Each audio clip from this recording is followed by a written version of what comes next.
Hey Nadia, it's Palm Jam. Palm Jam is here. Nadia.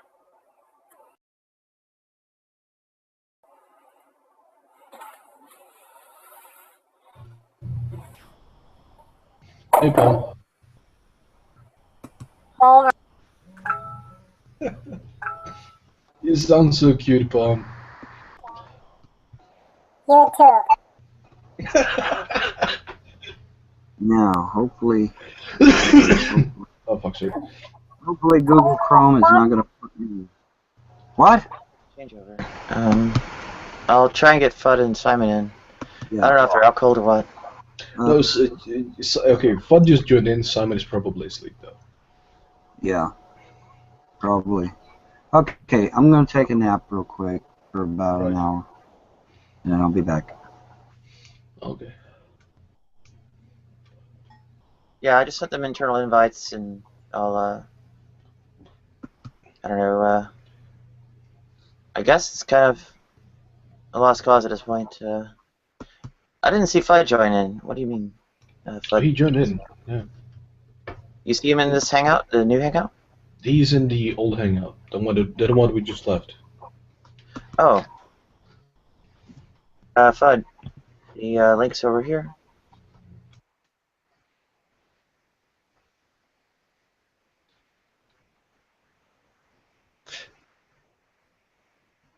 Yeah, I thought he'd been sitting there for a while. Well, Simon was, but Fudd joined recently. Maybe he... Okay, so you mean more of like, 10-minute window or something like that? Yeah, kind of like that. Okay. But he might have passed out, who knows? Yeah. Okay, I'm gonna give up on that one. I pasted link enough.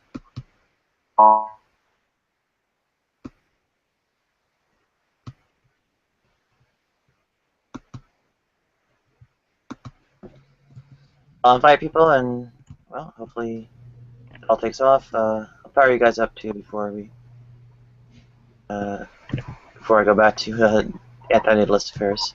Oh yeah, I saw that one, by the way. So, are you debating with someone? Are you for anti-natalism?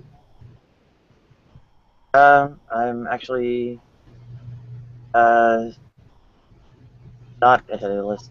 Sorry. Okay. I'm debating against Gary in a way, although a lot of it ends up being semantic things. Kind of touching on politics and things like that, and actually agree on much of that. So. Is that his own hangout or is that yours? It's I think Flyora's. I see. Okay. Yeah, he doesn't seem to be that good at G+. He seems to rely on Old Fan or Forever Wolf and Flyora to do the setup and so on. I see. Lanikia official. There's I guess Rogue Philosophy on TinyChat is also pretty involved with making arrangements. But I don't think they run the G+ hangouts very often. Okay. Well, hey, you kick their asses. Okay. Palm Jam's future is at stake here. I don't kick people's asses in general. I was kidding. Approach.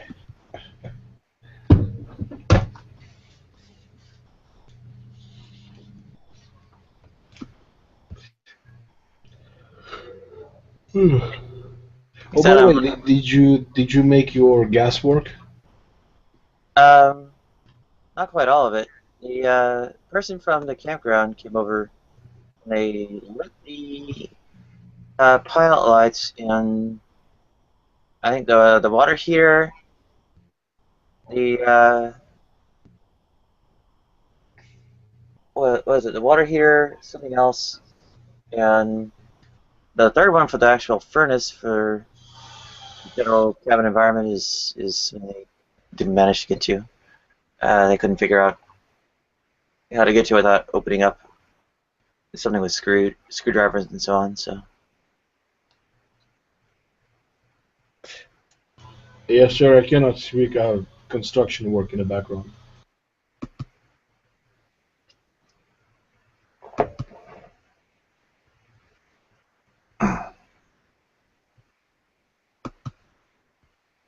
Sarah? Oh, did she come in here? Never mind.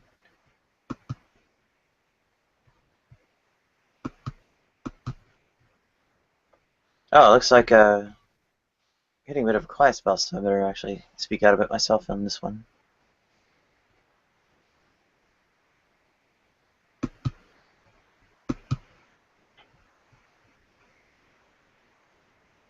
Oh, it looks like Gary took off. That's a shame. Well, again, he's sometimes a bit tough to get along with. That's Gary and Mendham. I don't know if you've run into him before.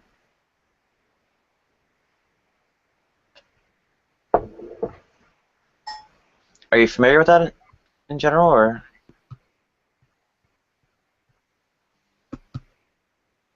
Are you talking to me?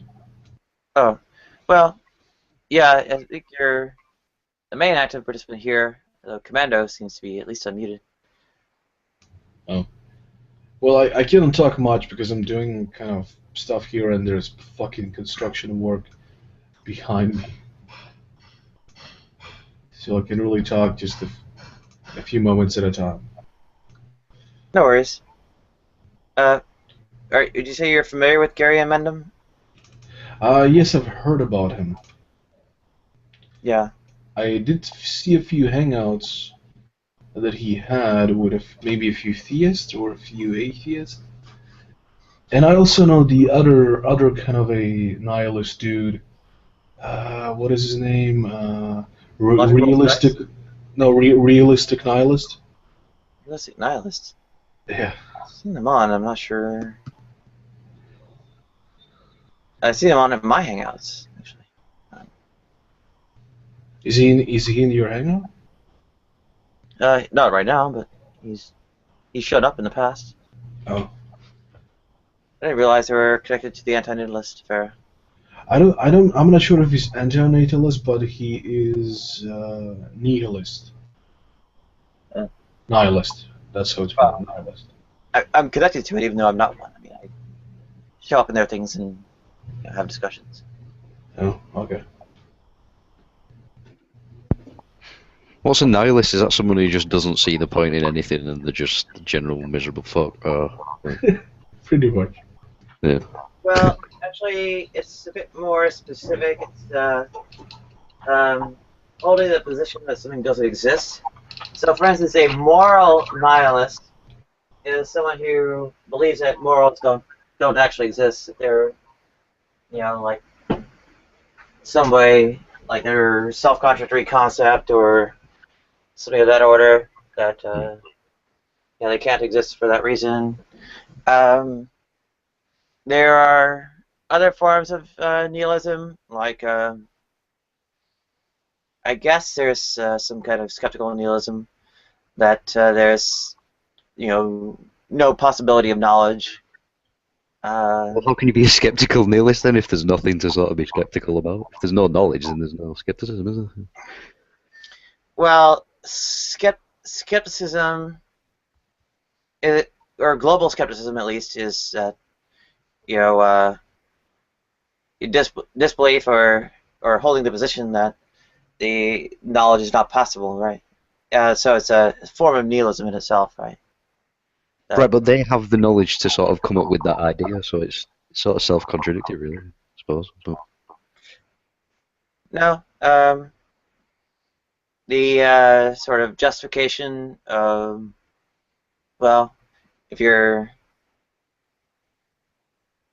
having it justified, having things like be confidence, right? You have those elements of your episteme that are still validated. The knowledge is, requires more than just sort of belief and justification, but also that truth and that, underlying reality, at least in correspondence. Right. So I mean, to the extent they're holding on to correspondence, a lot of it has to do with that access to that ultimate underlying reality, and the skeptical claims in that respect are, that you ultimately don't have that access. In some of the other ones, they generally run down various theories of truth. So coherence theory of truth is essentially has maybe skeptical arguments centering around the possibility of consistency in having an account for things, and that one's actually harder because you're actually kind of demanding that some kind of contradiction occur. Yeah. Right. And in others, like consensus theory of truth, you'd argue that people can't genuinely come to consensus. People always disagree. So, that just seems like a sort of, I don't know. That's like an Al Qaeda version of solipsism, isn't it? Like, it's like extreme sort of solipsism. No. I mean, I'm something of a quasi-partial skepticist myself. The implication I there's a take of difference that between inability. Oh, sorry. Go ahead. I was just going to say, like, there's a difference between skepticism and just thinking that there's no point to anything and there's nothing and that's it. Like, you know what I'm saying? There's a difference between that. Well, no. What I was trying to highlight was actually that nihilism is not that there's no point to anything and that nothing really exists. It's a bit more specific and targeted. Like, for instance, that it's not a particular thing that exists. So that's a teleological teleological nihilist, in that there's no meaning to anything, right? Or purpose for anything. And with other positions, you have your, say moral nihilism and epistemic nihilism and so on, right? So, but epistemic nihilism is really called skepticism, right? There's a shorthand word for it. Okay. That makes sense. Yeah, that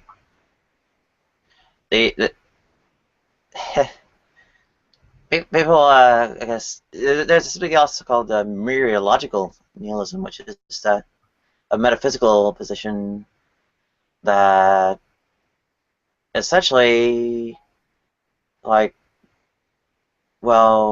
say combinations or aggregates are merely this, not just merely the sum of the parts, but that there's a lack of reality to aggregation.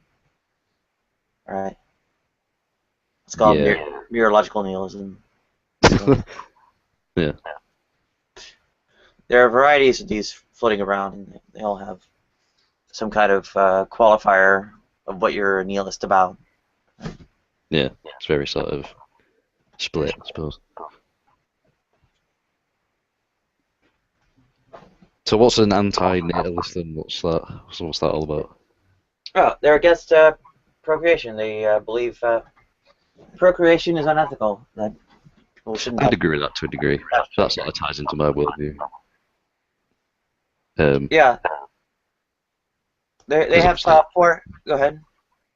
I was just going to say, like, because, like, obviously, I believe that if you perpetuate physicality by any means, you just sort of, you continue the demiurge. So, yeah, that makes sense. Yeah, they have four major lines of argument to support it. The first one, actually the most major one, is philanthropic arguments, or anti-natalism. And that is that the welfare of the child, the person being brought into existence, is a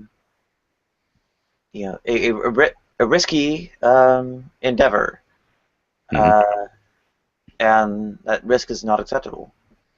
Toward that end, David Benatar recently published a book called "Better Never to Have Been," and I can probably get you a link to that if you want it. But it goes to essentially how well off as a child, suffering people that get brought into existence is. So could you be a theist and an anti-natalist, or is it like an exclusive term for someone who just doesn't, like... You very well could be. It's not very specific or demanding in terms of other positions. I mean, Okay. it's just one philosophical position, in fact, an ethical position on one sort of action, procreation. Right? Yeah. I was gonna say, like, if you've not got like a theology or a sort of thing to back that up, it doesn't really make sense, does it? But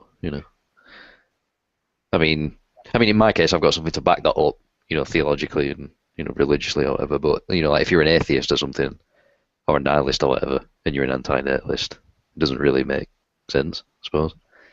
Well, they're not nihilists. They're quite often utilitarians. Yeah. And particular, often negative utilitarians. That meaning that in that sort of calculus of, say, pleasure and pain, well-being and suffering, harm and benefit, they consider only they consider that the objective of moral decisions and such is to minimize harm, minimize suffering, minimize pain, and so on. Yeah. Irrespective of the considerations of pleasure, well-being, and joy, and so on. So, and in that sense, they're not moral nihilists. In fact, since they're making a moral assertion, they literally can't be. By and large, the preponderance or the main most common position they hold theologically is that they are atheists. And there are three other arguments or lines of argument supporting antinatalism. There is also the misanthropic antinatalism, which or line of argument which holds that the risk of the person created becoming something terrible, like the next Hitler or the next Ted Bundy or Jeffrey Dahmer, is unacceptable. And right.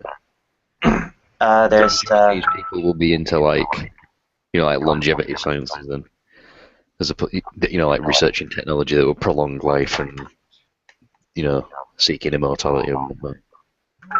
I mean, that'll make sense if they want to survive. But... Actually not. They advocate means of minimizing suffering and quality over quantity in a way, so that one very commonly advocated position is that painless euthanasia should be far more readily available, and largely voluntary, though some go further.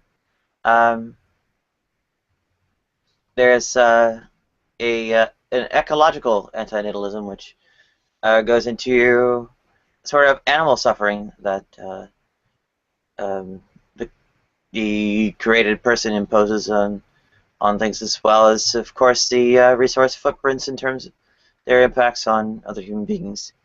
A little bit of a generalization of the overpopulation affair, but not so much directly phrased in terms of like there being too many people, just having to further subdivide resources is a detriment to other people. And then there's also a teleological line of argument supporting antinatalism, which goes on that the purposes and meanings that the parents derive from committing that action of procreation are unworthy in various respects, and not generally moral. And the furthermore, the kind of meaning of life and existence and so on is something that's for the person who's created, is not something that's worthy of being imposed on them. Yeah. So, Okay, that sums up anti-nihilism, I think. No, that was a pretty good size. Yeah, fair enough. Yeah, got Gustav E. Romero's Introduction to Black Hole Astrophysics. Sounds interesting. Yeah, just every once in a while, my torrent client pops up and says I've got a new book fully downloaded. And what? Go ahead. Hello. Welcome, Benjamin. Good to have you back on. Good to be here. I was just getting the changeover. Well, otherwise in the anti-nihilism hangout at the same time.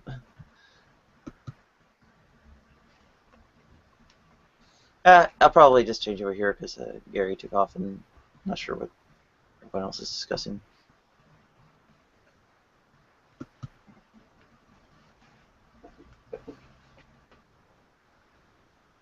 That's an interesting avatar, Benjamin. Cthulhu. Indeed, with the sort of runes around the outside. Yep. Do you know anything about that sort of mythology? Or? Yeah, I've read, like... How much Lovecraft have I read? Like, I've read quite a few of his short stories. Hmm. I mean, quite a few, I mean quite a lot. Indeed.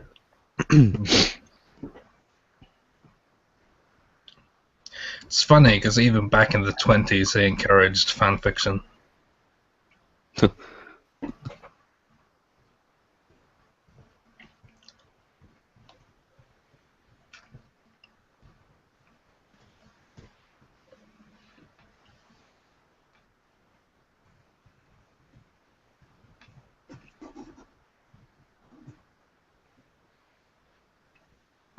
Anyone seen anything of that Johannen guy recently?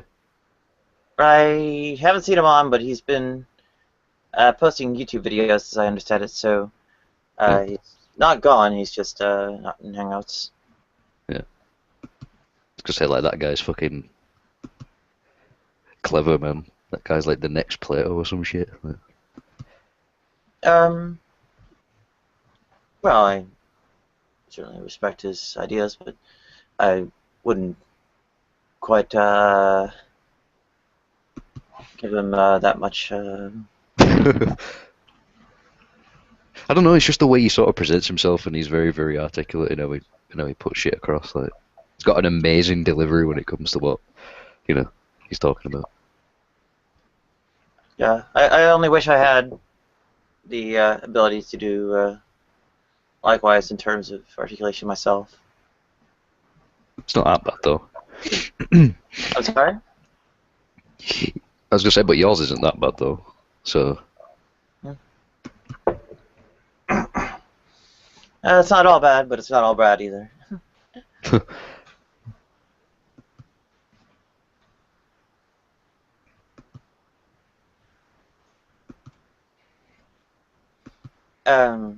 Yeah, some of his ideas about quantum indeterminacy and kind of the interpretation of quantum mechanics and so on is yeah. From those more knowledgeable than myself, are pretty heavily disputed. Adam Pugh, for instance, has an actual physics background. Yeah. Is not entirely happy with them, although he kind of agrees with the conclusions he uses those things to justify. Yeah. Is he a Christian or an atheist though? Like Adam Pugh? No, the Johannen dude. Oh, Johann Rotz? He's a Christian. Ah, yeah. In fact, goes about a derivation of so a striking amount of Christian theology from his quantum affairs. Hmm.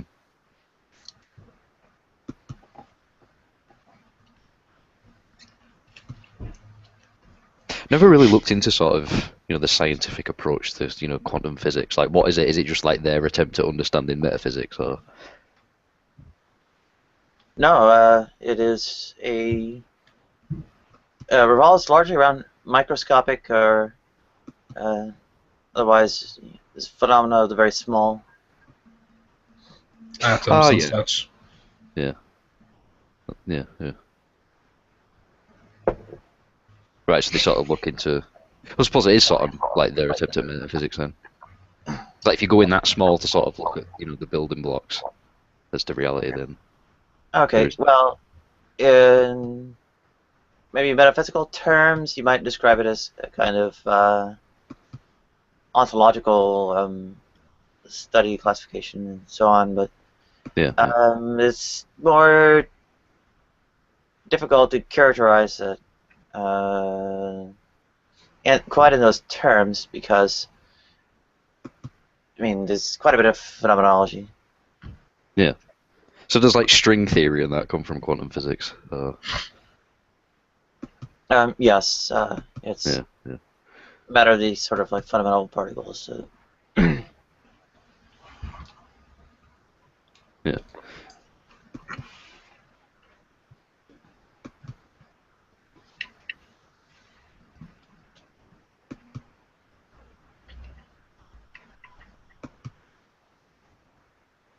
And catching up with the comments on various videos, and almost down to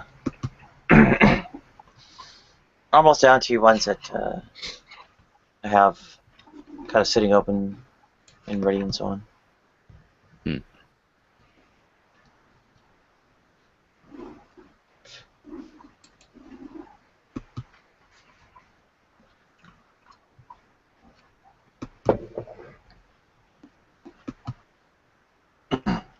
Yeah, today let's just still going without Gary. Godless is, and is that Immanuel Kant or? That's probably, I imagine, it's like a secondary account for logic rolls of dice anyway.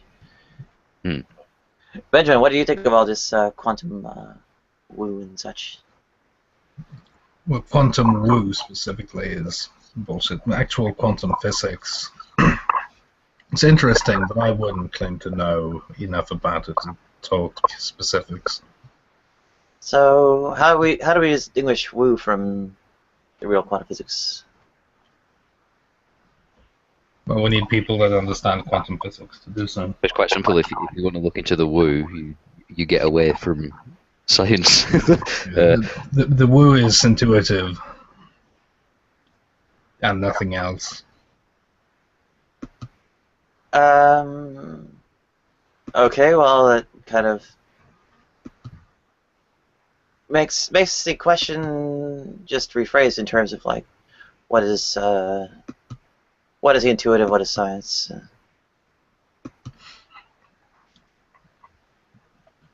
Science is basically just like a really bad attempt at trying to understand physicality. I mean, to me, anyway. It's flawed, it's wrong, it's coming from the wrong side of, But that's a whole other conversation. Well, it works, doesn't it? It doesn't. We're told it works. We're presented with, theories and shit that we're told work and correlate, but they really don't. Well, science is generally phrased in terms of its sort of predictive value. It's instrumentalist kind of affair as opposed to some sort of scientific realism. Well, like sort of the modern science movement sort of came out of the 1600s, didn't it? Like the Enlightenment era. Which is where shit went wrong, I suppose. I don't know that for certain. I would say that there isn't so much of a clear delineation. I'd say that maybe the earliest traceable form of it was maybe Thales and such.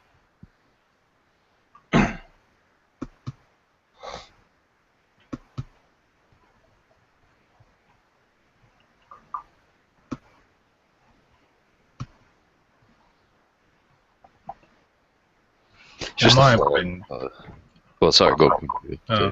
in my opinion, and I I'm pretty sure most people would agree science is the best attempt we have at understanding the universe as it is. I'd agree with it's an attempt. It is an attempt for sure. Well, isn't everything an attempt? No, not necessarily. Well, I wouldn't describe it so much in terms of understanding the universe as, I suppose, predicting natural phenomena. In a sense, a kind of prophecy. I'd agree with that. I'd Yeah, agree with that because that way. I mean, there is a sort of there is an agenda behind the sort of scientific movement, so I'd agree with that. It is to a degree, sort of prophetic, if you will. Working with a flawed method, misunderstanding of. Well, You know, why do you try to anticipate future natural phenomena? what was that? Sorry, what if what? Why do we try to anticipate future natural phenomena? That's a good question, isn't it? Because we sort of know that something's going to happen, I suppose. Well, it's almost rhetorical, though, right? Well, yeah, I suppose. Yeah. Yeah, we would base decisions on that, if not knowledge, and justified belief, right? Or anticipation, right? When we anticipate, we have to, well, We only have to anticipate if counteract you don't or- know. oh, Listen, you only have to anticipate if you don't know for sure. So that's where I agree with the idea that science is an attempt at understanding. But if you already know, you don't need science. So. but what do we know for sure? I mean, access to ultimate underlying reality is demonstrably absent. Not really. I've Well, done it. one can argue that we know nothing beyond I think, therefore I am. Yeah. What we It sense and depends. what we sense and feel and such is not only so much of a connection to that ultimate reality, so to speak. I mean, to the extent we see things as having colors, Mhm. what Well, does yeah, a color? it's not like it. How does a color actually connect to the ultimate reality of what we think we're seeing? Well, only so much. I mean, we have she's the frequency of light, but then we merely regress, right? What do the perceptions of the instruments that we use to determine various frequencies and so on have to do with anything, right? That and the inability of that regress to ever find a firm ground to land on is how that access to underlying reality is demonstrated to be absent. Go ahead.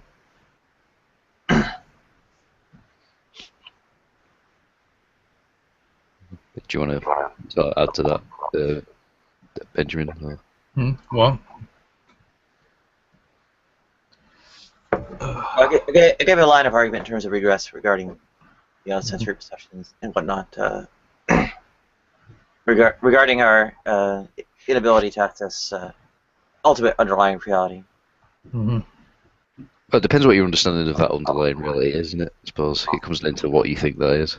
I mean, if you think reality is just visible light, physicality, then obviously science is going to appeal to you. But if you if you believe or know that there's more, then you can sort of see of what it is, which is an attempt at understanding one aspect of a bigger picture. So.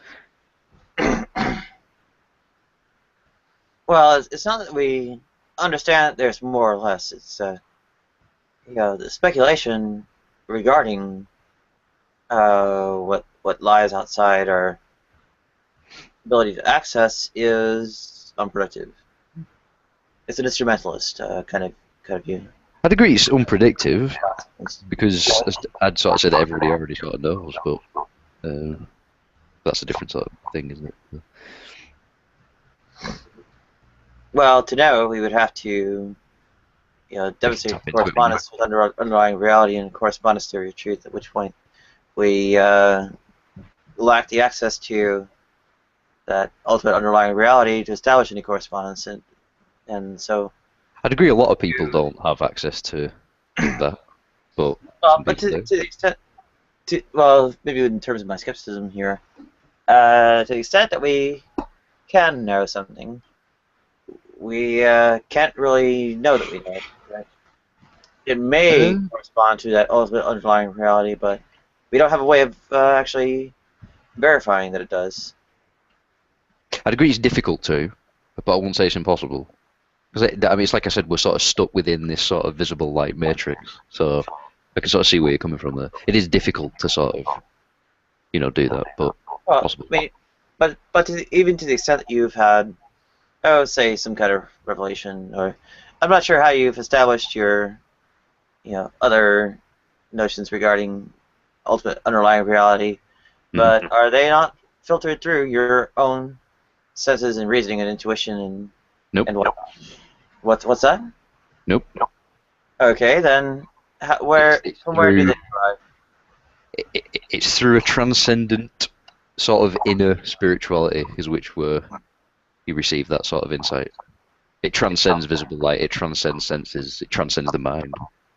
Okay, so when it's this transcendent inner spirituality, how do you define that? How do you come about it? Is it not a form of perception and reasoning and experience? I suppose, yeah. Divine revelation, yeah.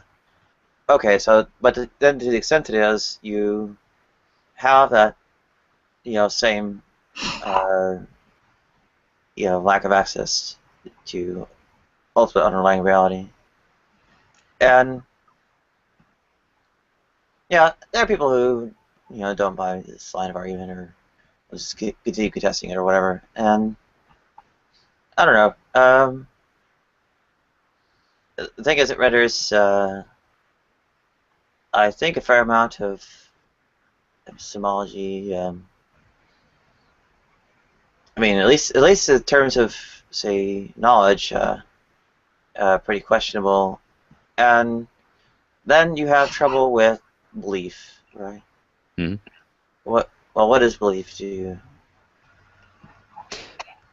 I don't believe in belief. I don't either, but why don't you? Well, you either know something or you don't. And the sort of process between that, or sort of the gap between that, is what most will probably define as belief. But Well, I sort of wouldn't. Right? What was that, sorry? What is knowledge, though? Well, it's information, isn't it? Well, it doesn't narrow it down. Well, I suppose there's different sorts of knowledge, isn't there? There's different, there's different kinds. There's, there's knowledge of the physical. There's knowledge of the etheric. There's knowledge of the self. Propositional, procedural, and acquaintive knowledge?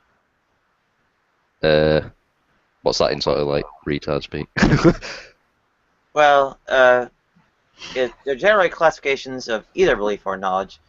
Propositional knowledge is essentially knowing that, and procedural knowledge is knowing how, and acquaintive knowledge is knowing of.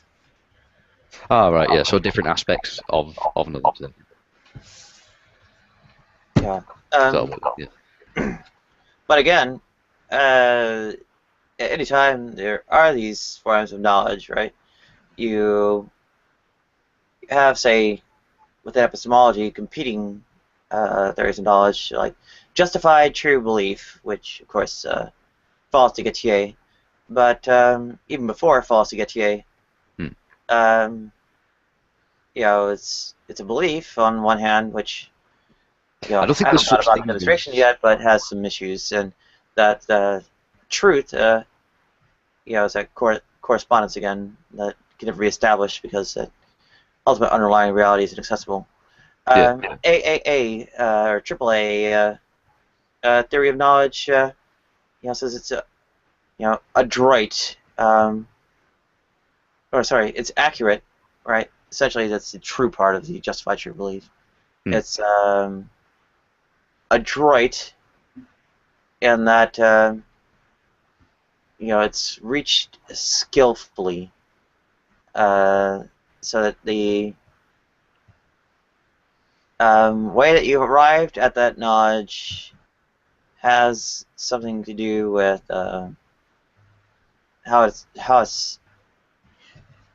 it has a relationship to your justification, and Right.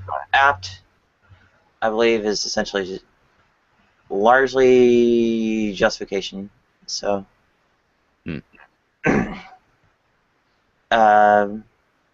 so even alternative theories of knowledge haven't gotten around truly either Gettier,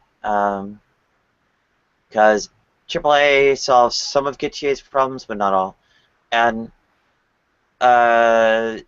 the reliance on belief is belief and truth are both universal, right?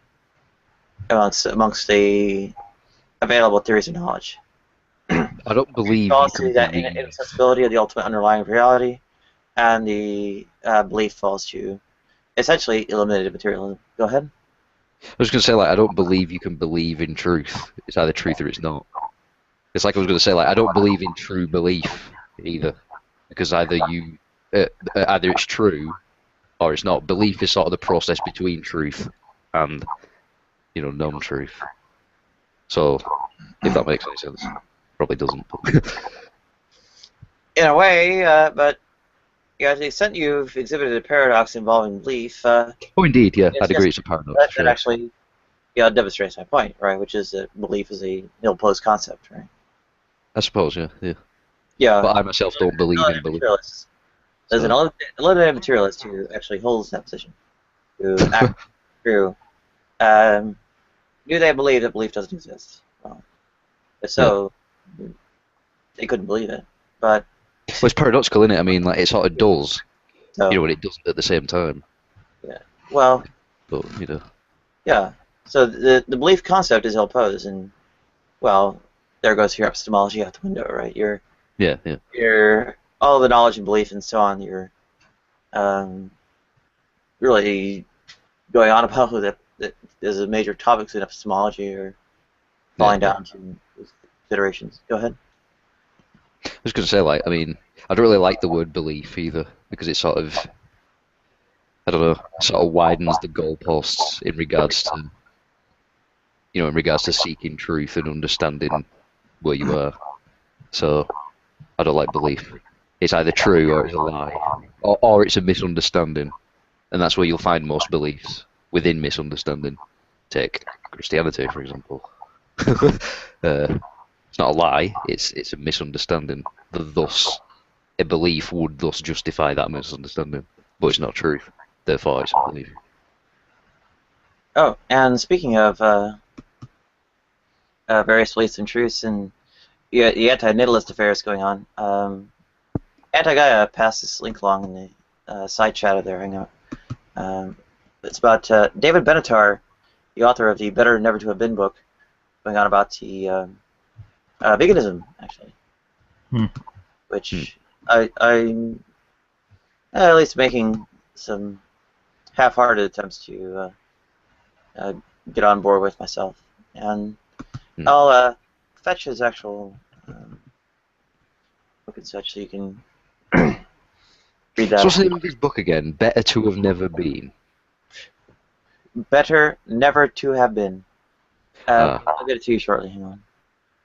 See, that makes sense if you've got sort of, I don't want to say religious, because that's a wrong word, but hopefully you get what I mean by that. But if you've got some sort of spiritual motive or religious belief behind that, that makes sense.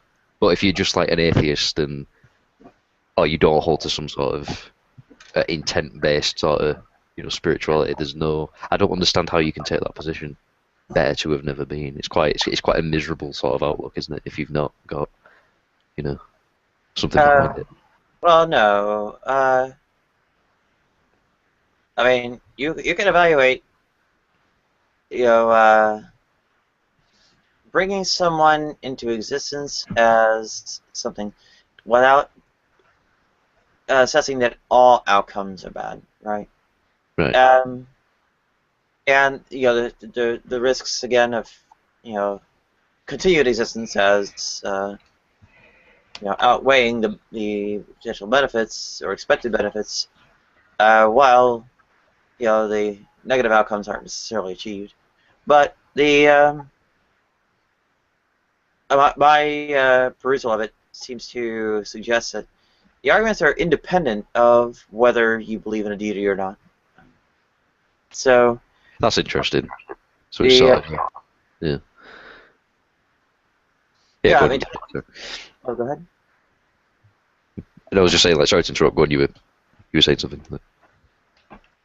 Yeah, I mean, to the extent there is some conformance with a utilitarian ethic, and you don't necessarily have to be a full utilitarian or even a negative utilitarian for that to hold.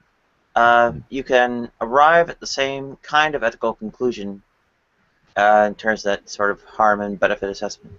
So you can have very much a theistic sort of ethic, or have a deity in tandem with whatever kind of ethic you have that conforms to it sufficiently, and still arrive at Benedict's conclusion. So it's yeah, there's no need to be a theist for any of that. Now, as an eliminated materialist, though, I would have to be, I don't know, opposed at least a bit to these kinds of intent and teleology. I mean, does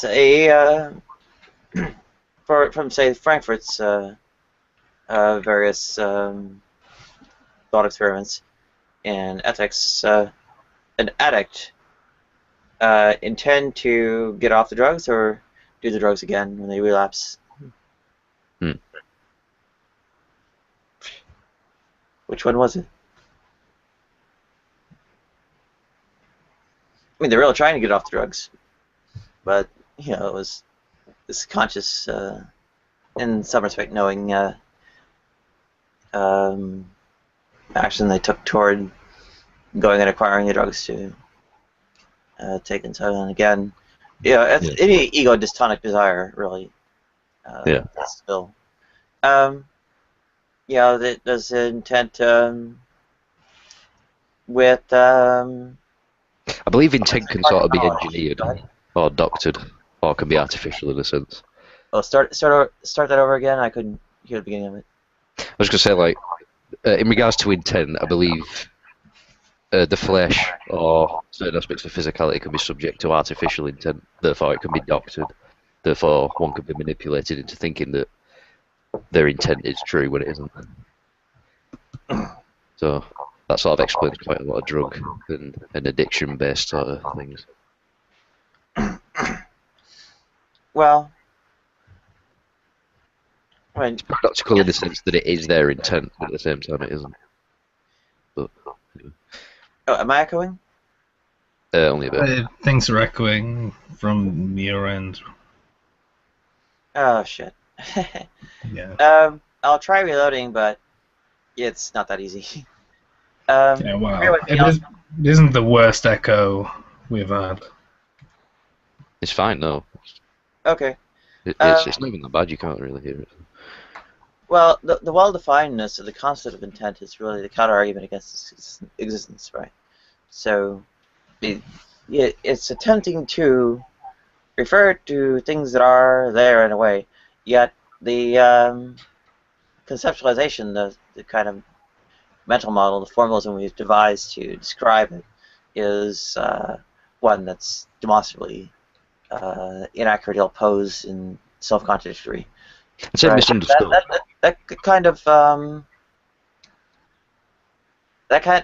affair is the kind of claim behind eliminated materialism, right? The theory of folk psychology is radically ontologically incorrect. That is the sort of way that the concepts are used to subdivide the categories of being, phenomena, objects in existence, and so on, are wrongly devised, and that a different breakdown of those events and processes and objects, and a different different characterizations, of course, because the same set of concepts isn't even going to be there, is required to have a proper discussion. So the it's like but more radical than say that phlogiston was wrong about the conceptualization of fire, that all this dephlogisticated air and the phlogiston emission and so on is the wrong way to go, and the oxygen and chemistry and such are the way to go about it in reality, right? And it raises something of a big problem, right? Because the epistemology, right, rests rather squarely on the notion of belief, which is itself, demonstrated, self-contradictory, inaccurate, and so on. Right? Then how do we know that, right? The same kind of question people try to raise, and end up just kind of proving the point that belief is an ill-founded concept. It is a genuine concern of sorts, right? That how do you have an epistemology with concepts you haven't even devised yet, right? Exactly. This comes into sort of the like truth, belief, and lie, I suppose, or misunderstanding, I suppose, which would be belief, but or simply errors, really. Well, yeah, exactly, errors, yeah. And welcome, stand up. Sorry, I didn't say Harris. I said errors. Like ERROR. Sorry. Yeah.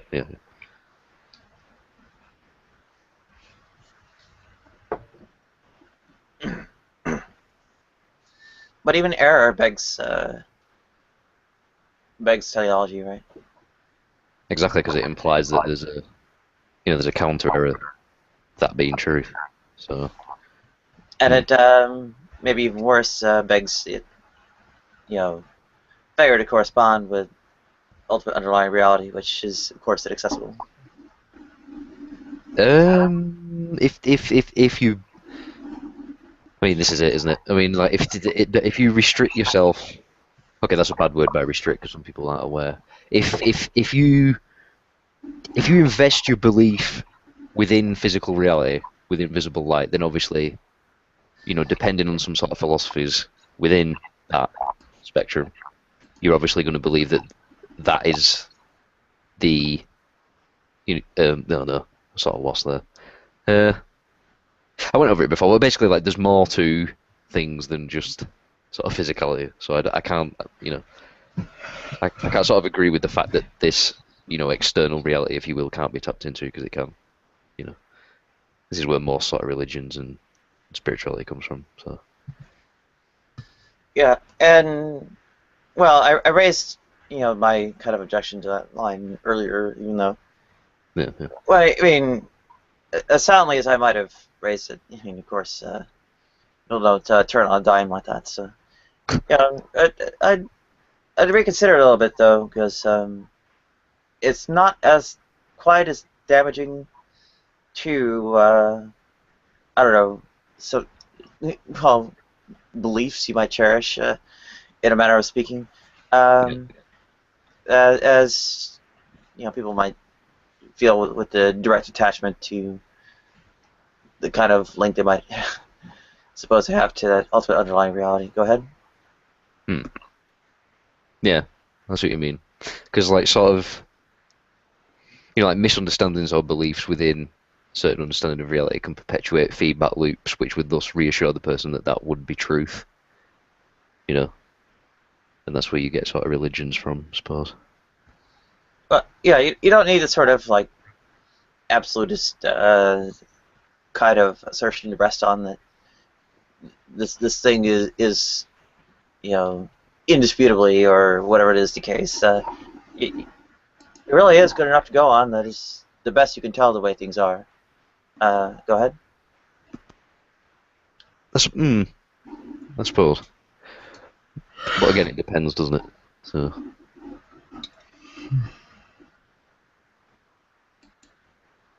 Well, I've been maybe monopolizing a little bit the conversation of Mike. If Benjamin or Art or stand up, or I think Von Helton might be asleep for a little bit, but taking a nap.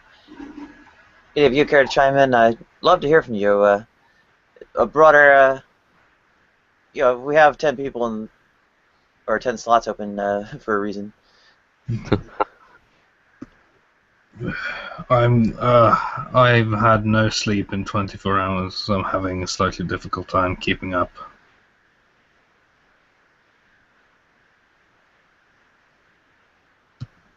Well, where do you stand in the philosophy of mind and epistemology? I'll just do a Roy for you, like basically God, yes or no. Yeah, no, I don't think there are any gods. Seems an unnecessary thing to tack on to things. So where does the idea of God come from then? If there's no such thing as God, where does the even thought process begin with the idea of God? Where does that come from? Intuition. So what influences the intuition then? Well, humans create things, and we look at things, and they function as if they have been created. I'd agree, but the Therefore, flesh they must doesn't be do the that, does it? creator. The flesh doesn't do that, does it? There's obviously something, far deeper than that, which thus, is behind the intuition. So, is that something? I mean, do you believe in something spiritual, or do you literally just believe, it's just all in your brain, or what? I'm a materialist, to be perfectly honest. Okay. Yes, I'm here. You. Are you a reductive, revisionary, or eliminative materialist? I don't know the difference between those things. Oh, I can explain those relatively easily.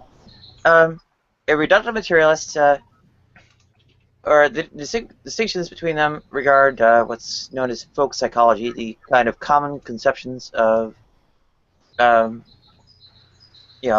mental objects, processes, and events and whatnot, phenomena that, in common language, things like belief and mind and emotion and intent and will and self and so on. And the stances regarding this sort of folk psychology theory, this common language we have to describe these things about the mind, can be, in the reductive case, explained as, validly conceived or accurately conceived and conceptualized and described, but ultimately corresponding to the physical processes of, say, the brain. And the revisionary case, as they may not necessarily be accurately conceived, so that you might need to adjust the definitions of it, but again, with those adjustments, you can take the same system of concepts and ultimately align them to physical processes of the brain. And eliminative materialism holds this entire system of concepts is ontologically incorrect. It's the breakdown of what actually goes on in the brain, in these processes and events and objects and everything else is an incorrect system of ideas. The ideas are different in number, different in kind, different in boundary, and so on from what's proposed within folk psychology. And a way of having an accurate system of reasoning, while not yet devised, would look radically different. Would be in words that have no way to line them up one-to-one with any of the, or even many-to-one, with the concepts in folk psychology. So that's the distinction between the reductive, revisionary, and eliminative materialism. Go ahead. I don't know where I sit there. I'll have to look more into it. Yeah, I would recommend Patricia Churchland's Neurophilosophy, and I'll get you a link relatively shortly. All right.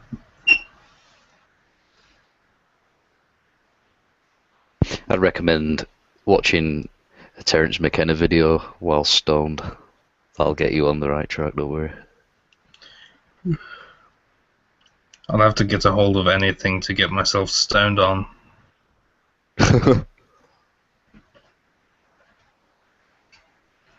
I'm telling you, you can convert anyone with a joint in a Terence McKenna video. 100% guaranteed. All right, Benjamin, there's a link to Churchland's Neurophilosophy. Might also benefit you, Commando, if you care to investigate. And good to see you back on the mic, Art. Let's see. Well, I was for a moment there, but yeah, I kind of have to tooth shit. Sorry, I'm kind of busy here. No worries, there's plenty of room. Stick around. Okay.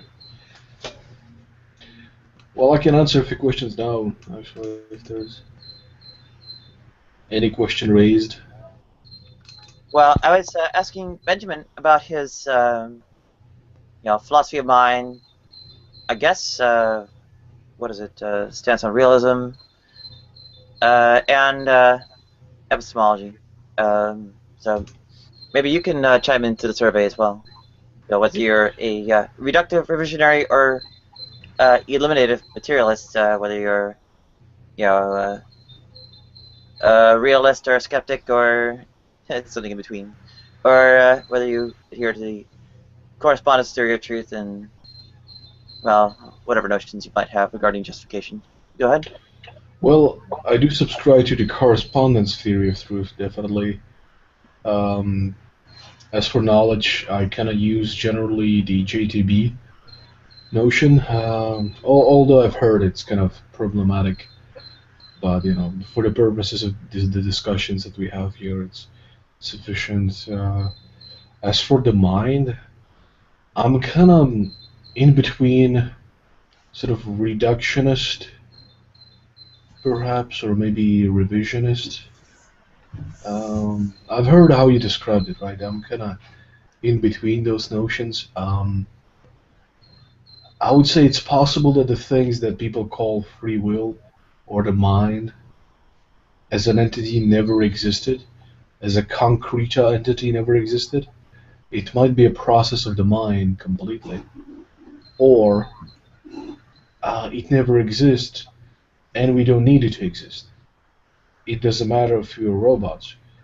But from our perspective, we could very well be robots, right?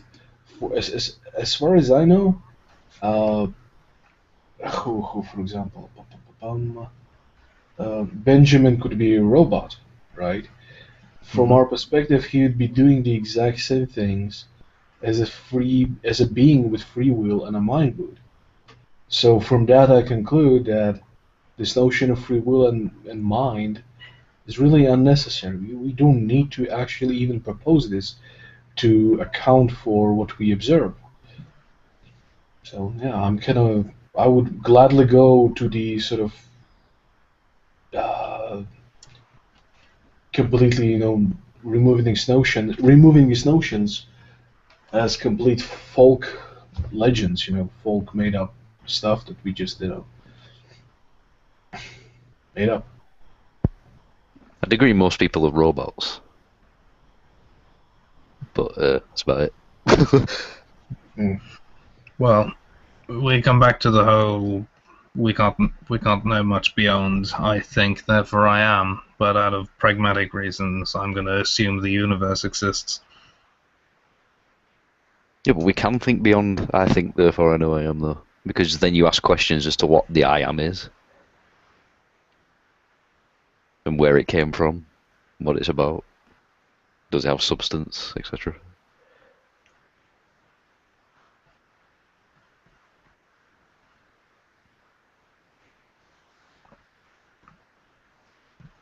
Well, as far as I see it, I am what I think. Yeah, but are you not more than that? Not necessarily. Well, the fact that you can answer that question implies that you are. The fact that you can understand that question implies that you are. Well, it implies that I can think. Can you guys hear me? Yeah, well now I Can't can. know you. We hear you. Am I echoing now? Yeah, Can we anybody can hear hear me? you, but your Hello? audio was a bit loud. Okay, no Okay, worries. fine. The echo is the real worry. Yeah, now it's better. Hell. Yeah, it's whatever kind of noise cancellation, noise floor it's on. And welcome, Captain Howdy. How are you doing there, Art? Are you having connection trouble, or can you hear us? Yeah, I can hear you fine. My computer does this weird thing. After a while, the Hangout disconnects because my computer went to sleep, even though that's total bullshit because I'm actually doing stuff on it. It's kind of a weird thing. And then I have the audio issue, so I have to reconnect like 2 or 3 times. Holy fuck. Did you guys heard that? Oh shit, Yeah, Annabelle's joined. yeah. Well, all the ghosts left, so now we're hunted by other types of ghosts. Yeah, okay. Fair enough. So ghosts are real. Okay. They are indeed. Yeah, but only internet ghosts. Ah, right, okay. Fuck. So did I miss anything? Did we like completely... Did we disprove Christianity while I was gone? Or... Yes, definitely. Christianity has been disproven. Everyone in the world is an atheist now. Damn it, and I missed it. You really should be keeping up. And I missed it. Yeah. I don't think we have to really go about it. Yeah, we're having a giant feast on baby flesh next week.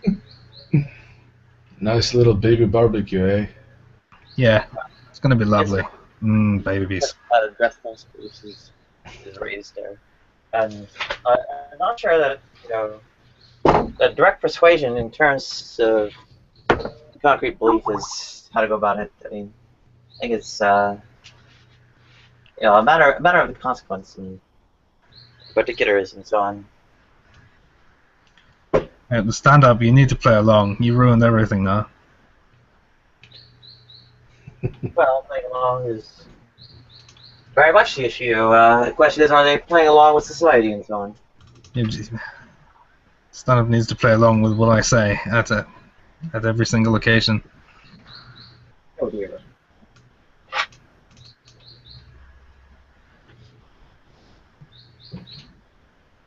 Yeah, I would say more. Well, are they hurting people? Right. And why are they hurting people? And what's the kind of minimum to persuade them not to hurt them? Yeah, that's a lot less than persuading them that their God doesn't exist.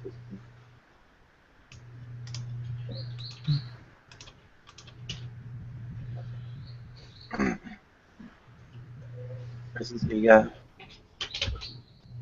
anti-LGBT affairs, right? Big mind, big pediatric cross, and so on. Those are worthy to persuade Christians to stop doing. And once they're there, well, why do you care if they're Christian?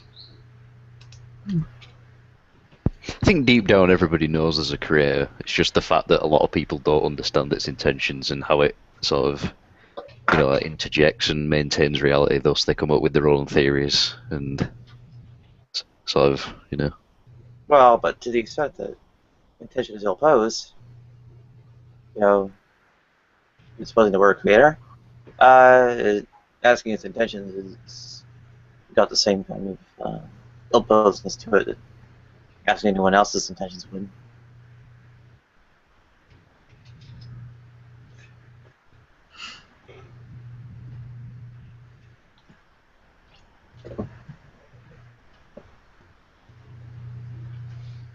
To the extent that, well, you have notion of a creator. Well, Quentin Smith has this logical impossibility of divine causation, right? Which is this thing is you have to propose some entity, a being, sort of personal, whatever it is. It doesn't have to be a being. Like, what if it's a machine? Well, yeah, actually, it could be a machine.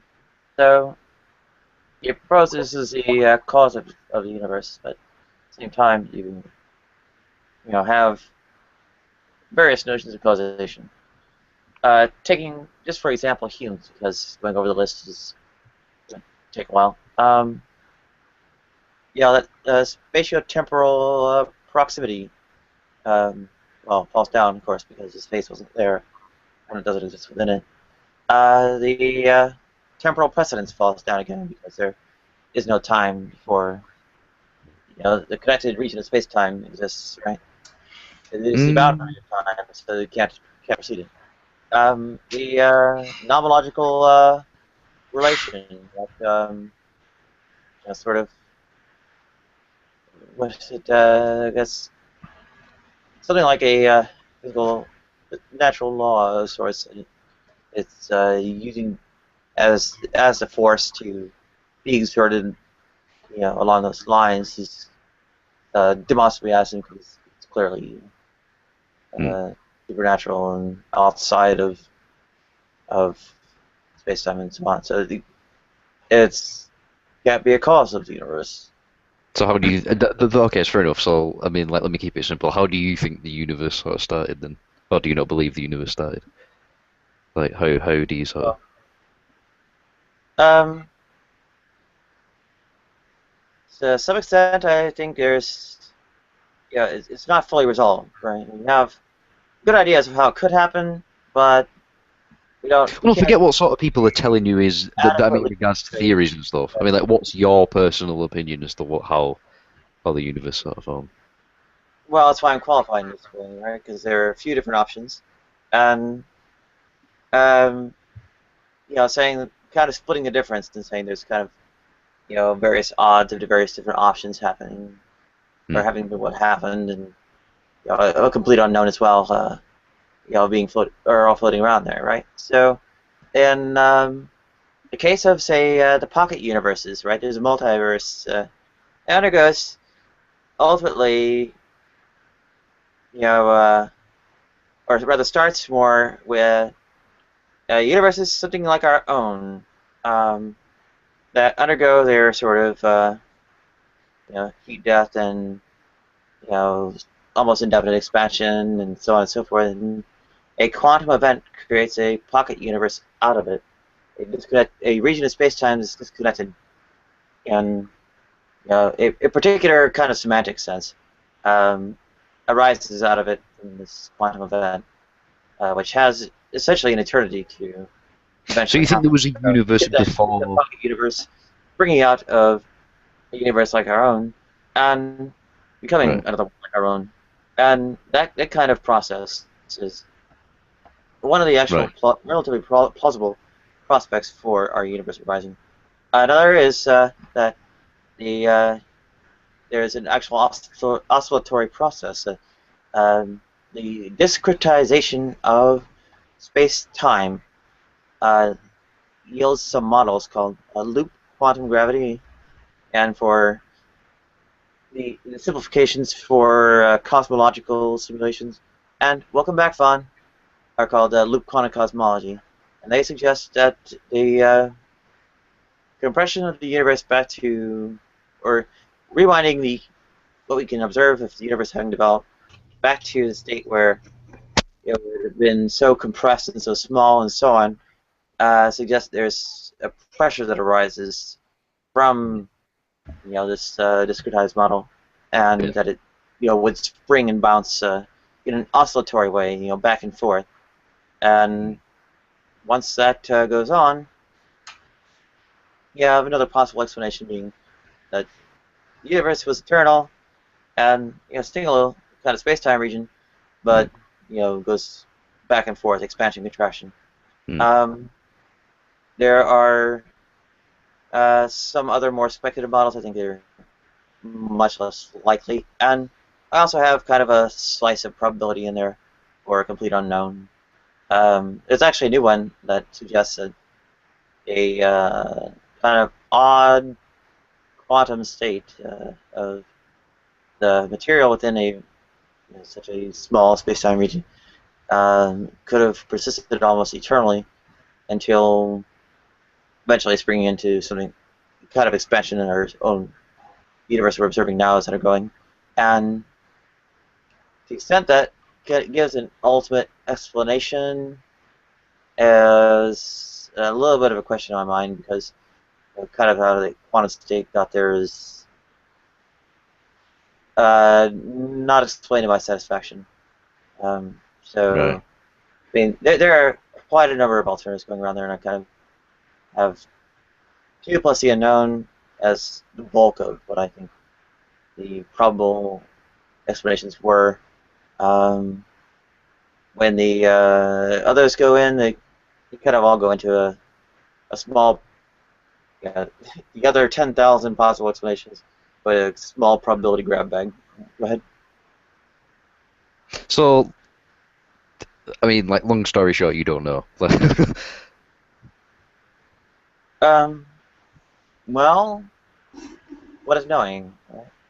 I mean, having the idea that there's kind of like some probability of one way, some probability of another, is actually kind of knowledge. I mean, you know that you roll a die, it'll come up one of the 6 sides. Commando, I may have been half awake and half asleep, but did I hear you say that you believe the universe is inside the planet Earth? Indeed. Or did I? 100%. What? Well, the hollow Earth thing. It's more than that. The hollow Earth is an aspect of it. No, listen. I consider you a bro. We're both pagan. Well, you're a Gnostic, I'm a pagan, but we're close in our belief. Mm-hmm. And I'm just, I thought I was dreaming. Though I probably was dreaming, but I mean, you believe that the universe, that when I look up at the sky, I see the stars, I see that. What am I seeing? I mean, if I'm looking up at the sky, what am I seeing? I'm obviously on the outside of the Earth when I'm looking up at the sky, so what the fuck am I seeing if it's not the universe? What am I seeing? A giant celestial ocean of dark matter fluid. Really? Well, we know it doesn't behave as fluid. Do we? Really? Yeah. So what the Bible says.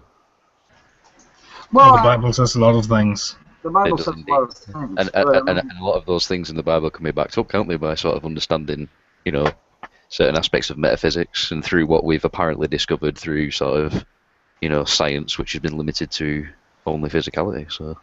But the Bible also talked about people in Egypt with goat dicks.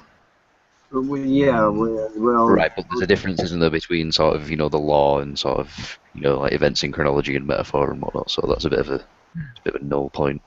Okay, but okay. So what we're seeing when I step outside my front door right here, what I'm going to see is some sort of gelatinous fluid. And a celestial fluid. Yeah. Okay. But like the ether. Right, but the real universe is inside the Earth. Okay, so I would have to do an Admiral Byrd and go through the North Pole and go down in order to see the actual real universe. Yes? Well, it sort of depends what you mean by that. I mean, if you were to go to the North Pole, you'd just be in another region of the Earth. So you can see I mean, uh, mm. It's hard for me to explain, but there's people out there that explain it quite a lot better than me. Are you familiar with? I mean, I've heard his name thrown about in Hangouts before in sort of a, like ridicule context. But have you heard of the dude called Stephen Christ? Oh God. A troll on the internet? Really? Really? Come on, Commando. He's a fucking troll on the internet, and you're gonna... Oh, dude. Seriously, no. His diagram sort of showing that is accurate. I mean, I'm not someone that sort of follows his work. I'm not someone that sort of takes him seriously. But when I sort of stumbled across that diagram, it sort of resonated with sort of my worldview, and it makes a lot of sense. It explains a lot of things. But let me check. My water is unusually low. If I may ask, like, how similar is the theory you've proposed now to the Hollow Earth theory? The Hollow Earth theory is just, I mean, it's the same thing, I suppose. I'm trying to... Okay. But the Hollow Earth is coming from sort of a convex understanding. If you flip that round and put it in a concave, that's where you get sort of... I mean, this is what the Greek underworld was talking about.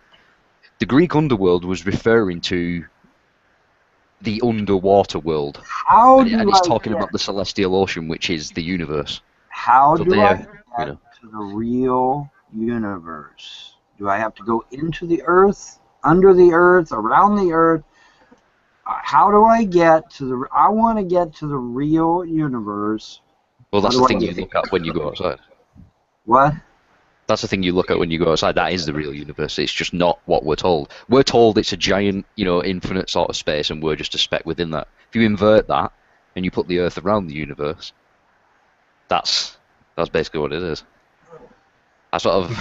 How does that account for the horizon then? Well, now wait a minute. That means I'm already inside the middle of Middle Earth. Well, I suppose, yeah. How does this account for the horizon? Well, the horizon is an inversion. It's a trick of the light. Oh.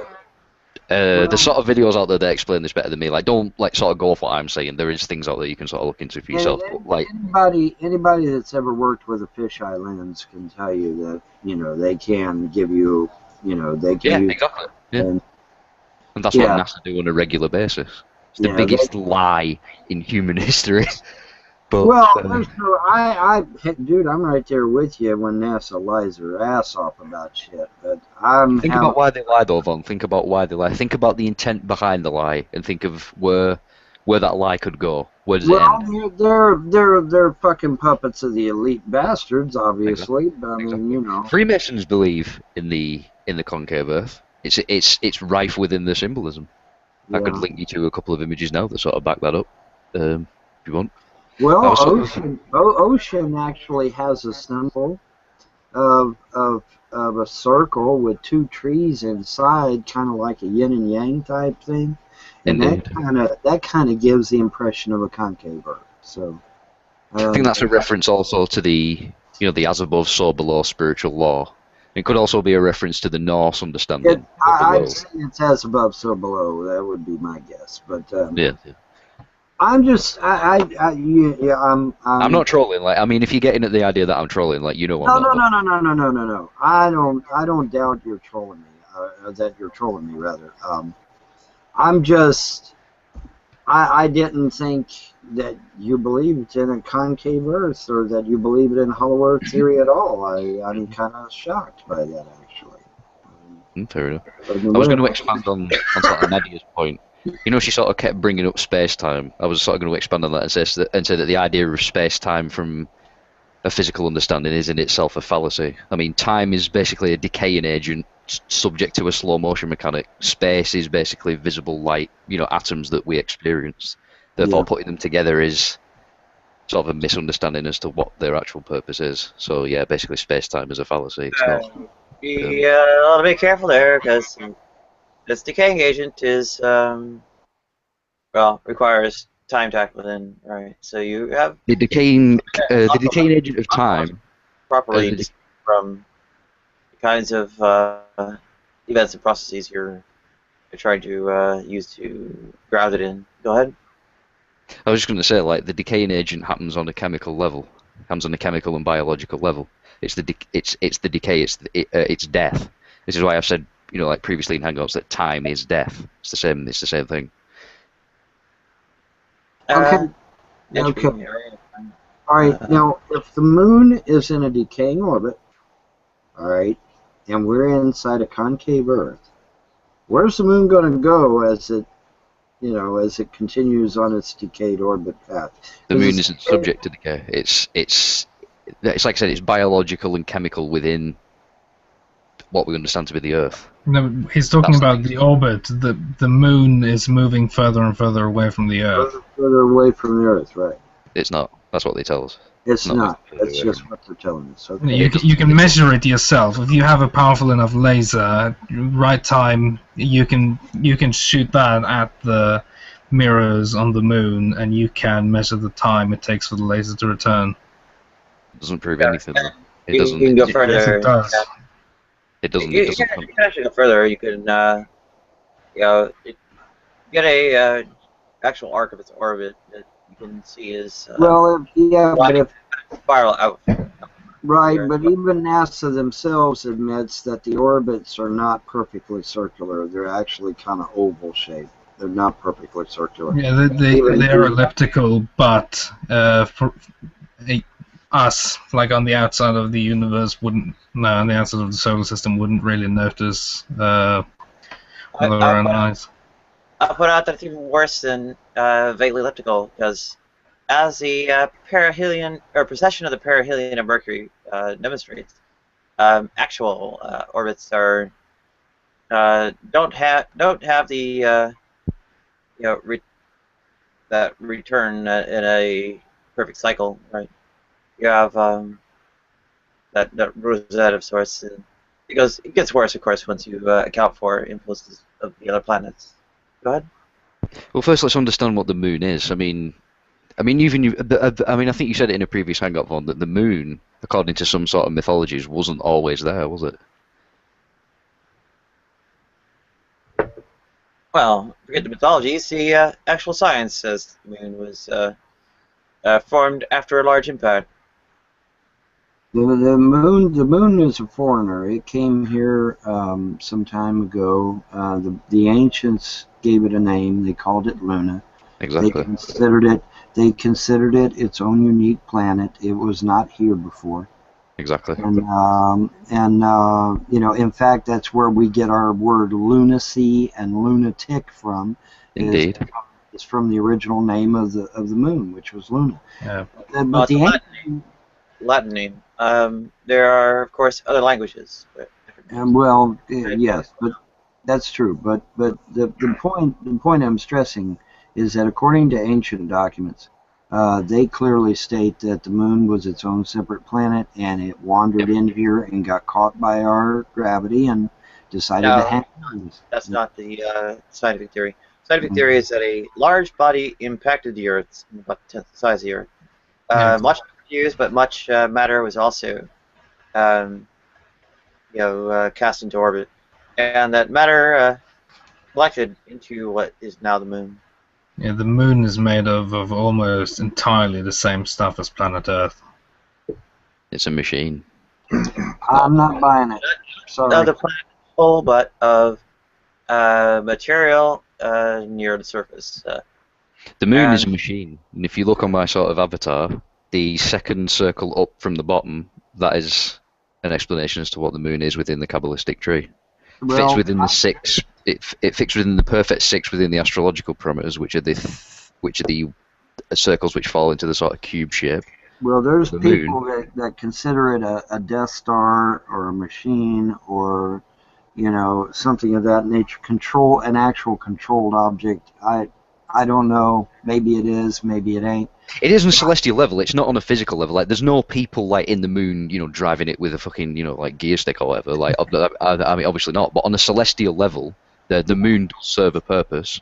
Right. It serves a metaphysical purpose of directing the astrological flow of how human consciousness is directed and influenced. So this is where we get, the lunacy sort of thing from. Yes. That's why it was referred to as Luna. That's why these people are referred to as It's lunatics. proven that the moon doesn't affect people's psyche. Oh, It's the not, moon yeah, it hasn't actually been. does. For us, the tides, for instance, are kinder, gentler, more even tides because the moon's gravity is the But why do you primary. think it affects the On the tides, though? Yeah, of course, when it was so much closer, Gravity. it was 3.5 billion years ago. Tides were 1,000 feet high. Now the other effects are also, to some extent, preventing tidal locking, which would have one side of the Earth facing the sun at all times, which of course would fry that side and freeze the opposite, right? Yeah, in which Though, case of you course, won't be able to live in the circle. I'd say it's we not blow strictly the smithereens necessary and to find prevent out. that tidal locking, though it is a bit of added insurance. So there you go. Let's Go ahead. blow it up to Kingdom Come and find out. I'm all for that. Let's try it.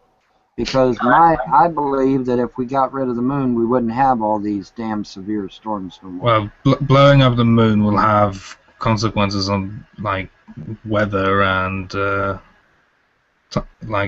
seasons and tides and everything. Yes, it'll be a lot nicer on this planet. That's right. Not Well, necessarily. We don't quite know. given the way that the axis wobbles, that nutation, well, a fair amount of what the moon is preventing is that axis will get pulled to point all the way toward the sun, and then the rotation of the Earth would then just be, spinning sideways, right? So that's kind of the way the tidal locking ends up being prevented. You won't be able to get rid of the moon. It's a key sort of a cog in the machine that functions reality. It needs to be there. The mythology that sort of explains as to why it wasn't there in the first place is talking about sort of the initial creation. It's talking about the true sort of origin of humanity. Before what scientists would refer to as the Big Bang, or the counterfeit creation, or the entrapment, if you will. I mean, there's a lot of mythology around a lot of things. Indeed, all of it true, because a myth is the highest of truths. The myth is the highest of truths, and there's no disputing that. So, of course. What is truth, right? How Indeed. well does it correspond? That's a very interesting question. What is truth? The Vikings thought of the Can you ever verify, given the lack of access to ultimate reality, or at least attenuation grossly through, mere sense If you of can't being? access that reality, then fair enough. I understand that it's difficult to sort of understand what truth is. This is where the idea of belief comes from, which is neither truth nor lie. It's the middle. It's the middle ground, the middle pillar. But if you can access that external reality, then you are subject to truth. Thus, that's how you come to your conclusion. How do you find that? You run it by your own sentience. But the access you yourself are claiming is ultimately mediated by senses of reason, right? It's mediated by yourself. Yourselves being what processes within the self? Senses of reason, again. There are no processes that affect the self. The self creates processes. If I jab a needle in your brain, that's going to affect how you think. On a physical level. Irrespective of that, the access is mediated through those processes. It'll affect my interaction with visible light and physicality, but my understanding and my sort of etheric memory and my spiritual sentience, it will have no effect over. It can, actually. No, it can't. If you limit yourself to physicality and visible light, then of course it will. But if you transcend that and understand the things that surround you, then it'll have no effect. You said etheric what again? And what else again? As Etheric your memory. alternative? Etheric memory is basically, yeah. So memory isn't just restricted to the physical brain. We have three memories. We have a physical memory, an etheric memory, and an astral memory. All of these are not sort of, they don't function as to how we're told. And memory is, of course, a form of reason. Memory is a form of what, sir? Reason. A process of the mind, whether or not you acknowledge it being the brain. It's an understanding of, and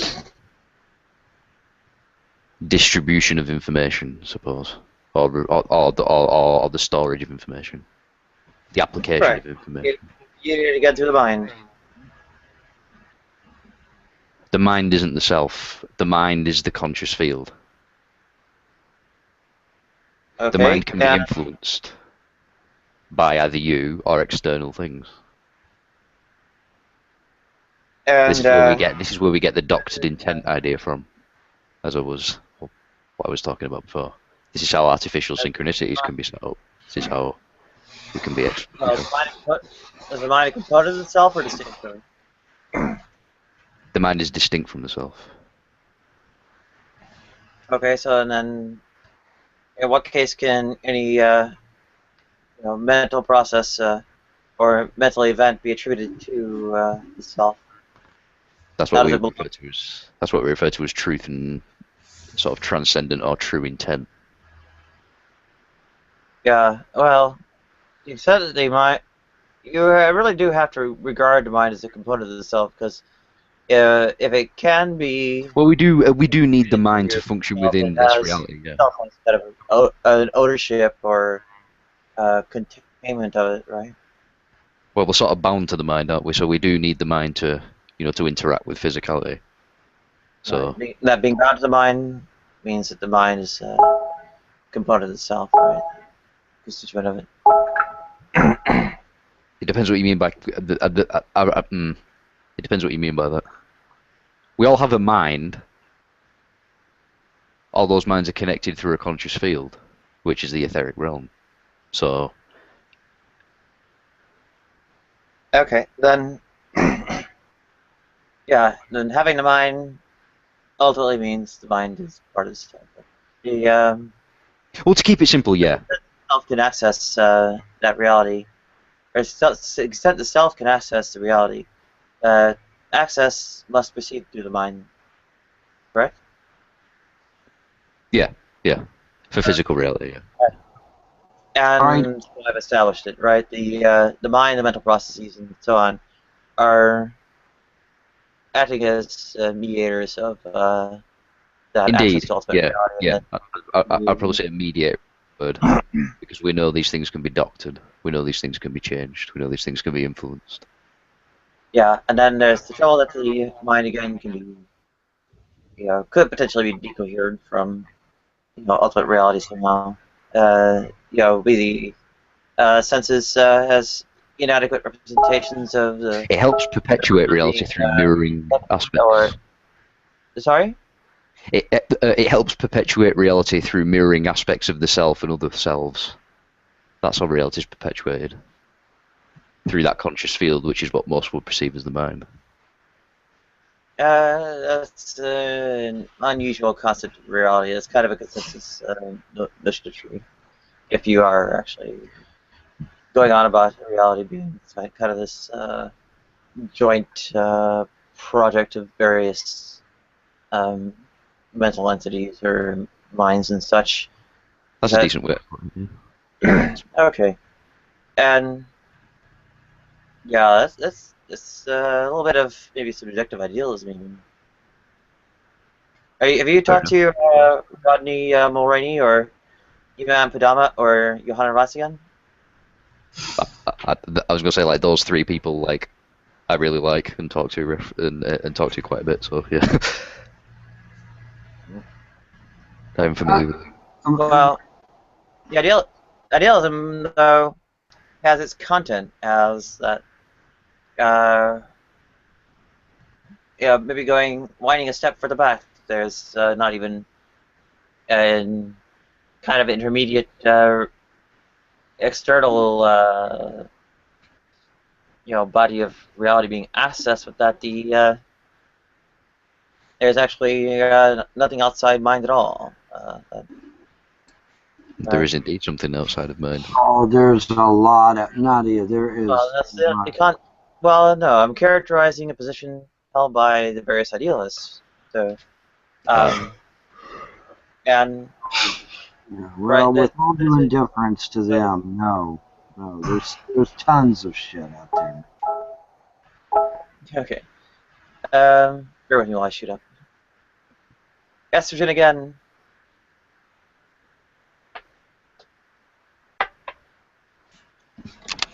What? Oh, you're going to take a shot? Okay.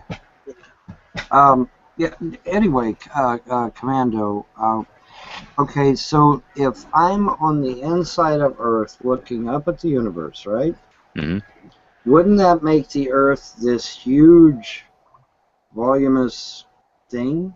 No, it just make the universe smaller than what we're told.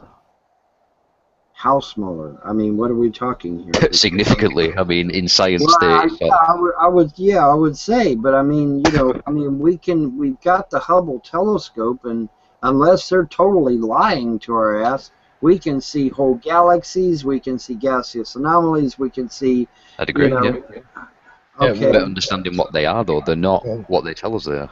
So in How do you say- a sense, they are lying, but I don't think that lying is coming from a sort of malicious intent. I think it's coming from a misunderstanding of physicality itself. This is the problem with science. It doesn't take into account, different light spectrums. It doesn't take into account metaphysics. It doesn't take into It account. takes in infrared and into X-rays account and everything.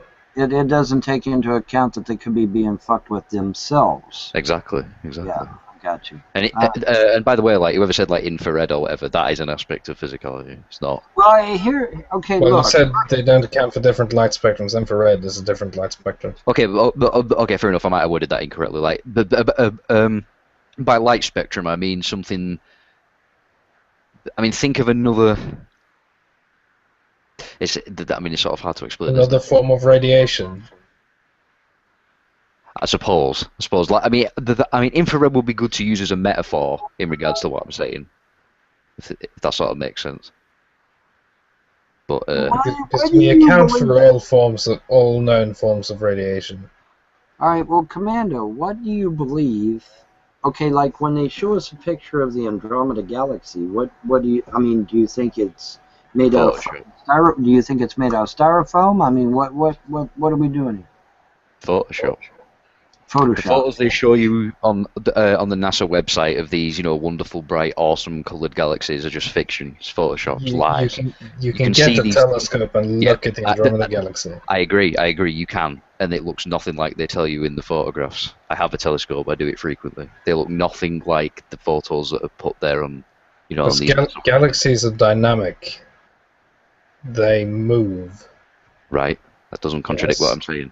The photos that we are shown are doctored images designed to awe and designed to mesmerize. They're not. Well, we've got ex-NASA employees that say they doctor their images. Okay, exactly. So that's not even.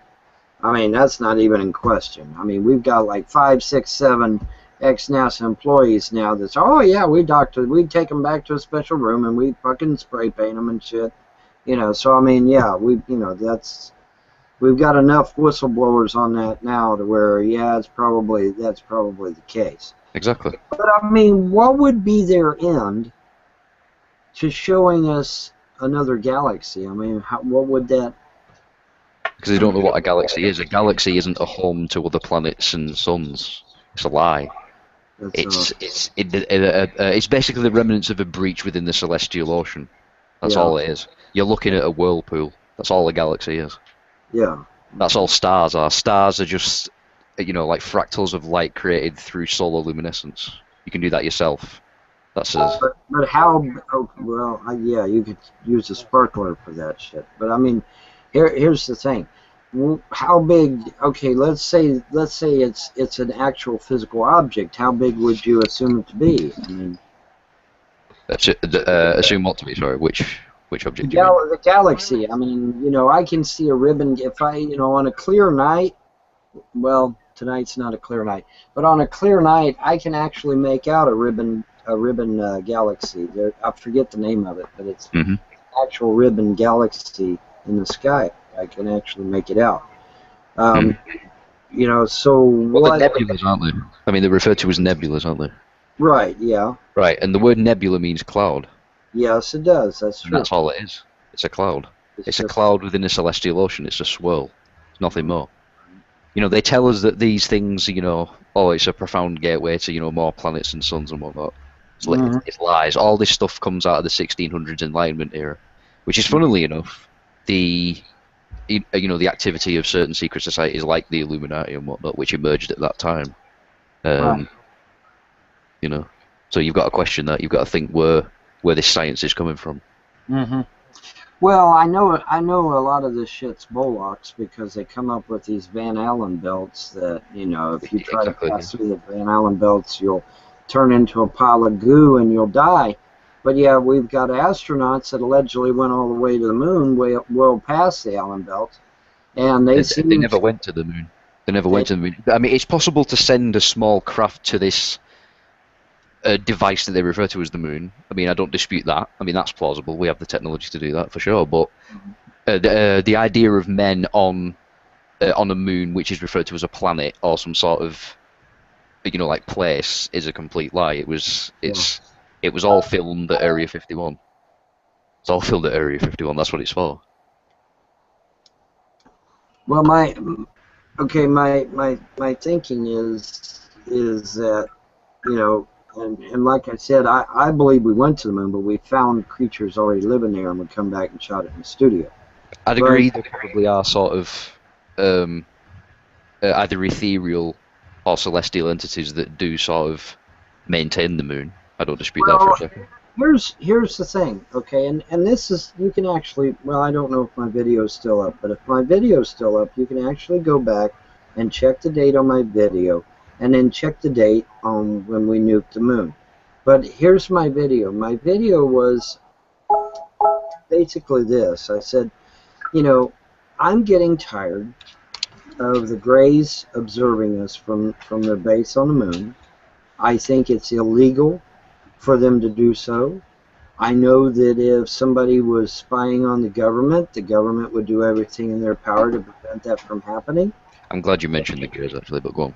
And I went on and on and on in my video outlining the legalities of why it's not right for an extraterrestrial entity to be literally spying on us, in my opinion, from a base. Well, I agree, but let me finish. But, you know, I laid out the legality, and I'm getting feedback. Where am I getting feedback from? Might be Nadia. I don't know. Anyway, I laid out the legalities of why it's wrong for a spacefaring entity, an extraterrestrial entity, to be spying on us from the moon. I didn't think that was right. I didn't think it was legal. I didn't think it was proper. Mm-hmm. Okay, and I laid it all out, all the legal aspects, all the social, economic aspects, blah, blah, blah. You know, a nice video. I did a real nice video on it. And it wasn't, I don't know, maybe just a few weeks later, I believe, that we nuked the moon. I mean, we hit that son of a bitch so hard it literally rang like a bell, and this is a scientist saying that shit. We hit it with enough force. We probably hit the moon with a force of, say, 20 or 30 Hiroshimas. All right, and the scientists themselves even said we hit it so hard it rang like a bell. Of course, if it rang like a bell, then I suggest it's hollow, wouldn't it?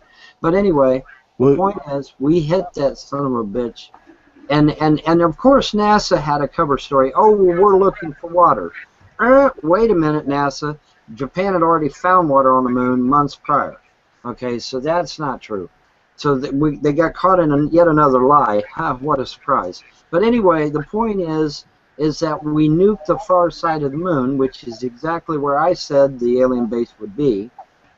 And it's really funny because I watched it happen live, and when they were just getting ready to assault the base, they cut to a 3D animation instead of showing us the actual footage. Okay, so there's no way we can see the actual strike, which I thought was kind of interesting. So, did we take out an alien base on the far side of the moon? I say we did, because it literally correlated with the YouTube video that I put out just a few weeks prior. And, you know, I mean, I don't believe in coincidences. I don't believe in coincidences. You know, and I just thought it was interesting that I laid out all the legal reasons why it's wrong for these extraterrestrials to be spying on us. And then just weeks later, bam, we nailed their base on the far side of the moon with like I said, about the equivalent of 20 Hiroshimas. You know, whatever was on the far side of the moon, sure as fuck ain't there no more. It's gone. Okay. If you don't mind me asking, Yeah, you go said ahead. that we hit the moon with basically something that's the size of Hiroshima. Do 20 you years. have like the article of that, or like the Yeah, video, or anything? yeah, we knew, I mean, we nuked the moon. I mean, just put it in a Google search. We nuked the moon. We hit the moon. We bombed the moon. Any Okay. one of those things put into Google search will give you what you want. We literally bombed the moon. We nuked it. We hit it with like I said, the equivalent of 20 Hiroshimas. And even the scientists themselves said it rang like a hollow bell. We hit it so hard, it rang like a hollow bell. Didn't go Okay? anywhere though, did it? That's No, it didn't go anywhere, did it? No, it didn't go anywhere, did it? Good. Am I echoing again? No, not as you're real loud, but you're not echoing. Not at the Okay, moment. good. Not at the moment. But it was, I just thought it was interesting, an interesting coincidence, if you like, that I mentioned the legal reasons why it was wrong for an extraterrestrial entity to be observing us from the moon covertly, and then just a few weeks later, bam, we nailed the far side of the moon just as hard as we fucking could, and I don't believe in coincidences. And I think that, maybe they saw an opportunity to do a surgical strike and they took it, and then their cover story is, oh, we're looking for water. No, the Japanese found water just a few months back. So, but that was a Like cover how they story. sort of portray the cover story as we're looking for water, considering the universe is a celestial ocean of dark matter, which is dark fluid, which is, in a sense, water. It's, I mean, even it explains this in the Bible in Genesis chapter 1, verse 6, in reference to the firmament and the separation of the two waters, the earthly waters and the heavenly waters. That's kind of mentioning like that, doesn't it? But I just thought it was interesting that I made a YouTube video about extraterrestrial spying on us from the far side of the moon, and then just a few weeks later, wham, we nailed the far side of the moon with the equivalent of 20 Hiroshimas. It's like, okay, I don't think that was a coincidence. I think if they saw a chance to take out a base, they probably took the motherfucker out. They probably verified it. To provoke that kind of action. And well, Nadia, you would have to go back to an alleged meeting with Eisenhower and some extraterrestrial entities, and there was even a project. It wasn't benevolence. It was there was Was it Blue Book? No. This was an actual government operation, and I'm trying to think of the name of it. It wasn't benevolence. But there was an actual government operation to meet with extraterrestrials for the purpose of making an agreement, or several agreements, actually. But I can't think of the name of the actual government operation. But the you point mind me is... asking? Huh? Sorry, I just wanted to know, were you getting this information from Behold the Pale Horse? No. Okay, I was just curious, because it says the exact same thing in that book. I've never read Mr. Cooper's book, although I'd like to someday. But I haven't had a chance to read Mr. Cooper's book. But anyway, the point is that there was an actual government operation, documentation to go with it, that where we made agreements with certain extraterrestrial entities, whether you want to believe them as a spiritual entity or as a carnal entity, it doesn't matter. Point is, we allegedly made agreements with these entities. These entities reneged on their agreements by taking too many human beings and by doing too many things that were untoward, and and it's highly possible that we verified that there was a base on the moon, and we struck it. How do you know this, and how do you have enough influence on I used to converse with NASA all the time, Nadia. Nadia, the moon. Nadia, I used to converse with NASA all the time about various things. All the time. I used to talk to him all the time, man. It wasn't unusual for me to talk to NASA. You know, that was not unusual at all. Like I said, I have well above top secret. Many of my relatives have well above top secret. We've been active in government. We've been active in the military. We've been active in high levels of business. Not necessarily corporations, but high levels of business.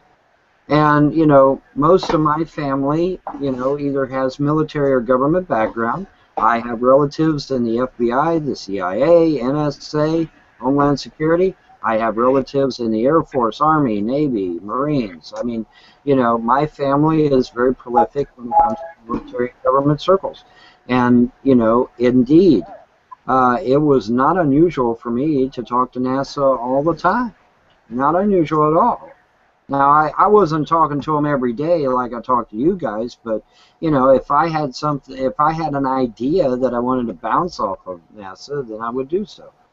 You know, I did that quite frequently. It wasn't unusual at all. Like I said, my mother has the documents from where I converse with NASA back and forth via regular snail mail, you know, as well as the telephone. It wasn't unusual at all. That was a common occurrence for me. And, you know, we discussed advanced propulsion systems. We would discuss, you know, the idea of, you know, what they were looking for as far as what they wanted space to be. You know, I wanted space to be ours, America's. I wanted America to be first. I wanted, you know, America to have a secure high ground, if you will, militarily as well as scientifically. You know, and I wanted to spearhead the idea of having space fighter craft, as well as freighters and whatnot, that sort of thing. And, you know, I'd bounce ideas off of them all the time. It was not unusual. Not unusual at all. You know, I think that, you know, they might have watched my video and decided to verify first whether it was there. They verified that the base was indeed there, and they did a surgical strike to eliminate that threat. No big deal. Well, it would be a big deal to the Grays, but not to us. But, So,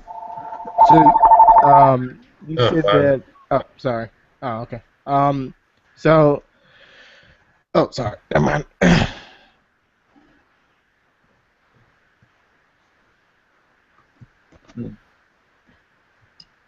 Yeah, no, I'm too tired to deal with this. I'm not dealing with people that have jumped the shark so thoroughly right now.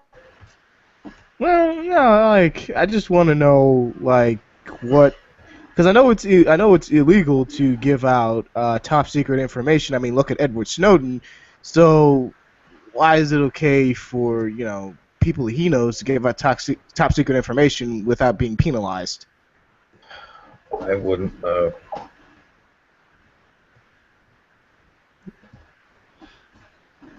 Yeah, it raises a lot of questions. I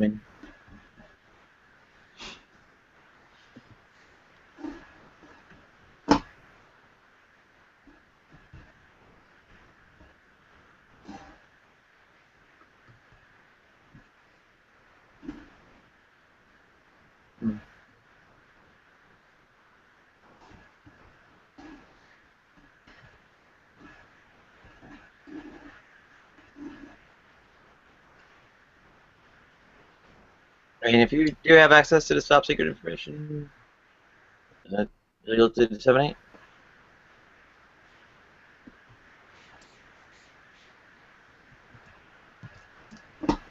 Wouldn't there be like some kind of threat of retaliation for disclosure?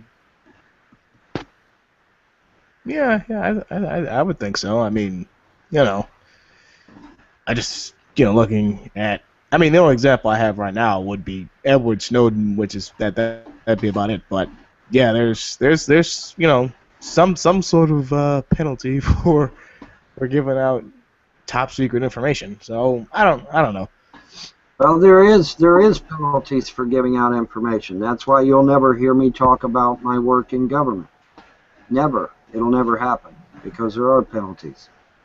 You you know, and like I was telling Bohica the other day, you know, if this was the 1980s, I wouldn't even be able to allow him be able to tell him that I had a tank thermal sight on my tank, because at the time that was top secret.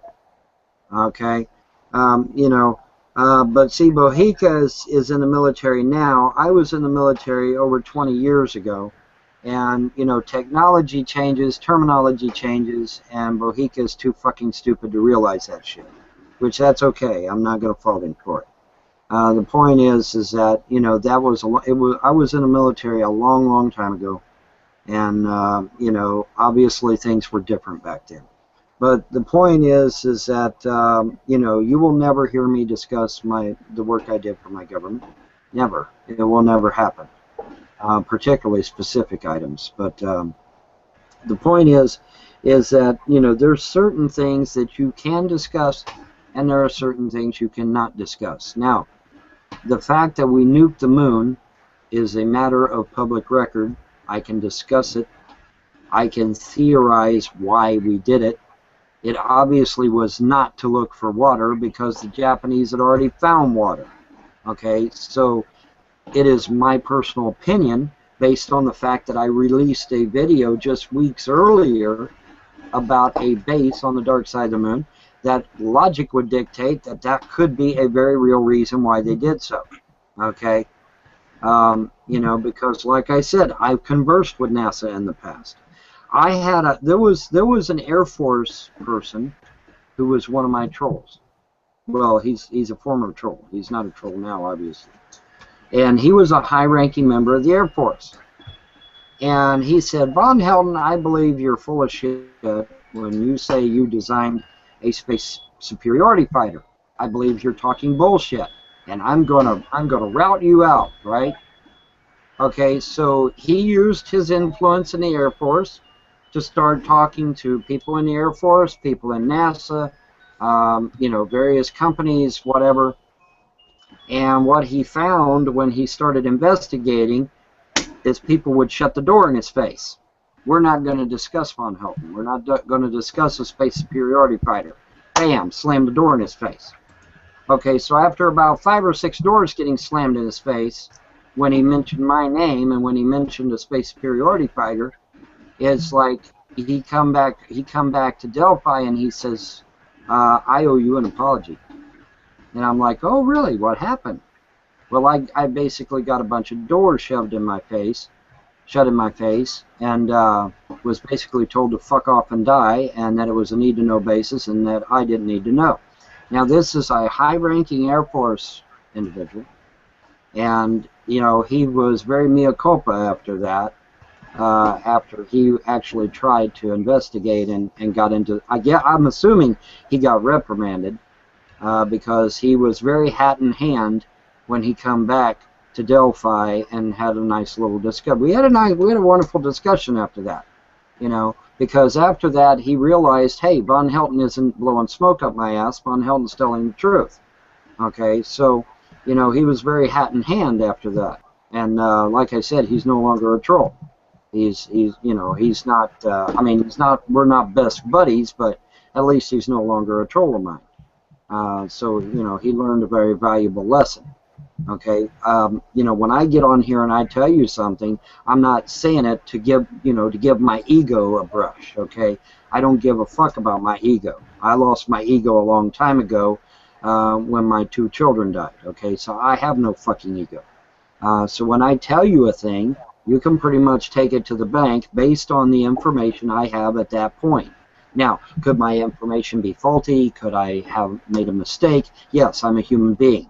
But the information I have at that time, okay, I'm going to assume is factual until more information presents itself, okay? And, you know, but he was very hat in hand after he got a few doors shoved in his face, okay? So, you know, very, I don't know, oppositional approach and such. You do realize I actually believe you when you say this. Well, you know, like I said, when me and my father went to the mall, you know, we went to a bookstore because my father wanted to get an engraving for his Bible. I think that's what the reason we were there. And anyway, we go into the bookstore in the mall, and right there on the shelf is a copy of Popular Science magazine with my ship on the fucking cover. And my father even points to it. He says, "That looks like your design." I said, "It is my design," you know. So, you know, I mean, you know, no, I have no reason to lie about this shit. And the bitch of it is that now in hindsight, as an older man, you know, I can say, well, you know, dumbass, you should have patented it, copyrighted it, done something to protect your investment, you know, because now you don't have a pot to piss into or a window to throw it out of. Whereas if you had copyrighted, patented, you know, done all, you know, jumped through all their hoops, you would now be a multimillionaire, you know, and Lockheed would be singing your praises. But you know, but they took my design. They took my design. They took my design. What year the issues were, or what? I have my parents have the original rough draft. My parents have the original rough draft of the craft. Huh? What issue of the magazine? Oh God, I don't remember. We're talking years ago. I was a teenager, for fuck's sake. But anyway, the point is that, you know, I still have the rough draft of the craft. I still have the old documentation to go with it. I did not build the entire craft. Okay, I didn't. I did the body. I did the hydraulics for the landing gear and some piddly other shit. I don't think I did the electronics. I think, you know, I was in the process of doing that, but I didn't get around to it. Remember about a 5-year range? Huh? You remember about the 5-year range when the article might have been released? No. It was. I would have to go back and get the documentation. Like I said, my mom has. Huh? When were you a teenager? I don't know, 70s, late 60s, early 70s, something like that. I don't know, Nadia. I'd have to go back and get the documentation. My mom has the documentation somewhere in her house, I think. I hope. She's supposed to save all my documentation. Hopefully. Well, we're asking more about the magazine than your documentation. Huh? We're asking more about the magazine than your documentation. Well, it would be a copy of Popular Science magazine that has the F-117 on it. Whichever one that is. You mean F-117? The F-117. That's what I said. Okay. My kind of issue is that, okay, and I'm telling you this not as a enemy or a YouTube troll. It's just that you're making an extraordinary claim, right? And the basis for that is your father's opinion, right? You have to take into consideration that parents are horribly biased when it comes to the accomplishments. Okay, let me stop you because that's not what I said at all. You didn't pay a single bit of attention to what I said at all. I just got through telling you a high-ranking Air Force official researched what I said, got doors slammed in his face, got told to fuck off, got told it's none of his fucking business. Okay? Furthermore, I have corresponded with NASA on numerous occasions, not just the Space Superiority Fighter. We've discussed a lot of shit. Me and NASA went back and forth about a lot of different things. Okay? By NASA, you mean who, the receptionist or the main engineer? No. Actual snail mail correspondence with NASA by letter, back and forth with their people on numerous occasions. And like I said, if my mom hasn't shredded them, she's got all that documentation. She's got all of it. Well, if you could show it, that would be interesting. That would lean some credibility.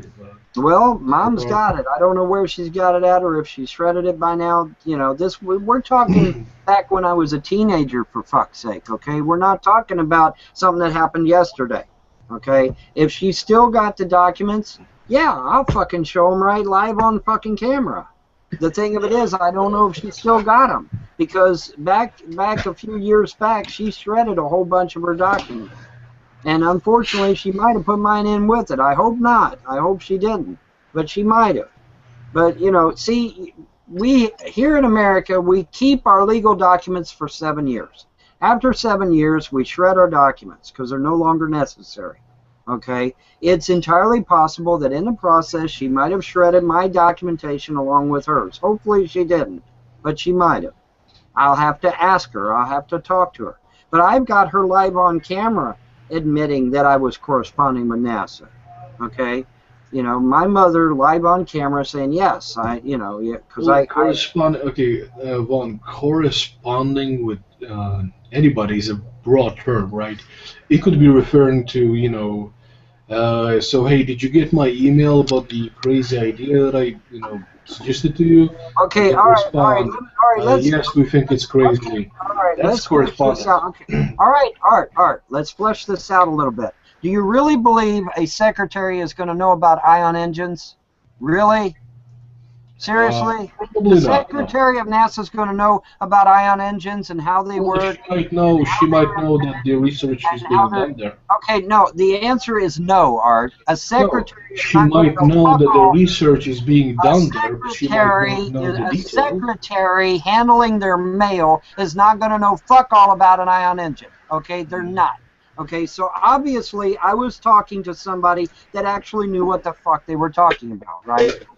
Okay, I wasn't talking to no fucking secretary that handles their mail, okay? Obviously not. And then not only that, but I also corresponded via telephone as well. Okay, so you talked about so you send them. Okay, you know what? No, I really don't want to get into this. We were kind of being nice for a few days. I understand this is kind of personal for you. Yeah, I really don't want to go there for both of our sakes. Can we just change the topic? Anybody? Yeah. Well, I've got to tend to the kids anyway. It's after 7, so I need to shut off my camera and give them their baths and shit. Okay.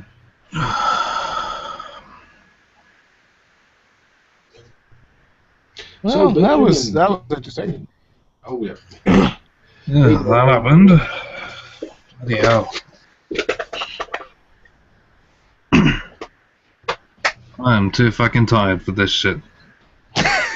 Tell me about it. There's this thing, it's called sleep.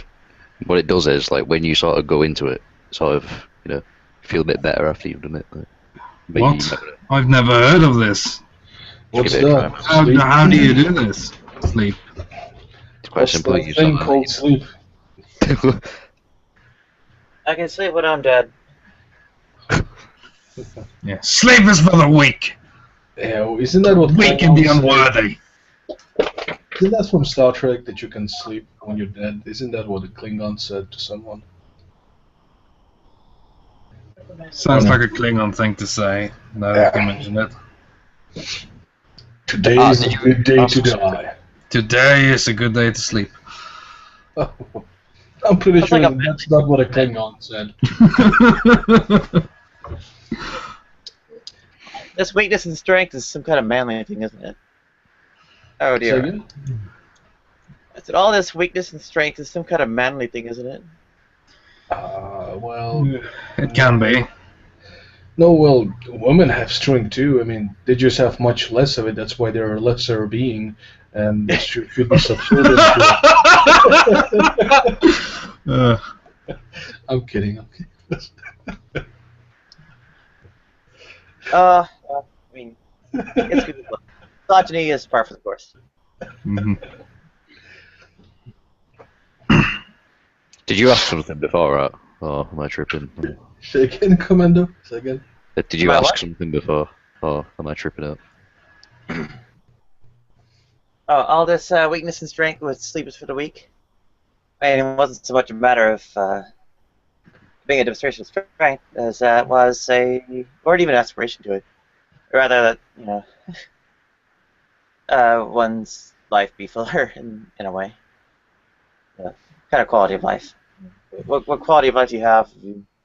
Well, sleep is so much of it. You're not even actually there.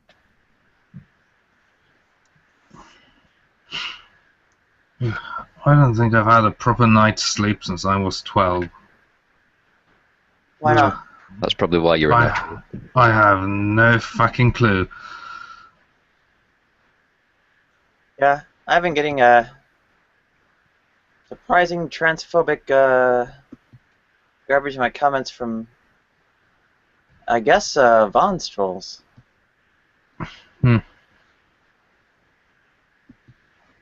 It's shocking. I mean, they are, in some sense, skeptics themselves, so they, yeah,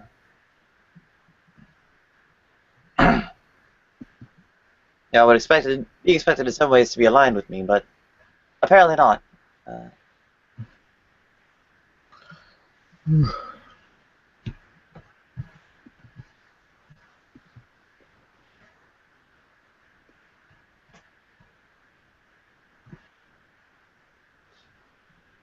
Trolls are only in it for their own egos and their own purposes.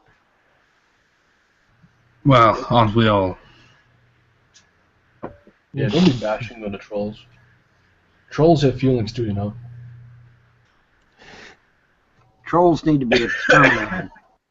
Well, I seem to have figured out, because it seems they actually watch you, and me too, that, yeah, they have to at least hold back from outright name-calling for me not to delete their comments. So, they're actually kind of sort of getting through, and or at least making statements in, I don't know, more of factual terms instead of, yeah, the name-callings and profanity and whatnot. Well, So, I have them all blocked, so what are they saying? well, Mr. Unite for the Children says, "Tell me about it. I'm getting a huge collection of these that I haven't watched yet. Thanks to Nadia, when he dies, we'll still have years of his stuff to laugh at." Yeah. Well, tell Mr. Unite for the Children that one of the first things I'm going to have a private investigator research is his fucking ass. And that he's going to be one of the first assholes I go after. Because that motherfucker was sitting there making all kinds of lewd comments about my children. You sick fuck. You're going to be one of the first people that I investigate when I get money. Bet on it. So now, how you like that, Mr. Unite for the Children, you sick fuck? Talking shit about my kids. Fuck you. Yeah, Fuck family is off limits. That's just not cool. He's a fucking asshole. He's a fucking asshole. And then he'll turn right around and say, "Oh, I got children too." Well, if you got children, why are you talking trash, you know? Yeah, I think Plum Jam is right. Let's not give them airtime at all.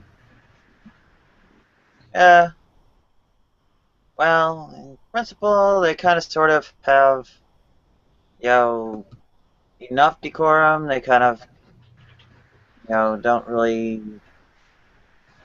merit kind of outright silencing, but at the same time, I'm not completely on board with the spirit of, you know, the just, aggressive harassment or whatever you might call it against them. Nadia, I can assure you, when I get money, they'll be running around deleting their posts. They'll be deleting their hate videos because they ain't gonna want the backlash. They'll be deleting all their shit. Trust me, because they ain't gonna want a piece of me.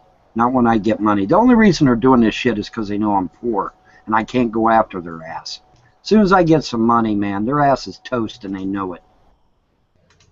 Well, do you know what happened to, or what was the last I heard of? The various, or several of the, you know, I guess, those who repeatedly raped me in the early 1980s. One was pretty close to graduating medical school. The other one was still in a position with respect to law school.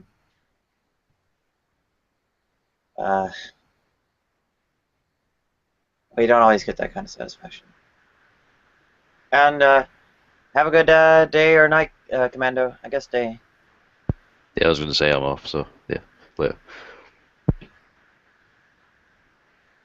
All right, Commando. But yeah, they're assholes. That's all. They're just a bunch of fucking assholes. And as soon as I get some money, I'll prove it by throwing their fucking ass in jail, or at the very least, making them pay a nice, huge fine.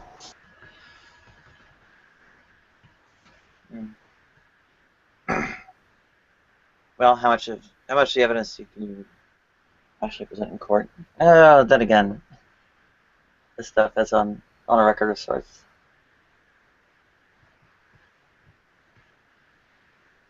And I mean, to the extent they have, say, slander or libel, can you, you know, demonstrate the falsehood of their claims in court? I mean, let's say it's true that you were involved in some kind of secret project.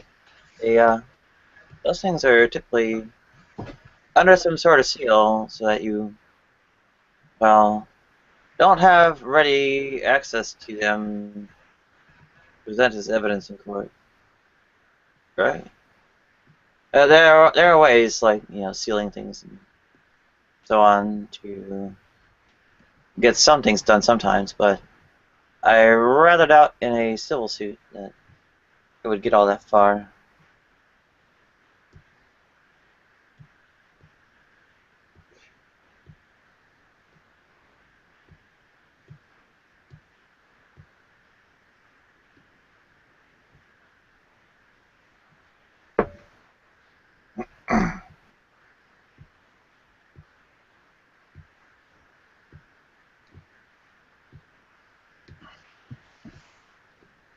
Okay, I still haven't heard back from the sex yet. Or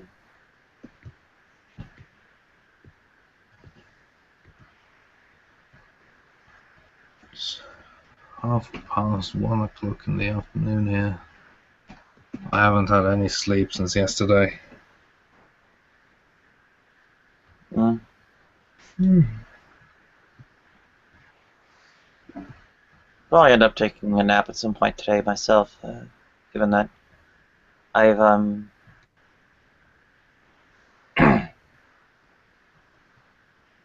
rather I woke up a bit early this morning, well before 5. I think it was like around 3 a.m. that is. Sorry.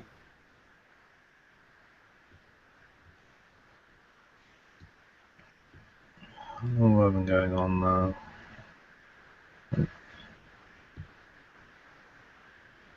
27 hours I've been awake. 27 hours. So Lovely.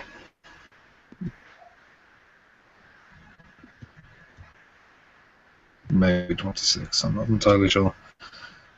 In any case, I need to fix my insomnia problem. you want to see how big of a freaking ad banner or whatever it is they have on the top of the plus.google.com/hangouts page. This is like new and very irritating. Seems like you have to scroll down almost like 2 or 3 pages to reach the actual short hangout listings.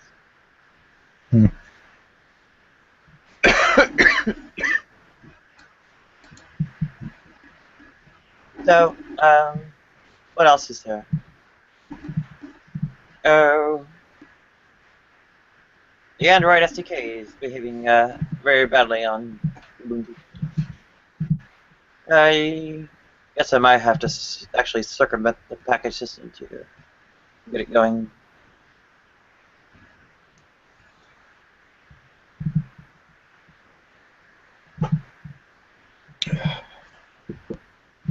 I'm not incredibly well informed on operating systems.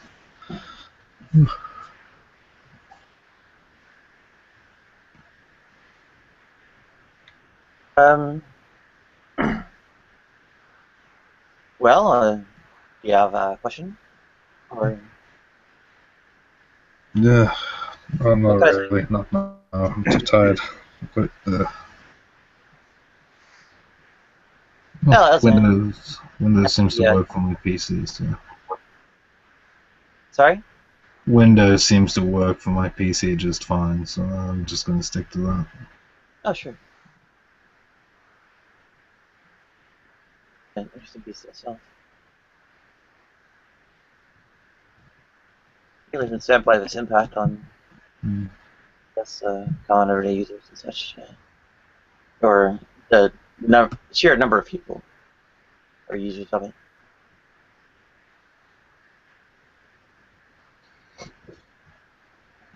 Yeah, there's an elder just the pre-Windows NT / XP, etc. efforts. But the current affairs that go about, I guess, 7 in Vista and 8 and 10 and so on, were designed by the same person who designed VMS, the Digital Equipment Corporation operating system. They have a sort of alternative vintage to Unix affairs. They are deriving their ideas from. They are in some ways actually nicer than Unix, particularly in terms of how they access files. Hmm. Trying to keep it very simple. In tech terms, I can just kind of blow you away saying the NTs and BFSs are more easily adapted to AIO than Unix. Probably be Greek to you and everyone else here.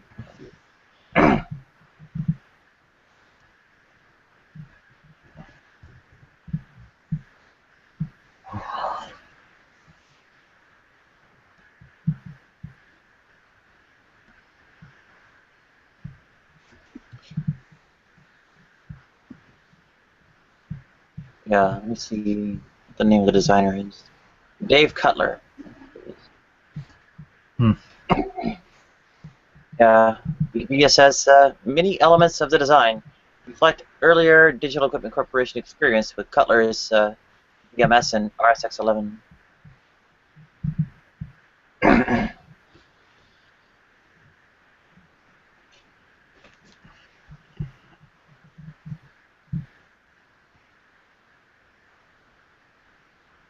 Yeah, ultimately, kind of the way it ends up working in those alternatives where that greater capability, that had a better design and such is arranged, is that the file system or the way you access files is set up more like the way operating systems commonly arrange networking. Hmm. So that interruptions and so on of various kinds of saving Well, reading. I can remember in the media. I can remember in the media, big headlines: 15-year-old whiz kid designs the SR-71 Blackbird. It was in the media. He was heralded as a genius and as a whiz kid by the media.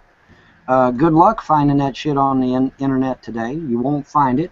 You won't find any mention of a 15-year-old kid that designed the SR-71 Blackbird. You will not find it. I defy you to try. But yet, when I was growing up, it was all over the media. He was being heralded as a whiz kid and as a genius, and you know how he was gonna take America into the 21st century and shit like that. Can't hear a peep about no 15-year-old whiz kid no more. That's all gone, man. It's all gone. Do you remember his name? No, I don't, unfortunately. That's going to make it difficult to Google.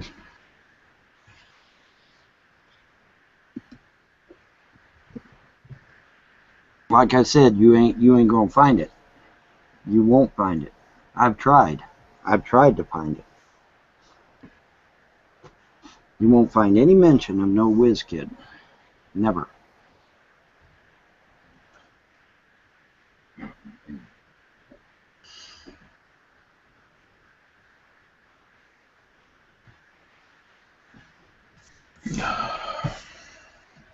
Whether you like to believe it or not, the government occasionally will sanitize the internet for your protection. They will literally remove shit from the internet and all vestiges and references. And you just won't find that thing anymore, whatever it is. It will be expunged from the internet. I don't know how they do it. I don't know how they do it so fast is what gets me. But yeah, if they want something gone from the internet, it will be gone. Guaranteed.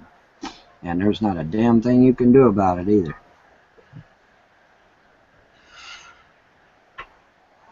Well, who is the government? And which internet? Well, sadly, the government is supposed to be the American people, but we found out what a farce that is, didn't we? Again, who is the internet? The internet is supposed to be, well, the internet is actually military, is a military thing that was made public. But it used to belong to the military. Yeah, it used to be a military project. Yeah, sure did. And So who's military? huh? Who's government and who's military? The United States. But isn't quite a bit of the internet outside of the United States now? No, the World Wide Web is outside the United States. The actual internet is still here in the United States. But the World Wide Web is all over the world. Yes, that's true. I would It's here in not be so sure. Because I was getting quite a bit of traffic from Finland before the World Wide Web existed in 1993. I don't know how you did it, but I guess, I don't know, maybe they had some The kind of, internet was far broader than the United States even then. I don't know how you did it. That's all I can say. I sat down at the terminals in the computer labs and logged in. Like I said, I don't know how you did it. I won't rule it out, but I don't know how you'd do it, because it was pretty much located here at the States. And it was the World Wide Web that went international, but I don't know. I don't know. I don't know the extent of the internet itself. All I know is that it was a military operation that was made public. That's all I know. And that's all I'll probably ever know, because they're not going to tell you the whole truth. They will never tell you the whole truth. The Norwegian military government is funny in that they will accidentally tell you the entire truth. One of our politicians accidentally told the entire world on internationally broadcast television that we had spies in the Middle East. He didn't tell you anything. I mean, everybody spies on everybody. Yes, she did. She was asked, yeah, we have spies in the Middle East. And, yes, of course she is, because everybody spies on everybody, and everybody knows that everybody spies on everybody. So she didn't reveal anything. She never revealed nothing.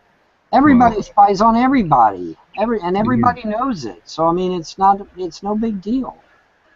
Norway isn't really known for their spy activity. I can assure you, everybody spies on everybody. I can assure you of that shit.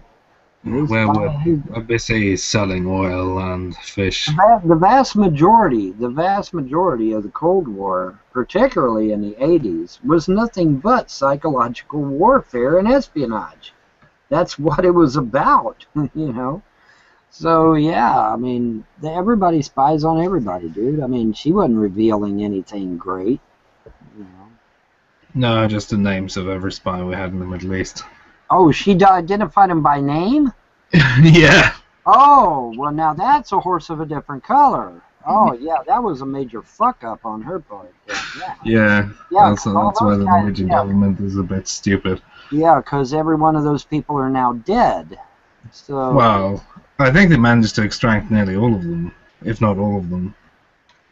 God, that was really, really fucking stupid. Holy shit. That was really fucking stupid. Yeah, we're not the greatest at keeping secrets. Damn. Oh, God. Wow. Yeah, that's really, really fucked up. Because that's what gets people killed, man. As they used to say years ago, loose lips sink ships, you know. You can't be talking too much shit about that sort of thing. All right, let me get in there and tackle the boy and wash his hair and get him scrubbed down and shit. I'll be back.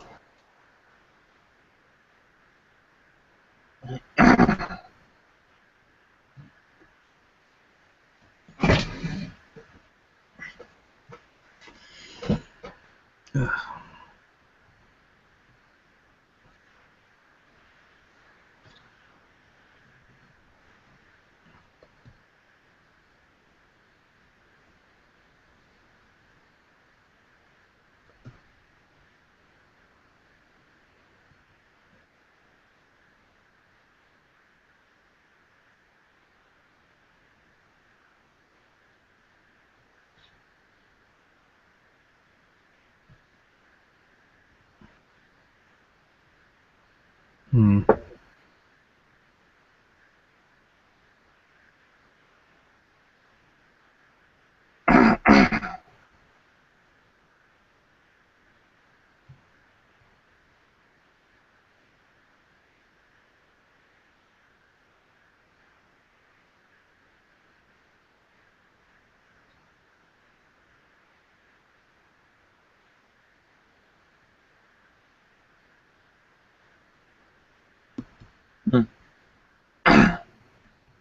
Yep.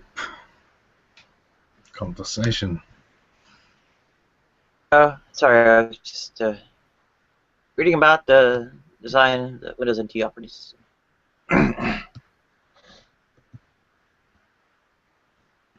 Yeah, it seems to have a somewhat different sort of, I don't know, ontology of affairs from, say, Unix.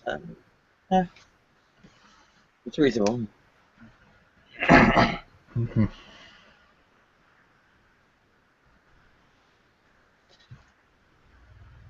Having someone like Dave Cutler, VMS designer, go about it, introduced a great deal of sanity. But previously was not very sane.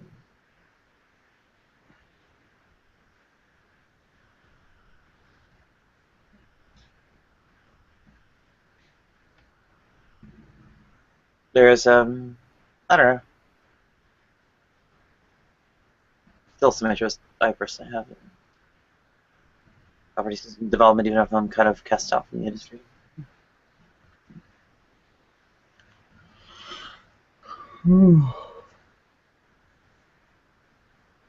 Yeah, I'm downloading the latest kernel Git repositories for things and putting them up because I don't care anymore. Mm-hmm.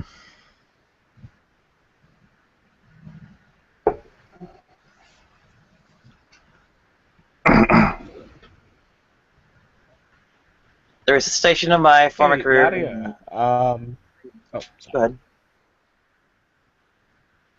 Oh, sorry. I was just gonna ask a programming question, because I'm trying to get into programming, but I don't understand what GitHub is, or what a Git repository is. Well, they're source control, so they basically keep track of well, the state of the files that you're working with, and yeah, every time you get to a state that you think is worth snapshotting, you go about committing. And every time you commit and so on, well, you can synchronize to a server that hosts the various files, source code that you're working on. So it's really pretty innocuous, pretty does maybe less in some ways than you might expect something to do, but at the same time that keeping track of versions of things. You can you can find, at any point where you made a commit, you can actually rewind back to that to the first, second, third, and through 10,000th commit and so on.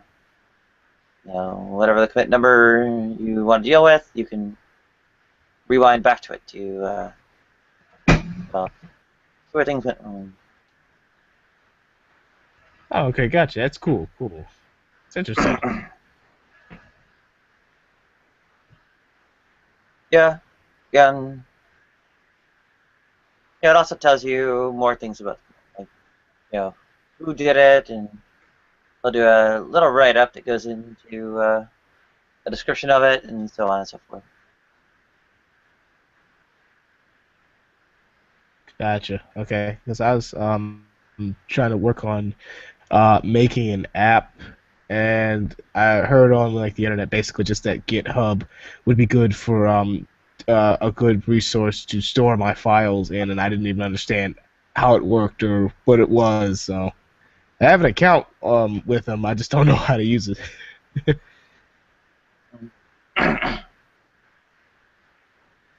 Also good.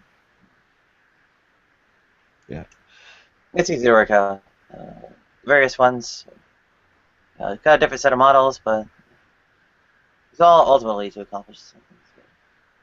So, once you figure out their kind of homebrew jargon for doing those same things, then you use Git, Subversion, CDS, and Mercurial, and I guess if you get long in the tooth, even Darks. So.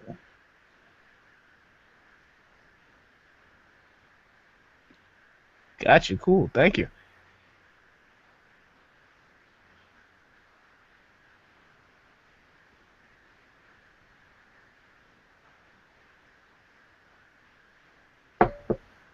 Yeah, one thing we'll end up doing a lot with the Linux kernel is they'll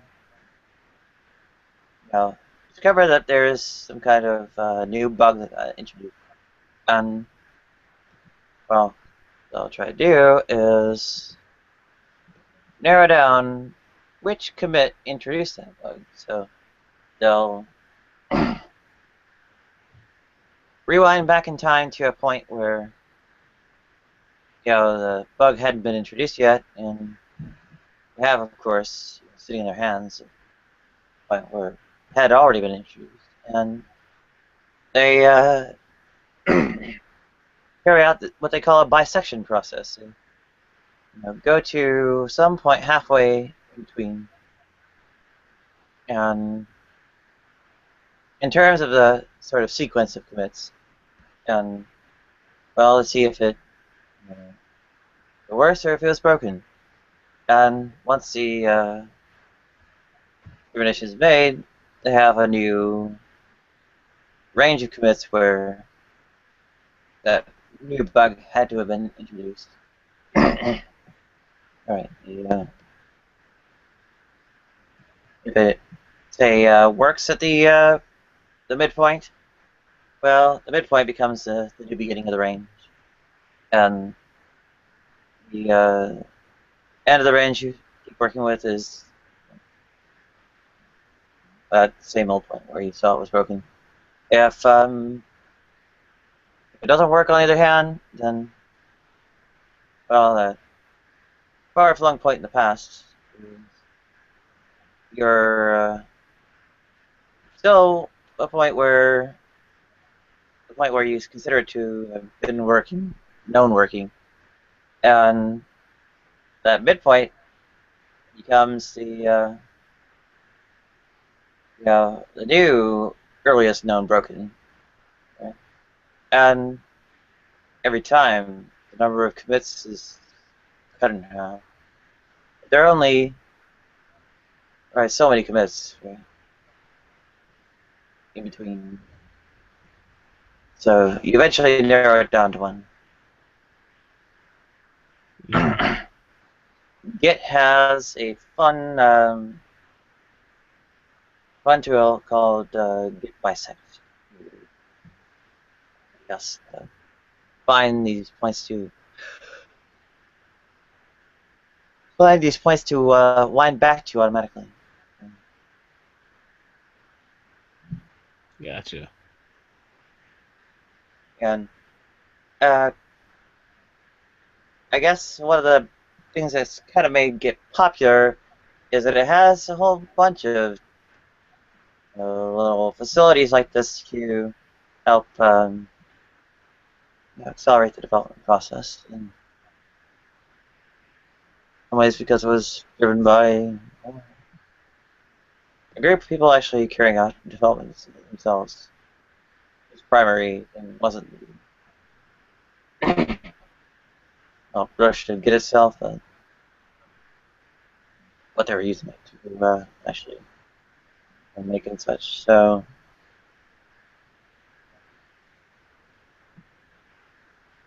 To the extent it's useful, is that there's instrumental value to it. Not being so dedicated to it, not having sort of really instrumental outlook, actually, a bit of benefit increased the quality and so on. Mm-hmm.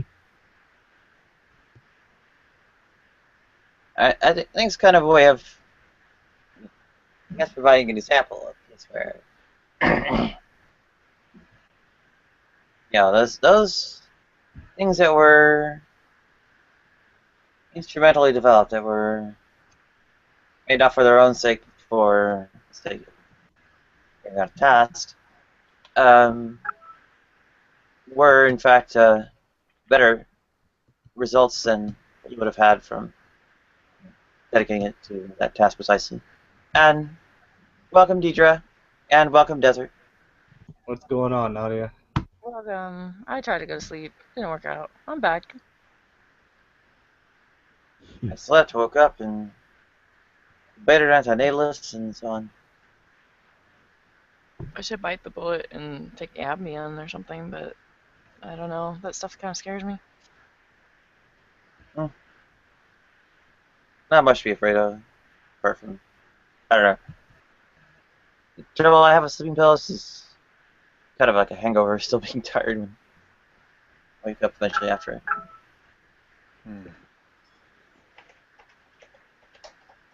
Nadia, did you drink last night? Did I drink last night? No. Okay, so you said you had a hangover. No, I said the trouble with sleeping pills is getting kind of a hangover from them still being tired when you wake up after. Oh yeah. Feel all wobbly. I guess what I actually tried was Ambien. I kind of felt tired when I woke up.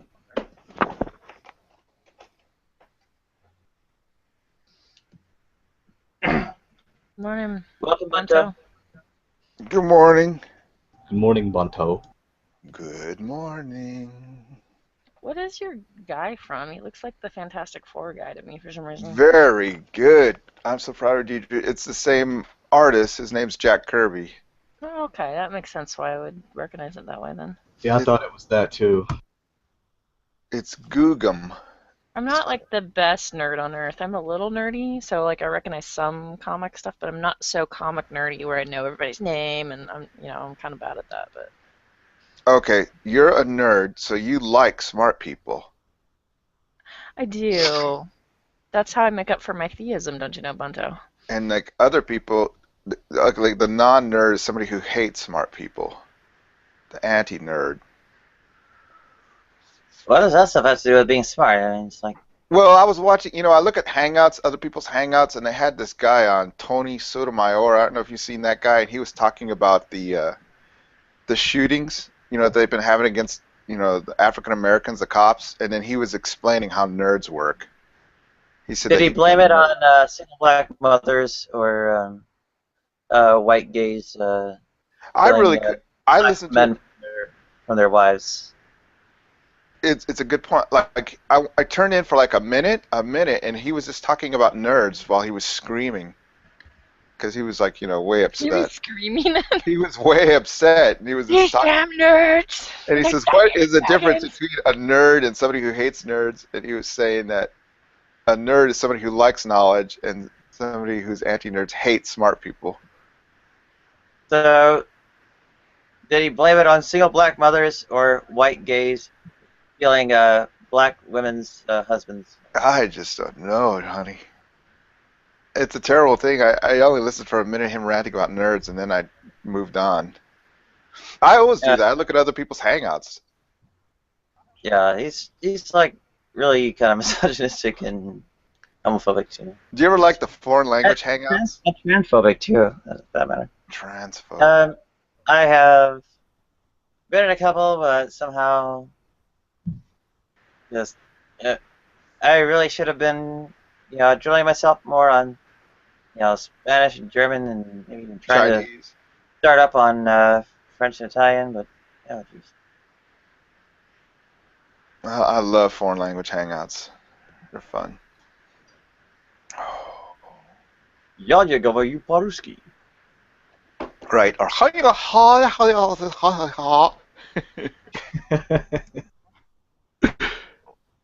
あなたは日本語がわかりません。 right. Something like that. Just One of my favorite atheists is Will Wheaton. I don't know if you know him, the king of the nerds. the guy from Star Trek. Yeah, he's a fun one to watch tweet and stuff. He's pretty fun. Anyway, he described a nerd as somebody who passionately loves something. Like he was kind of talking. He goes to the San Diego Comic Con down here and stuff, and whether it's a Trekkie or a Game of Thrones person or a comic book person or a gamer or whatever you want to describe as nerdy or geeky, he kind of interchangeably uses those words. And usually knowledge is part of it, but the willingness to be like to love something passionately, whether it's Doctor Who or for me, like I'm a big Joss Whedon fan. I love Joss Whedon, but he says find the things that you love and love them the most that you can, and so that's kind of how he describes a nerd. Good morning, campers. Hey, Michael. How can you not love a nerd? Well, I love Will Wheaton. Nerds, they got big dicks. I don't Well, know. I think I'm gonna assume that you know this for a fact, Bunto. it might be one of Bunto's projects. So how you feeling, darling? Did everything work out? I'm telling you, the dentistry is like medieval savagery in my mind. No. I have post-traumatic stress disorder when I go to a dentist. You should have seen me the too. antics. It's embarrassing. It's embarrassing. I hate going to the My dentist. dentist is a good guy. Otherwise, I'm quite sure they'd throw my ass out of the office. But he's tough. This guy, seriously, I had a car accident, so the airbag knocked one of my teeth loose, I didn't know that. and it flipped off one of my veneers. Just those two items alone, $4,000. Are you kidding me? $4,000. It's ridiculous. It's unreal. Well, it's a good thing the airbag went off. Look at the bright side. I'll tell you, it was like taking a left hook from Muhammad Ali. Yeah, those airbags don't play. And apparently my jaw was not aligned at the time, so the impact, I just screwed up everything when when you lock your jaw down when you bite. Right. Uh-huh. So, when you're in the middle of saying, oh shit, your teeth don't line up right. Yeah, they click. So what do? They just sort of like massage your jaw into place? Oh no, my jaw was fine. It was like taking a punch. So it was sore for a while, but it jarred one of my teeth and it knocked off a veneer. I know what that feels like. I have lost a tooth twice. Got socked in the face, and You another got time socked I hit in a the wall. face. Yeah. Bad. That's what happens when you're soapbox preaching on the street, yo. Oh, really? You're I'm out kidding. No, talking about God and somebody came over and sucker I'm punched you. kidding. But yeah, I'm with you, Michael Ann. I hate the dentist. I have, for some reason, if I go to the dentist, the pain is unique. Like I have a high pain tolerance. I've broken my arm, I've broken my wrist, I've broken my fingers. Don't shed a tear.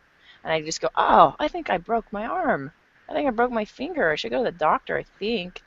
But then I go to the dentist and like I am like jolting, like an electrocution is going through my Wow. body, and they're trying to numb me up, and I look like I'm a stroke victim. And then when I get out, I have a migraine for the entire day. It's insane. Have I you noticed know. now they It's take your like blood unbelievable. pressure and stuff? Like when I go to the dentist, they take my blood pressure. Oh yeah, I'm insane. Like they know I have anxiety I problems with the will tell you, dentist. I am shocked at the bells and whistles this dude has. He has a CAT scan. He'll take Yeah. a full CAT scan of your head. Yep. They've got a pen-sized camera where he can just she just sits there and gives it a full sweep around your mouth, and then the pictures go up on the wall. The teeth look like toes. I mean, he can see straight through to everything. It's unbelievable the kind of bells and whistles he has. It's He's cool the that they can light up your teeth too, and they can see if there's any unseen cavities. Like it's It's crazy. unbelievable. So I tease him all the time. I said, I'm not paying for pictures because you're good enough. If the lights went out, you can still do the job. I'm not paying for pictures. If you want a picture, Right. it's on you, Chief. You know, I if don't you pay, say I don't that, pay for pictures. And if you really need a picture, I'll get out my iPhone. I'll take a quick one. oh I'll zip god. it to you. The thing is, if you tell them that, then you have to sign a form saying that you don't want pictures. Because I Oh, are did you that kidding once. me? I go in there and I tell them, here's the deal. When the veneer fell off, I said, look, I'm just here for the chiclet and some crazy glue. I don't need I love pictures. it, chiclet. That's, I don't need my teeth cleaned. I don't need any of the bells and whistles you're going to tack on here, so it's about $1,000 when I leave. You're out of your mind. Here's what we're doing. The tooth, the glue, and you. They get a kick out of that, but I'm dead serious. Yeah, every single time they want you to take your X-ray. Every single time. Money. Yeah. And every time he suggests something, when he gives the girls an order, I'm like, is that free? Is that free? Is that free? Oh boy, I Oh, love it. yeah. Dude, you need to come to the dentist with me because like I'm like I feel like I'm being ran over. I need someone to advocate for me. Oh boy. Yeah, Okay, I'm bad I gotta news go, bears. guys. Have a good day, huh? Take care. Good night, Bunto. Bye. Yeah. Later, Bono.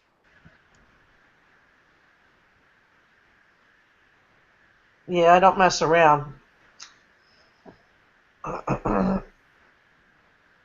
You should see. I tell my patients all the time. The next time you need to go to your oncologist, bring me with you. You'll see an office visit the likes of which you've never witnessed before.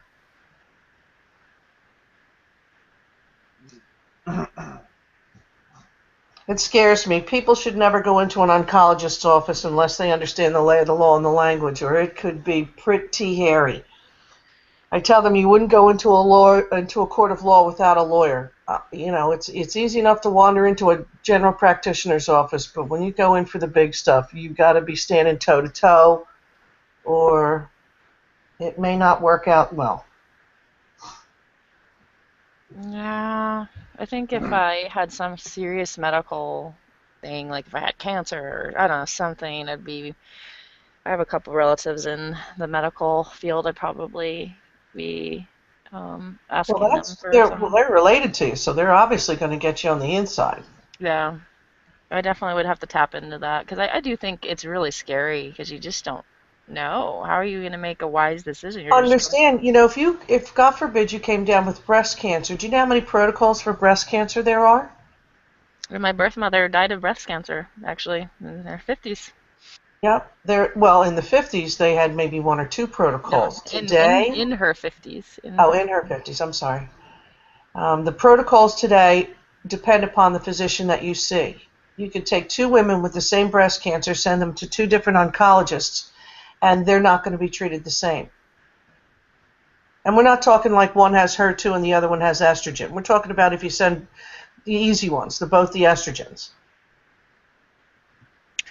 Somebody told me that if you try to preemptively, let's say you have a mild form of cancer or like some cancer cells or something, if you tried to like kind of do what people were saying Angelina Jolie did, which is sort of like beat it to the punch, like get your ovaries removed, get your uterus removed, get a mastectomy or whatever. Somebody told me, and See, maybe here's the I'm problem. wrong, that cancer cells will still find a way if it elsewhere. I don't know if that's true. What do you think? Remember that cancer is about the immune system, not the organ you find it in. Now, as it regards certain genetic cancers, because remember, most cancers are diet and lifestyle. We very rarely get to see the genetic type as compared to the others. Although it is, cancer is just so prominent these days. But I just had a sister-in-law who her father passed away late in life. He did not get cancer until he was well into his 70s. And we know that people that get it later on in life do better than those that we have to treat through their 20s, 30s, and 40s. She turned up with the gene. Her sister didn't have the gene. So the one that had the gene for it also, because they told her the next primary spot will be your breasts. Well, she just preemptively went and took her breasts. That's a bit extreme. I think that was unnecessary. You have an immune system to keep you from these problems. So to the extent that you can keep that immune system working, you will negotiate it. Because everybody has cancer. The question is who has the immune system to combat it. So cancer will find a way. You can take out every organ you care to. If you're living in a very contaminated environment, if you're genetically predisposed to have it, you will.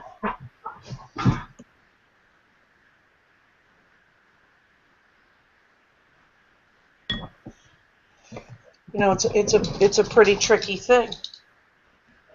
I'll tell you, in the 30 years of taking care of patients who come in with cancer, what I find the most alarming, when I was a student in nursing school, it was very rare to hear about somebody that had a primary glioblastoma, which is a nasty aggressive brain cancer.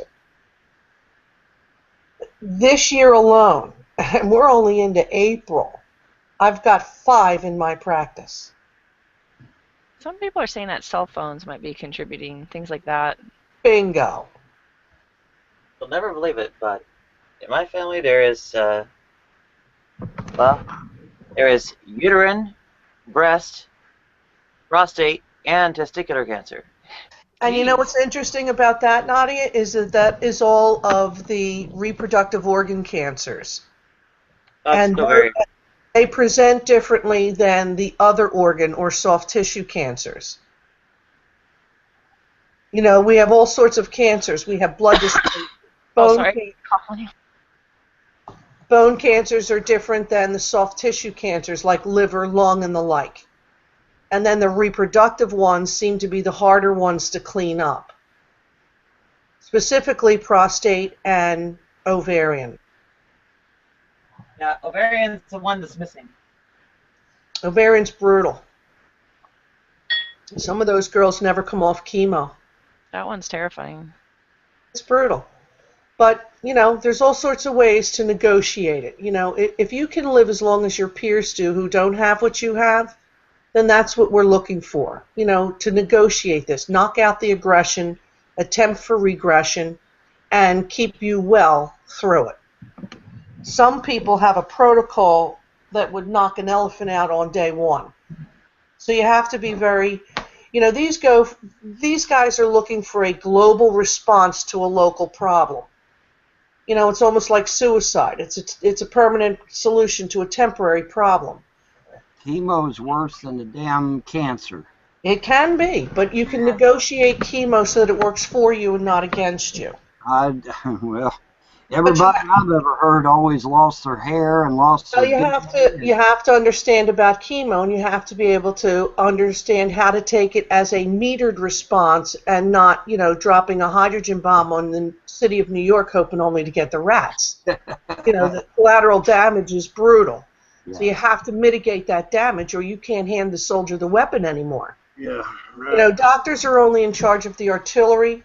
Who's in charge of the soldier? You got to be ready to go into the ring with Muhammad Ali. You can't just send any Tom, Dick, and Harry through to drink down some Clorox thinking they're going to make it. Right.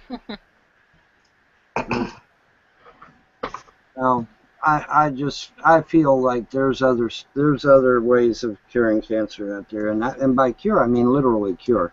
Not this. Oh well, let's hope and let's get it into remission bullshit. I mean actually cure, actually Oh, kill there are the two types cancer. of patients that come to my office. Those that wouldn't give traditional medicine a toss in the ring, and those that have been thrown away by medicine. I can't tell you how many people come into my office crying because they told them to go home and get their affairs in order. What are Yeah. they supposed to do? Just sit there and wait? Walk up onto the hill like an old Indian and sit there on the mountain waiting for the white elephant or whatever? Yeah. No. You give the body what it needs and hope, you can negotiate whatever's coming down the pike. Right. Well, I truly believe that the vast majority of the cancer that we currently have is due to poor diet. I can't prove it, but I believe that. I mean, you look at all the chemicals they pump into our food and into our water and into the air and into the soil. I mean, when I It had was 1 in 100, and now it's 1 in 3. when I had these 3 tobacco bases active back here, all right, they gave us a powder to put on the tobacco plants to keep the bugs away, all right. And I noticed that the wrapping around the can was very thick, right? I pulled that sucker back, and I just kept pulling and kept pulling and kept pulling and kept pulling, and I had a train of warning labels literally on the ground out in a train as far as your eye could see of warnings of the chemicals in this damn powder that we were putting on the tobacco plants. You wonder why people are getting cancer from smoking? There it is, right there. And that's a load of shit, man. Just to keep away a few bugs. It's not even a whole lot of bugs. It's only like 3 different types of bugs they got to keep away. That's it. And it's just you should have seen you. I know you don't believe me, but I swear if I had a can right now, I'd show you. You just pull it out and pull it out and pull it out and pull it out, and it trains out as far as your eye can see of warnings of the chemicals in that powder that we put on them tobacco plants. And it's crazy. It's insane. It's just fucking insane. Cancer is due to diet or lifestyle. I would say that there is a fundamental limit to how many times our cells can divide before they go awry, before they lose their telomeres and get genes disrupted. And that's the real fundamental issue. With cancer being a rising cause of death. To the extent we end up living longer from essentially all the other causes of death getting knocked down. And welcome, Seth. I mean, cancer is what's There's a man. Hey, yo. Hey, how you? Howdy. There's a man in Canada that he's a scientist. He works in a lab. He's shown you can see on the video. He showed on video where the tumors he was testing actually shrank in size dramatically, and he can't get no funding. He said every time I try to get funding, I get blocked. I can't get no funding. But he's got the damn cure for cancer right up here in Canada.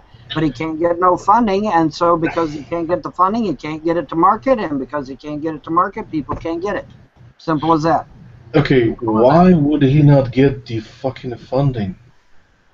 Because cancer's $1 billion industry, Art. They would and literally people would lose pay for the billions of cure as dollars. well. Dude, they don't give. Listen. I keep telling you, and you keep forgetting this, so I'm going to remind you. They call us useless eaters. They don't give a fuck about What us. are they? The elites. They don't give a fuck about you. They don't give a fuck about me. That's your claim, fine, hey. If they seen in the paper tomorrow that billions died, they would love it. They would eat it up. They would love that. Okay, Vaughn, do you believe that vaccines are the tool for the the big companies to make money?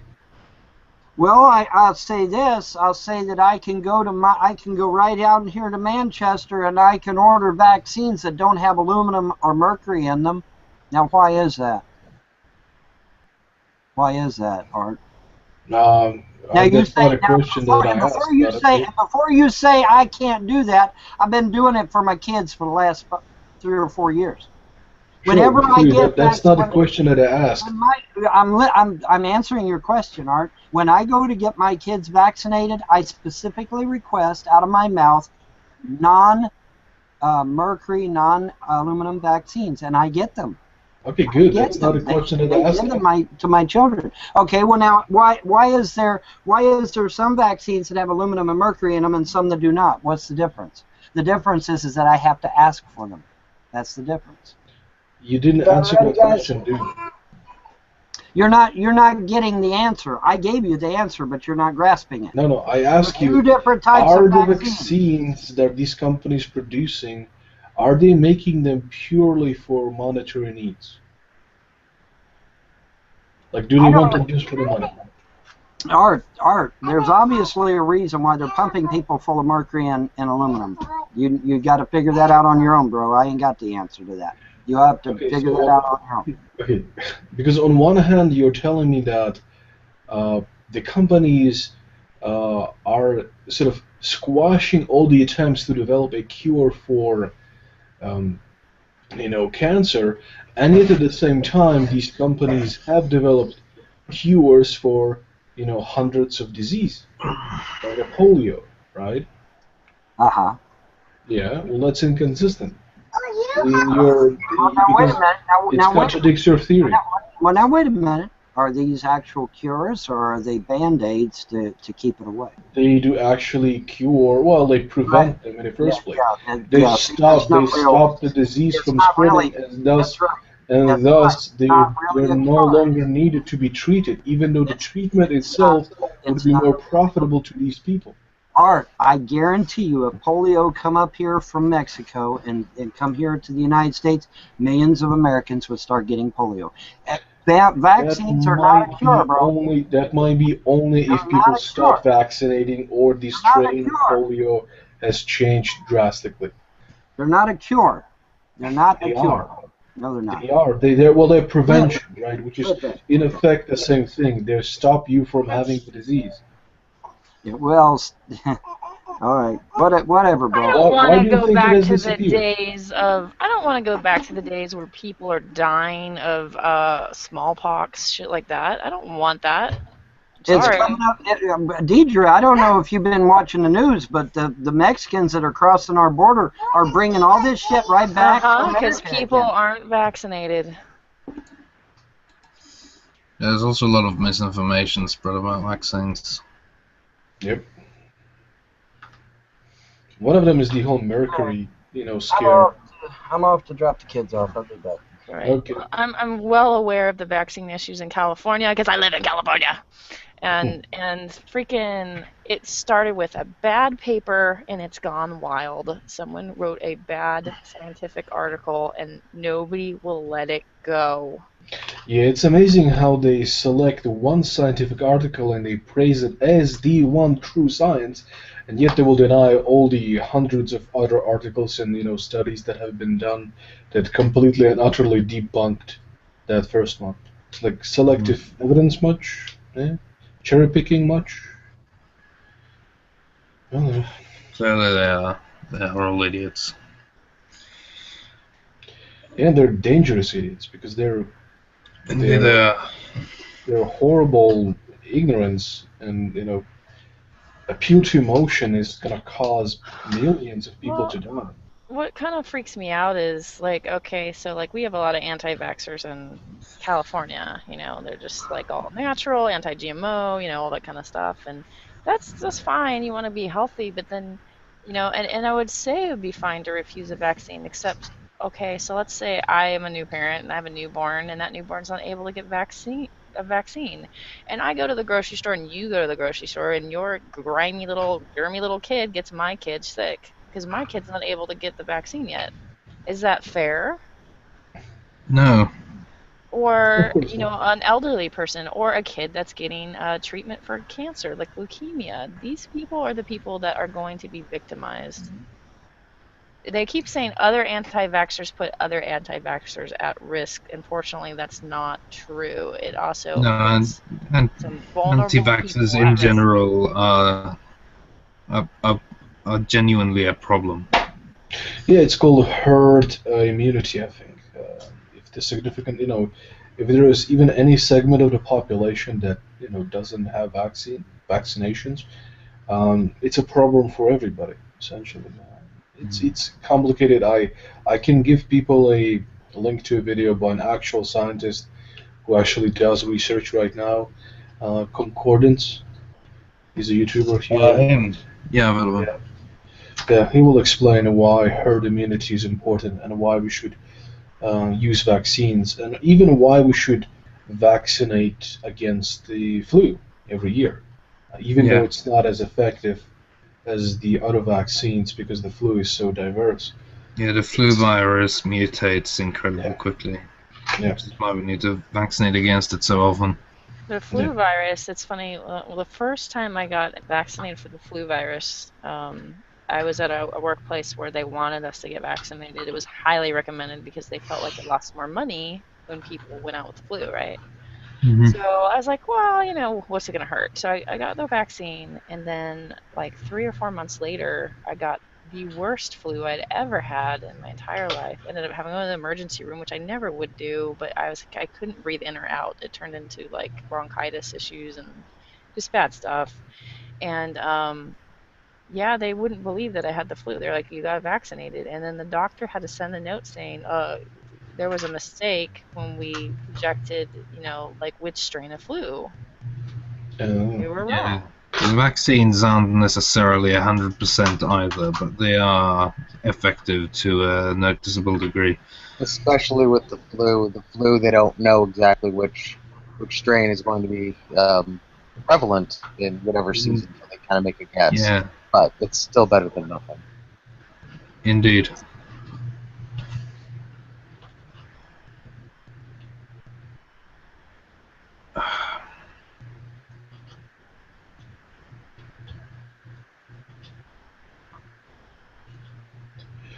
hey guys, does anybody have mod? Oh, never mind, I have mod. How So I you doing? noticed Hmm. Nadia went to sleep. I just want to check if people have the mod. Okay. Whew.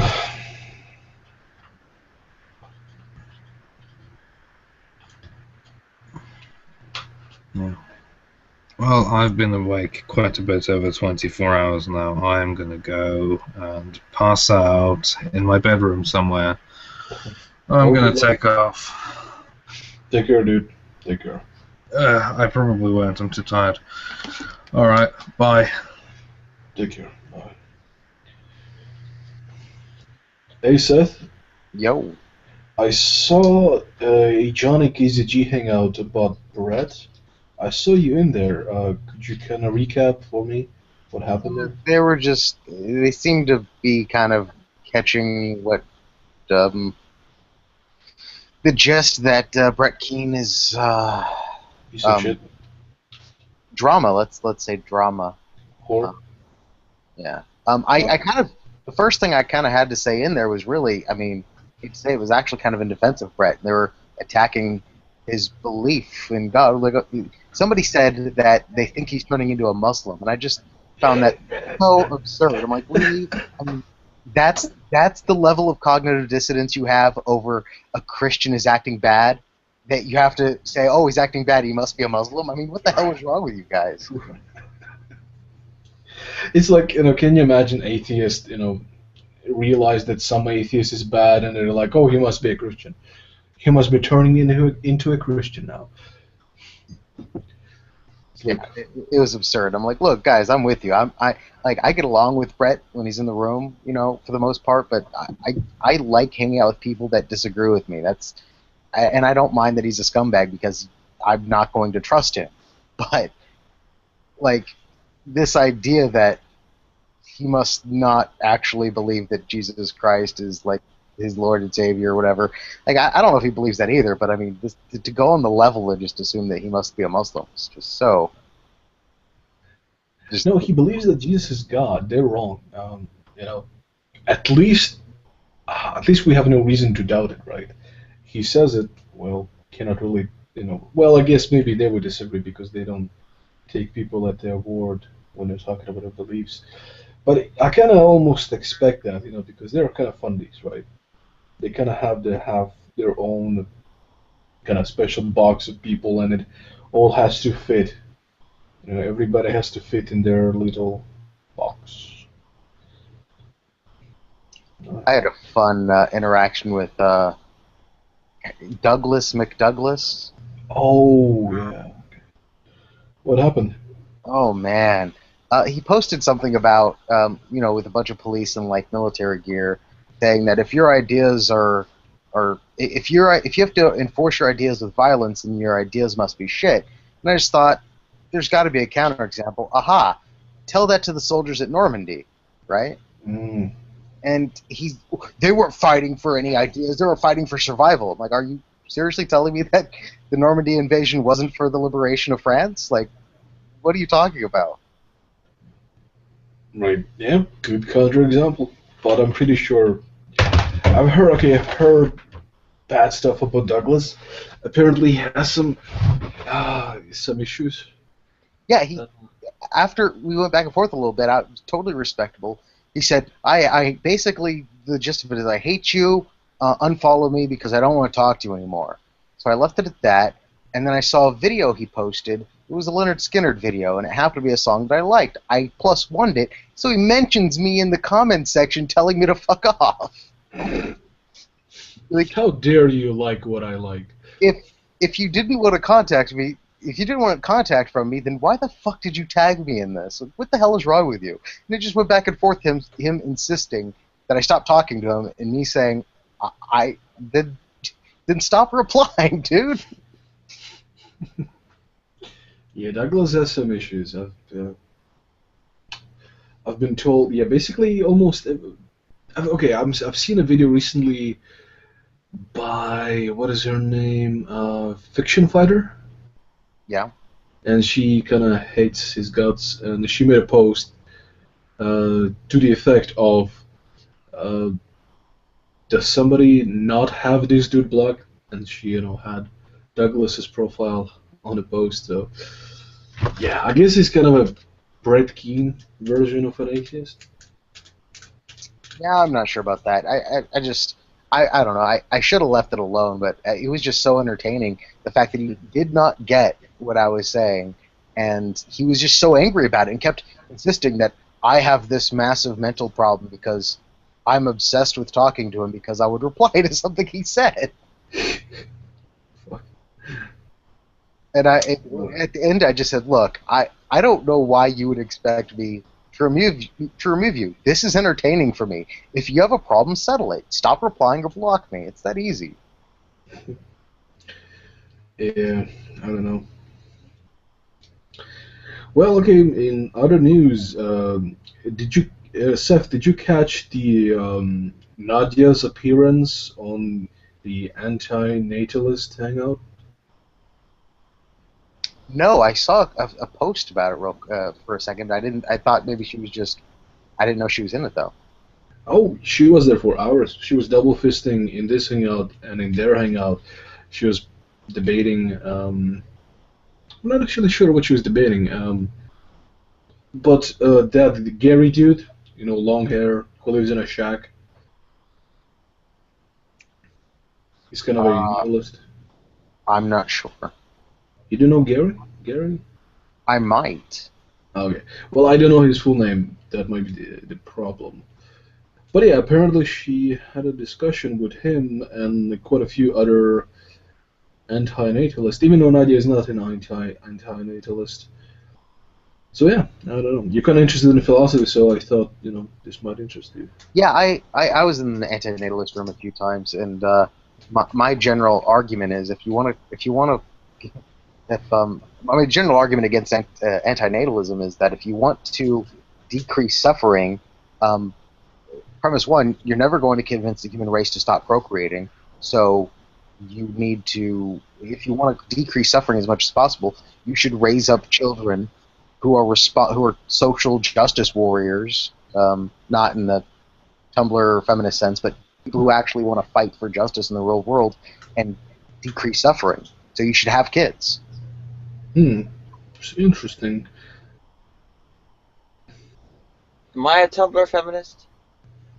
I'm on Tumblr. I talk to a lot of feminists there. You're No, a nice feminist. I wasn't knocking Tumblr feminists. I was just saying it's a social justice warrior, not in the internet sense, but in the sense of the real world fighting for social justice. Not that I'm just dug myself a hole. Forget it. I didn't say anything. Well, we actually have a Tumblr's, social justice warrior in these hangouts. I don't think he's here right now. His name is Gus. I don't know if you met him. Seth. I don't know either. Well, he's kind of a Anita Sarkeesian fan. The whole patriarchy, misogyny in games, the full package. Yeah, I find myself on the feminist side most of the time when it comes to arguments. Oh, do you? Oh, okay. Me too. Fancy that. Well, okay. Do you agree that Anita Sarkeesian has a case? With video games? Say again? Yes, culturally she does. As a gamer, since I game, I will say that since I spend plenty of time in an MMO or first-person shooter, things like that, I would say that you guys might pat those guys in the back and say, boys might be boys, but it's part of the good old boy club. Like, guys, if you're a pretty girl and you're hot, guys want you to be slutty. Guys have offered, I have had to kick people out of my guild as a GM because guys are harassing females saying, will you have Skype sex with me because you're hot? And, yeah, but I also there's a flip side. There's a flip side, which is you're a girl, you suck, so let me give you things, and then they think that's a good thing, but it's not a good thing. Now, there's some girls that play up to that and like that, but some of us girls don't like it, and we don't want it.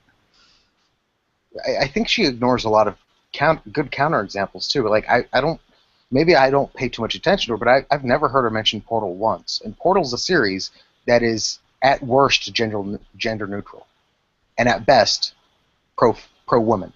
Oh, well, let's look at Felicia Day. Felicia Day's a gamer, right? And the guild is sort of based off of WoW, her series. She would be a positive girl gamer, and it was kind of funny and light and silly, As far as her as a person goes, do I think she's a great spokesperson for the cause? No. Do I think there is sort of a cause? Yes.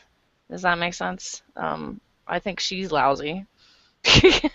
but I do think there's something to be said. Now, I think Grand Theft Auto is about as bad as you can make it to be, right? Like, you can be as bad in Grand Theft Auto as you want to be, or you can be as good in Grand Theft Auto as you want to be. It's kind of a sandbox game, right? So for me to say, like, when people are saying, oh, you could rape prostitutes, and I never really viewed it that way. I guess if you're a sicko, but to me that's like teabagging people in Halo. Like, it wasn't the intention of the game, was it? I don't know.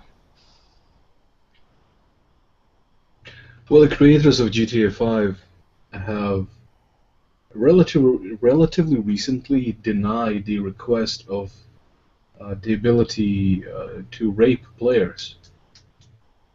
So they're kind of neutral at best.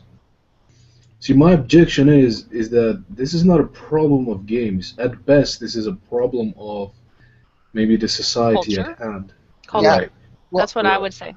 I actually don't see a problem with games where that's part of the action. I really don't, because I think that's part of art. It's part of these aren't good things in the game. These are bad things in the game, I think, and I think that should be shown in some games. I think the major problem is I don't think there's a problem with making games from a male perspective. I think the problem is there's very few games with a female perspective. Yeah, that's true. I think Ermine was talking about Tomb Raider. or really any female character. I think we were joking around, and then WoW so cartoony and like not. I mean, it's pretty G-rated overall, but a friend of mine and we're joking about like transmogging in WoW, and you can change your armor and stuff like that, and who could make the sluttiest outfit. And it's very hard to make a slutty guy outfit in WoW, but boy, is it easy to make a slutty girl outfit in WoW. I found crotchless pants. I mean, literally, there's pants, and then like on the whole inside of the thighs, just completely open, and we're just like, what is this? And it's super cartoony, and it's not really serious, but it just kind of shows you, like, even in the goofier games, there's just some funky clothes going on.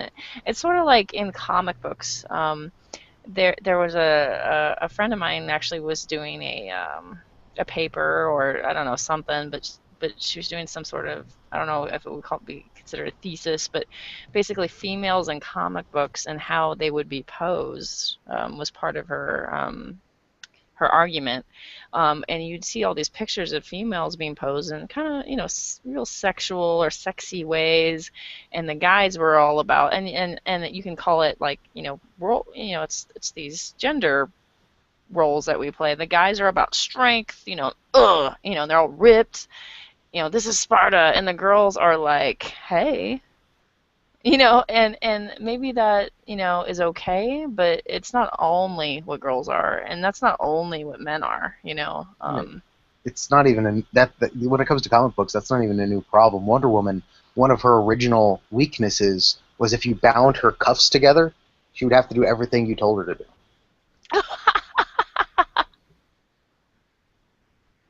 That is funny. Why did I not know that? I don't remember where I heard that from. I think it was on maybe a Stuff You Should Know podcast or something on early comic books or something. I don't remember, but I'm pretty sure that's correct. I'm gonna look it up. But the reason why I tie comics with gaming is because I'm trying to show you that the nerd culture in general, the geek culture in general, can be very patriarchal. It's not just the jocks. It does bleed into geeks and nerds. Absolutely. Does it mean that that's all it is? No. But I think there could be some stronger women characters that aren't necessarily using sex as a weapon. Maybe some men that aren't like uber masculine. I don't know. There needs to be some sort of, I don't know, some sort of realism thrown in there here and there. Okay, so according to Wikipedia, in later stories, Amazons lost their strength if males simply bound their wrists rather than their bracelets with chains. That's not rapey at all. In Comic Cavalcade 14, the bracelets are revealed to balance Amazon's strength with loving submission to the positive aims of civilization.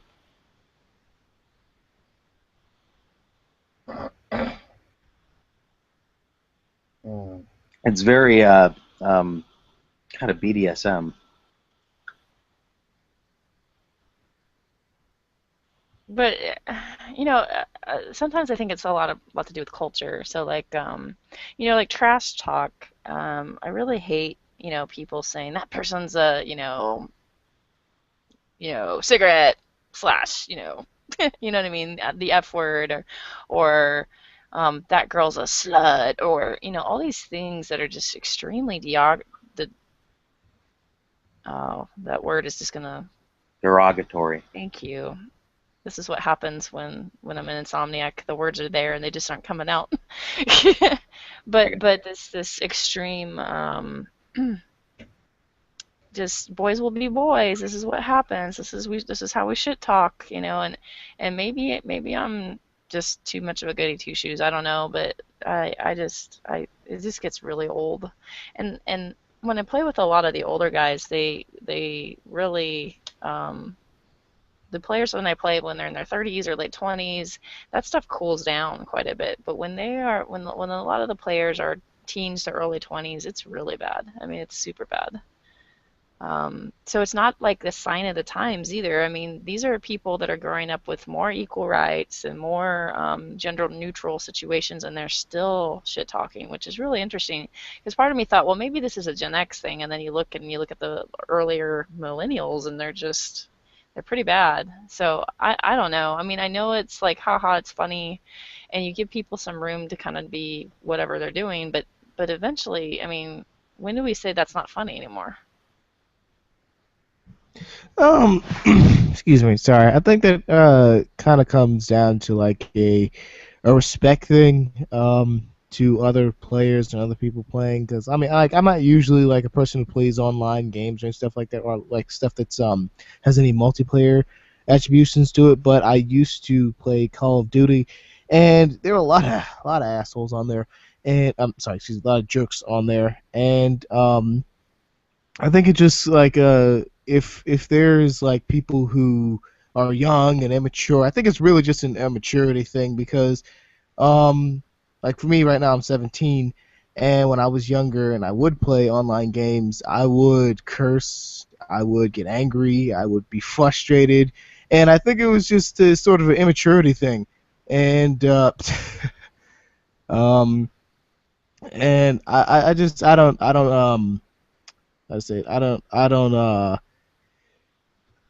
sorry, I'm a little sleepy, but I think it's just a maturity thing. I think that people who get older, like you're saying, in their late 30s and stuff like that, will play video games. People just kind of play for the sport of it, play for the fun of it, and enjoy that aspect of it, and can just play respectfully with other people. Yeah, when it comes to MMOs, I mean, you're dealing with people usually kind of on the regular until you see the same old people, like constantly coming in, and in those cases, like we tend to kind of weed those people out. If you are super sexist, super racist, have a problem with gays, have a problem with this and that, they usually are unwelcomed very quickly, and so people that come in my guild usually go, "You have a lot of girls in your guild, like a lot." And they go, "You have some gay people in your guild. How do you do that?" And I was like, "We're not dicks. I don't know. Like, I don't know what to tell you." But like, I don't know. It's weird, but that's when you're in an MMO, you're constantly bringing in people that you usually know and you play with for a while. And some of them I played with for 5 years, and some of them I played with only a couple months. But you see these same faces over and over again. Where like I think so far in my experience on PlayStation, I don't see those same faces over and over again. I guess I could join a guild for some of these games, but why bother? When I play a console game, I kind of want to get in, get out, and I don't really want to make friends unless I already know you in real life, you know? So I'm kind of a jerk on console games. I'm usually not super friendly, but that's probably because MMOs, as far as like I'm a WoW player, so that's time consuming, and I don't need another MMO, right? So, but I just feel like the culture sometimes can be disturbing. I don't think oven jokes are funny. I'm sorry, don't. Stuff like that. It's just, I know it's shock value or whatever, but it gets really old, and maybe that's age. I don't know, but I'm not going to condone it and be like, well, boys will be boys. That's okay. And I think that's what bothered me with Art when he was arguing with Gus, was like, sometimes we do that. It's no big deal. And I think it is kind of a big deal. I mean, um, I used to say the word retarded in a derogatory manner, and every so often it might slip up just because of old habits dying hard, being an ignorant, 80s child, and that was an acceptable word. Um, the fact that every time I say that, I could be hurting somebody who has a special needs child or somebody that has a special needs brother or sister, it softened me up a little bit. I don't want to say that word anymore. Does that make sense? Um, I don't want to say the N word. I don't want to say the F word. I don't see a need for it. I don't believe in slut shaming a girl because she's pretty. I don't believe in telling a girl she's a fat hippo because you don't like her. I'm sick of this stuff. And this is always in the gaming. It goes wild because nobody's responsible for their words, right? So they just go nuts like trolls. Yeah, it's I forget what the thing is called. I just saw it on Vsauce where it's like when you go into a video game or something that's online, you don't actually feel like you're there. You feel like it's a time to let loose or let out some sort of frustration or anger. I forget what the syndrome or psychological mind state that you're in, but it's like a sort of a ghost effect where you just feel like you can do anything and there's going to be no repercussions. So people just let out, I guess, the worst side of them when they're playing video games because of this effect. And yeah, you get a lot of people who don't. It's weird to not be able to differentiate between the type of person you want to be online and the type of person you are in real life. It's a weird thing to see.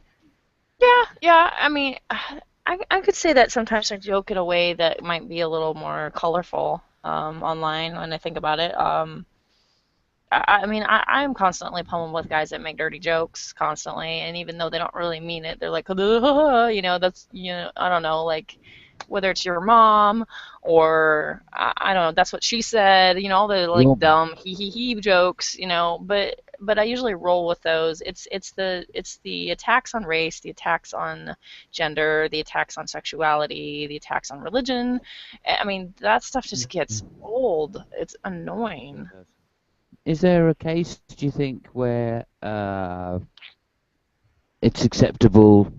What I'm trying to get to is I've been around groups of women and they don't take my feelings into consideration much when they're talking.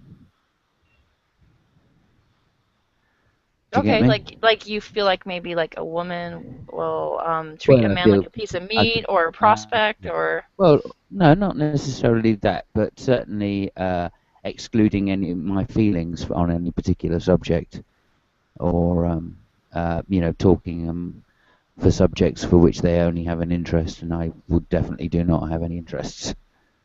okay, yeah, I mean Um, I would say that probably yeah. happens, yeah. So a classic one, and to stereotype, would be I've kind of been sitting around for half an hour listening to three women talk about other people, which doesn't interest me hugely, especially when they're TV stars in soaps. Yeah, Do you there's see what I mean? sometimes where It's appropriate to be gender biased. I mean, sometimes it is appropriate. Boys will be boys in the situation where they're with other boys, being boys. I'm not the saying problem that is you you're should be not only putting with other down. boys, but You yeah. shouldn't be. I'm not saying you should be putting down other people. But the standard of jokes is different. The type of jokes are different, just like they are with women. Oh, did you see him? He was wearing such and such a thing. Well, guys tend not to say or comment so much on what people are wearing because it just doesn't seem important. But they will comment on, how many goals they scored or how good they are at running, or just to generalize and overgeneralize. You see what I mean? There are topics which are just gender specific, really. And quite often I felt, like getting away for the weekends. I used to go up quite a lot and see like motorbike races or whatever, Formula One. And we'd go away as a group of guys with a tent, and, the rules are different. Not that they're different because I want to do something different, they're just different because we're all men together. Yeah, I'm trying to think. Like, I mean, I So like my girlfriend burping, burping relationships. and farting becomes funny in public, for Yeah, Right. yeah, instance. yeah, yeah. Get a That's group of actually guys what together and they turn into 14-year-olds. that was actually Whatever. what I wanted to ask about. I mean, am I a bad person for laughing at Lisa Lampanelli? I mean, I don't know. Yeah, she's quite funny sometimes.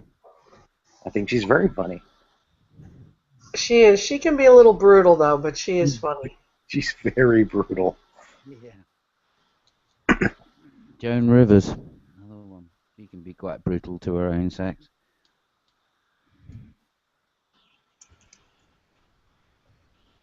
And that's what I mean. There are gender-specific things which, I see women engaging more in than men. Men tend to be less gender-specific, although the type of humour is obviously a little more crude or more towards bodily functions. Mm. But when I'm, you know, just yeah, I don't know. When you bring up competition, the I way girls literally compete switch is my different than men for sure, usually, generally speaking. And I yeah. see that with guys. There's sort of like that, Simon and you and I have talked about that sliding scale. Yeah, we did. I Yeah. would have not been able to marry a man that was like, ugh, eat, drink beer, watch football all day. Neanderthal kind of image that some guys put off. I couldn't have Right. married that. It just Have wouldn't you have ever been worked. Have you ever been attracted to that type though? Never, ever. Yeah. No. Okay. That's But fair enough. but Honest. All I can ask. but I still notice that he has the need sometimes to be with his own gender, his own friend group, his guy friends. So like he'll go out kayaking or he'll go out rock climbing with a bunch of guys, and he seems like more balanced and healthier for it. And sometimes I'll go out and grab coffee with my girlfriends, or I did a cancer walk with some of my girlfriends, and you're right. I mean, as much as we want to say that there is no gender difference, or there's some blurring of the genders nowadays, or whatever, there's still some difference. Like my conversations when it's all girls are a little more, I don't want to say in depth, but they're a little more feely usually. We're a little Yep, feelier. I do. And And guys tend to when I avoid talk that. to my guy friends, they're very direct and practical. Here's a Right. solution. Yeah. Yeah, absolutely.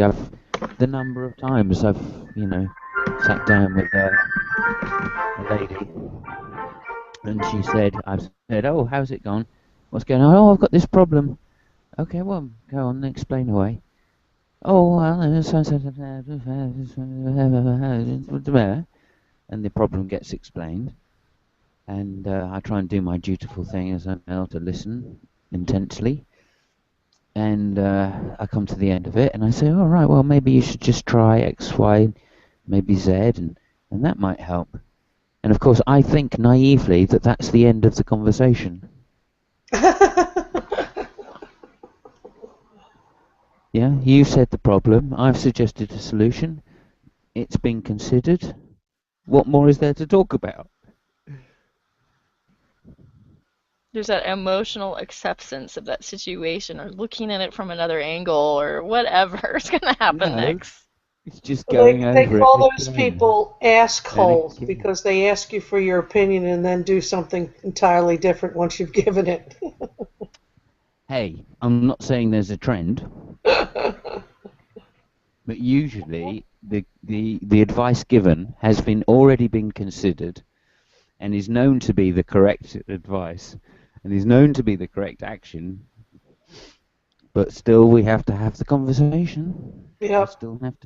I still have to suggest it and have it rejected. Hey, I'm of course overgeneralizing. Yeah, And it I happens do for sure. all the time, of course, and I love smart women that have their own opinion and think what they want to think, and not dominated by men. Leads to a much more interesting and balanced life. You had to think about what was God thinking when he had man, and then he said, "Well, let me make woman. How should I make her different from him?" I mean, He's like, this is going to seriously, be good. And quite the another staff problem, meeting between the three of them, right? another problem with the Bible, because of course it's actually the other way around. Yeah, men develop from female fetuses, not the other way around. So we're all conceived as women. Yeah, the default is female. Nice. They're starting to think the default might be homosexual too. Wrap your hand around that, conservative Christians. Or both. Yeah, Oh. weirdly, my ass says different. Are you sure? Are you sure? Let me just stick a microphone in to find out. Is it too early in the morning for you? Sorry. Oh. I just have to interject a male perspective, that's all.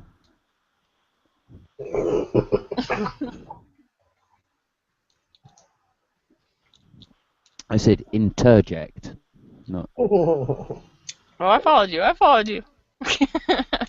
There's this there's this anime I've been watching that has been getting a lot of talk among feminist anime fans, who I think mostly think it's very female positive and even sex positive, but some people don't agree. It's kind of interesting. It's called Kill la Kill. Do you want to link us in? To what, a discussion on it, or what, the anime? Yeah, the anime, yeah. I don't know where to link you. The Crunchyroll or maybe a YouTube trailer? Yeah, it's all good so far. I'm not that into anime, actually.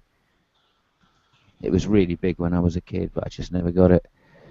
Mainly because there wasn't much of it, I don't think. There was only about 3 magazines or something.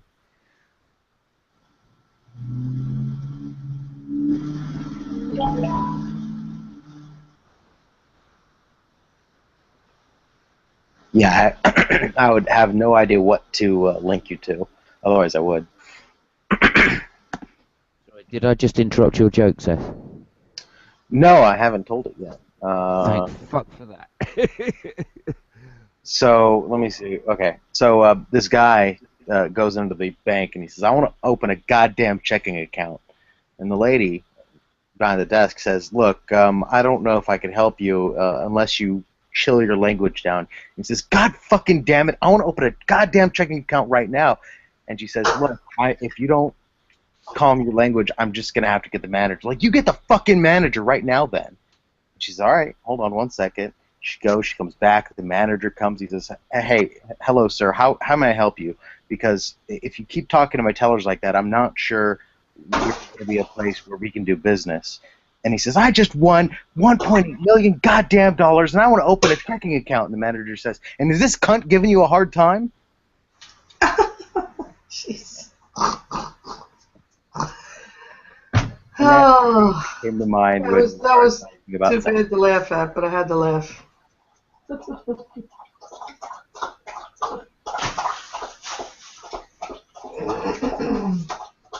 think I heard that from, oh God, what the hell? I can't think of his name.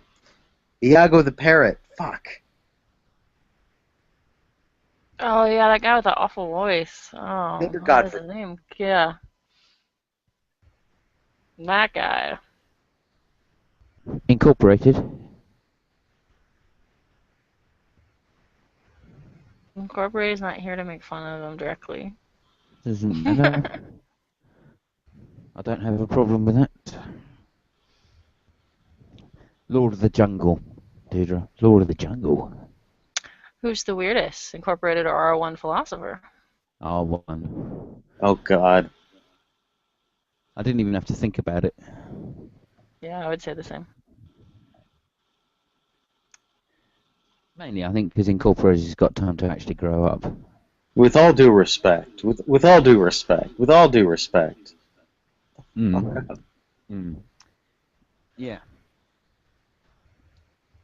You know, speaking as a piss guy on a motorcycle doing 150 in a 30. I don't know how anybody gets off bragging that they're pissed riding a motorcycle. I guess I missed that part. I don't get it. Yeah. No, we had a lovely hour conversation on what it's like to be pulled over by the cops on a motorbike when you're drunk and how to try and outrun them. And the helicopter that was involved and how they were persecuting him. Taxes are theft.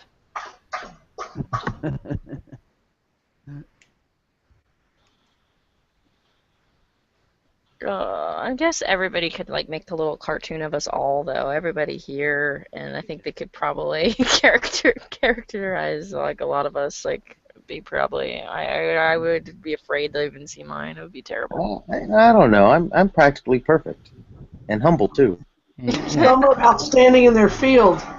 I've noticed that about Seth. His perfection and his humbleness. Perfectly humble, huh? Oh, it's incredible. But more humble than you. Sure. Too right. I don't He's got you care. there. He's got you there. He's got you there. Go on, Christian. He's got you there. Sure. I'll go with Paul and say I'm a sinner and I'm the worst. How about that? That's what I like. Yeah. Any book with an out as good as that. I'm not bad for being bad.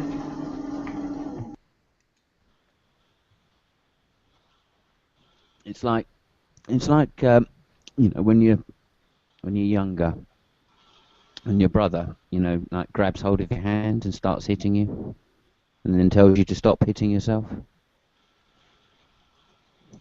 You never had that? My brother used to come up. Yeah. He'd pin me down, and that make me hit myself, and go, "Why are you hitting yourself?" And I go, "I'm not." When they get smacked, "Why are you hitting yourself?" That's God.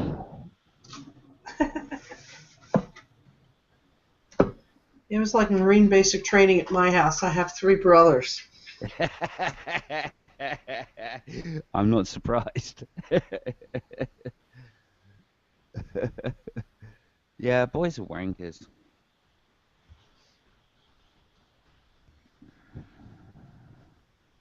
I remember I was dating this guy one time. He's like, "Oh, geez, you have 3 brothers?" I said, "Don't worry about them. You worry about me." I never needed them as backup.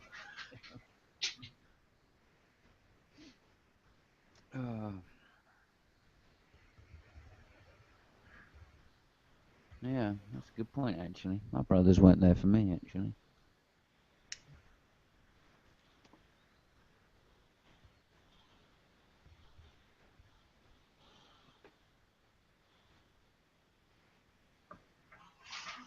I was lucky though. I was dating back in the old days. Things were simple. Everybody was polite. You didn't have to worry if you met a stranger. Quite the different day. I'm reminded what Aristotle said about children. Yeah. What's that? Give me 2 seconds. I'm right on top of the actual quote. I don't want to misquote it. Definitely not Aristotle. Simon, you kill me, I'm telling you. Well, he said some pretty stupid things, Aristotle. I tend to disagree with the rest of humanity. Okay, this is it. And this is what comes to mind whenever somebody talks about how things used to be better and they're worse now.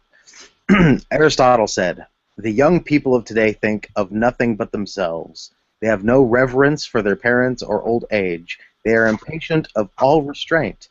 They talk as if they alone know everything and know everything what passes for wisdom, and with us is foolishness with them. As for girls, they are forward, immodest, unwomanly in speech, behavior, and dress." Sounds like today. Yeah. I think you nailed it. Well, that's exactly my point. Is Aristotle was saying the exact same thing people say today about children. I don't think, and when people say it today, they typically mean not like in my day. Yeah, I always thought like, you know, there's like this myth of this perfect family, you know, like I don't know. Now in the days Believe before it. seat belts and, you know, all of this stuff, it was fun to be a kid. I don't know that it's fun to be a kid anymore. Yeah, and it's no fun if you can't accidentally kill yourself. I mean, I had those crazy Exactly. slides and I fell off of one and got a concussion. Exactly. That was awesome. You haven't at least minimally almost died 3 times in childhood, you ain't doing it right. Yeah. I remember those days. I had.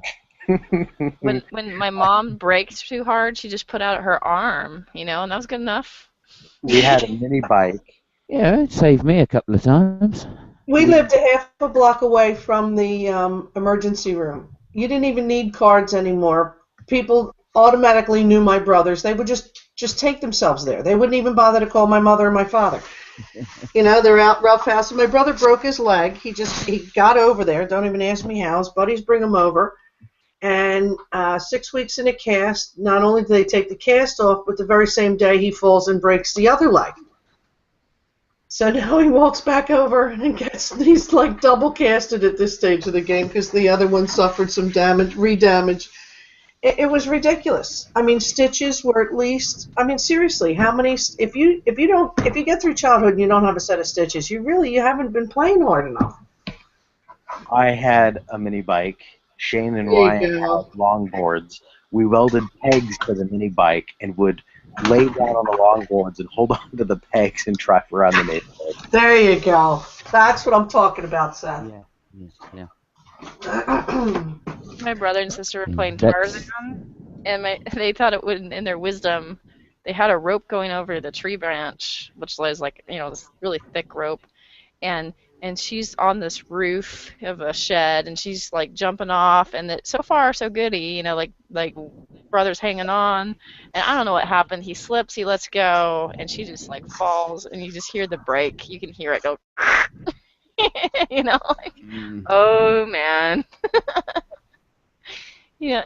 But those were the best times until someone gets hurt. My brothers were building a tree house with our next door neighbor, Mark. And one day, Mark doesn't show up. I'm like, what happened to Mark? Oh, he fell out of the tree. Mark fell out of this tree house while they were constructing it almost daily. I think he's brain damaged today. And I'm thinking to myself, he's going to be dead before he even gets to stay in this tree house. So no sooner do these guys get it built than, of course, a 50-mile-an-hour wind comes along and there's no more treehouse. And, Mark had to sustain major spinal cord and cerebral damage.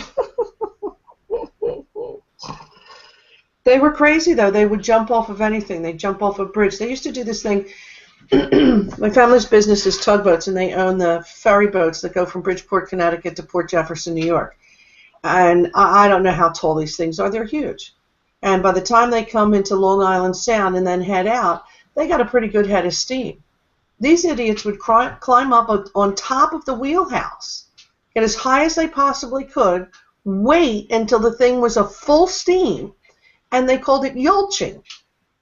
And my three cousins they just couldn't wait.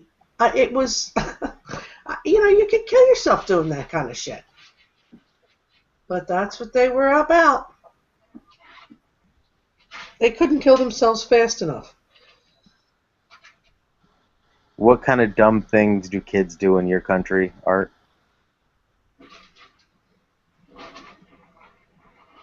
I think he's AFK. You're in the UK, right, Simon? I think Simon's AFK too. No, I am here. I was just getting really angry before I realised I'd muted myself. It's the usual thing with me.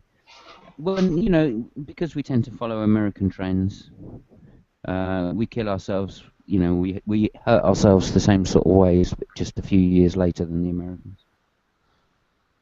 But yeah, skateboarding was a big one when I was a kid. I hurt myself quite a few times.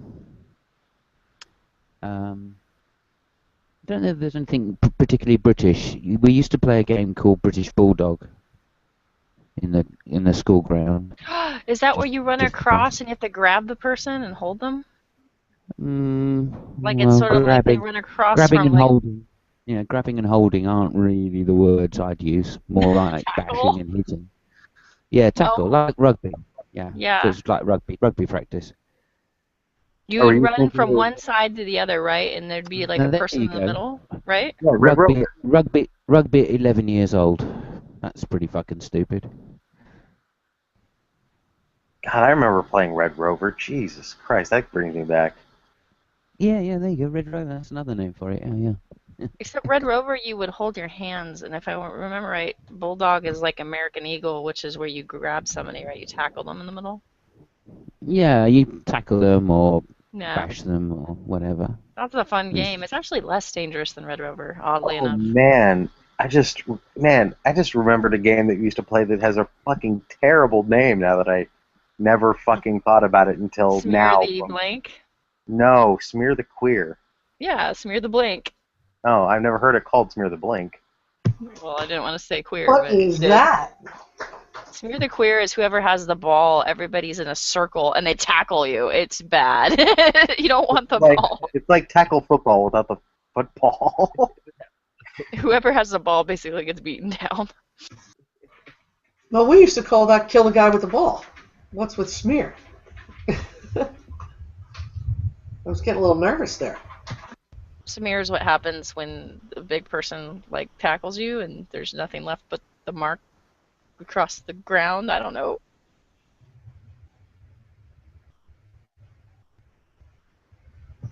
No, we were basic. Just kill the man with the ball. So I played that as an adult at the beach. And I hurt my knee pretty bad. And don't play those games as an adult. You're not as flexible. Yeah, I remember when I was younger, we in my neighborhood used to be a whole bunch of huge anime nerds, and we always loved watching Naruto. So we would make up any type of game revolving around Naruto, and it would always end with one person beating up the other because we would cheat with quote-unquote jutsus, and like this jutsu was supposed to kill you, and that jutsu was supposed to kill you, and then somebody would always end up on the ground. It was fun, but it was stupid.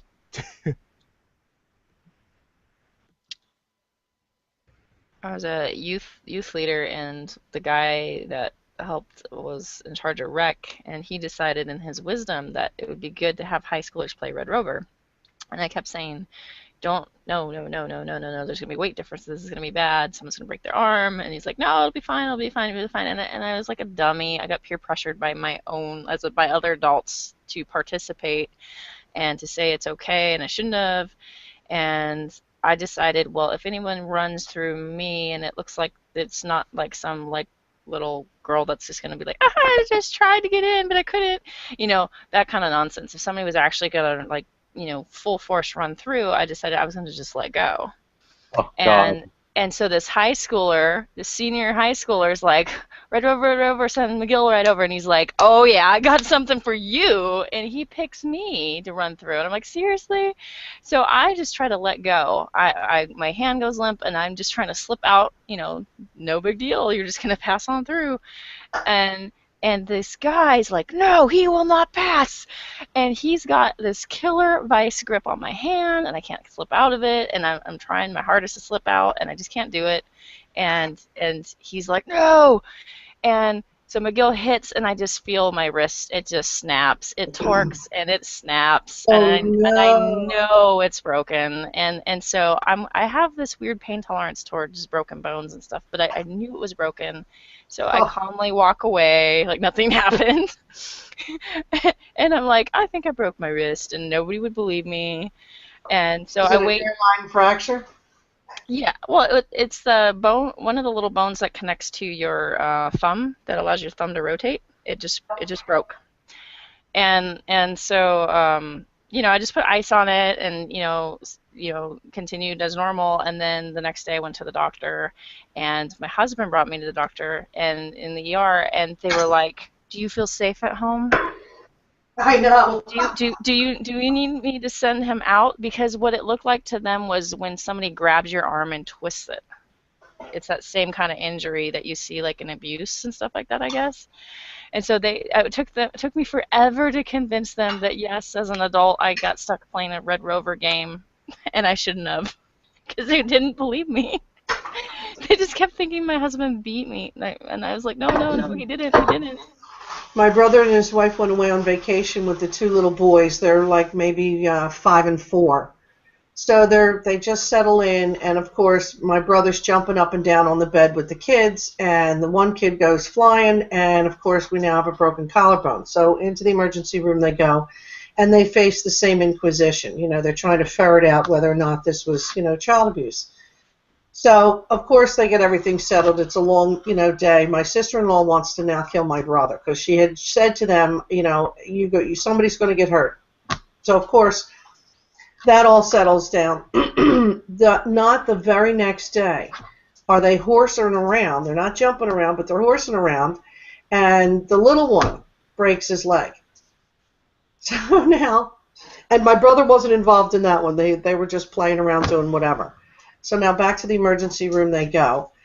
My sister-in-law is red. My brother's like praying to God these people aren't starting to think that there's a pattern here. So they're questioning my brother big time, and the woman's, clearly trying to see whether or not he's the culprit here. And he's like, lady, I got to tell you, my wife is going to kill me when we get home. There's no way we would be laying hands on these kids. But it was very difficult for them to get out of the hospital without these people thinking, okay, here are these two from out of town, not one kid but two kids. My poor brother, he was like, he said for the rest of the vacation, the boys and I just sat in chairs. Nobody could go anywhere. Broken bones everywhere. Oh, she was ready to kill them all. But boys will be boys. Roughhousing is roughhousing. But it is interesting. In the old days, it was never a question you would ask somebody. When you do a history and physical, you have to ask a pretty wide variety of questions, including, lifestyle and things. But, do you feel safe in your own home was something that came of late. In a way, I mean, I think there's a reason for that, and that's probably needed, but it's just funny when they don't believe you when you're like, no, I'm okay. And they're like, are you sure? I'm like, oh. Because it took me a minute to catch up what they were trying to say. At first, they were like so subtle that I didn't even get it at first. So I was like, oh, and then they were like really insistent, like. Oh, does this happen a lot? No, no, but the kind of injury that it was, it was like a torque injury, so it looked weird.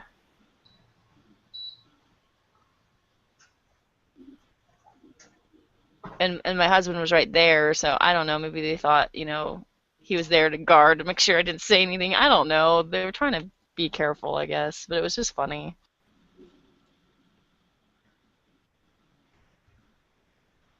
Appreciate the concern. It's not needed, thanks.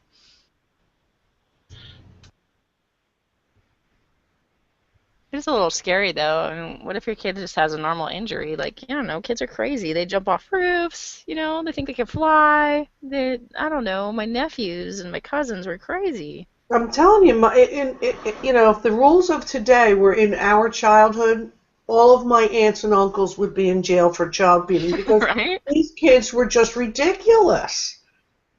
The boys were crazy. They were doing anything they could. They'd rig up, jerry rig a line onto a tree over a quarry. It couldn't be a little small pond or anything. Oh, no, we had to make sure there was at least 20 feet we could fall into hard rock. I mean, seriously. The things that they did were ridiculous. They all had mini bikes. They all got, halfway killed on the mini bike. Every single one of them. Broken bones, bruised every day. You can't imagine.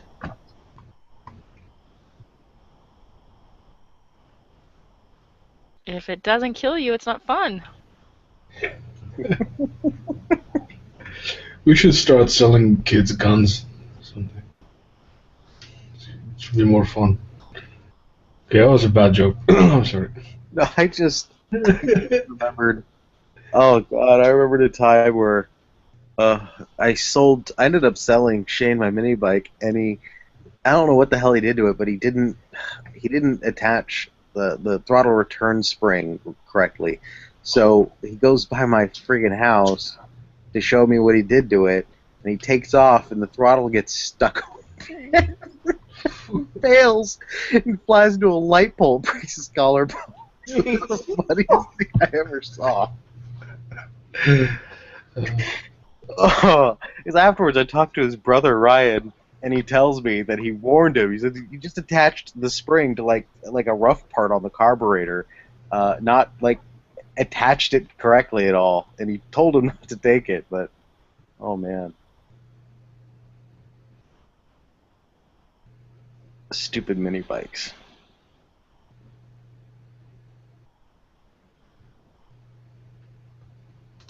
when you're the youngest, you get to see like the things that your brothers and sisters do to each other, and you're like, and the worst thing ever is you can't tattle because being tattling is like being Cindy Brady, and nobody likes Cindy Brady, right? On the Brady Bunch, nobody likes Cindy Brady, so you just don't tattle ever. It's the worst thing in the world. But the things I'd witness, and they'd be like, "Don't tell mom." I'm like, "I won't."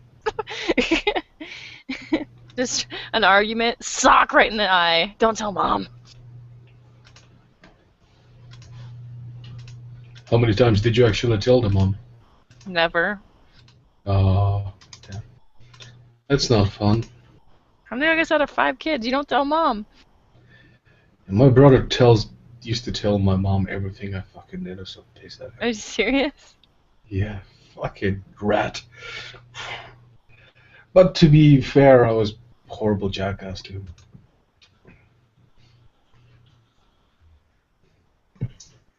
We I were playing warned hide you. and seek one time, and my baby brother decided he was going to hide in the dryer. So when my older brother found him, he turned the dryer on. Oh, shit. Oh my God, I thought the babysitter was going to have a heart attack. Because you can't get out from the inside of a dryer. And he was little. He was flying around. It was unbelievable. I was upset. My other 2 brothers were laughing their asses off. Yeah, that was the problem with me. I used to laugh with my brothers. So they'd do these things to me. And then Mum would come in and catch us and go, "Oh, all right," and I'd be laughing my head off. You know, as they finally, pulled like the couch off me and whatever else they'd thrown on top of me.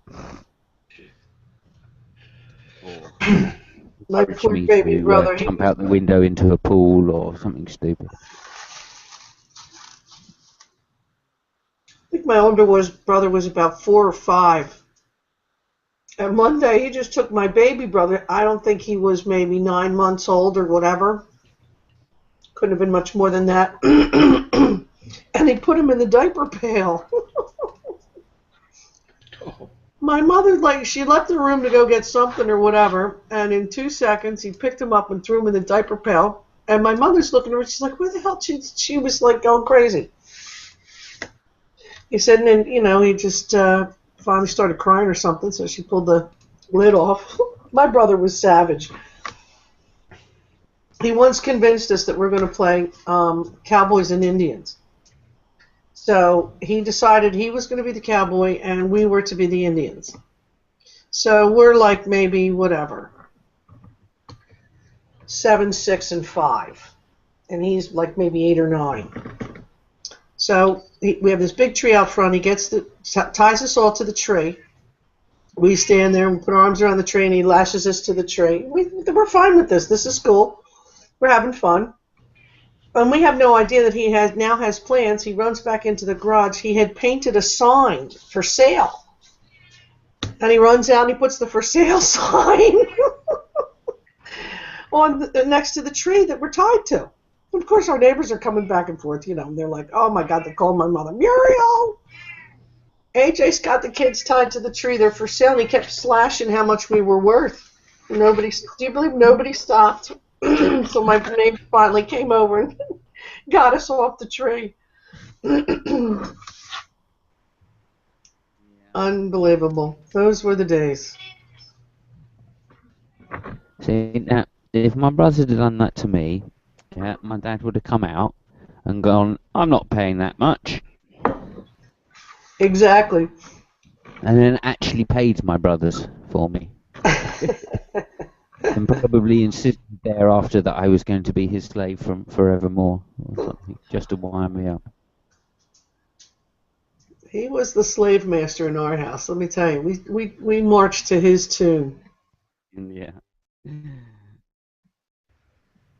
It's weird. He had a different agenda. His agenda was to kill the siblings. Remain number one. Or at least have as much fun while doing it as possible.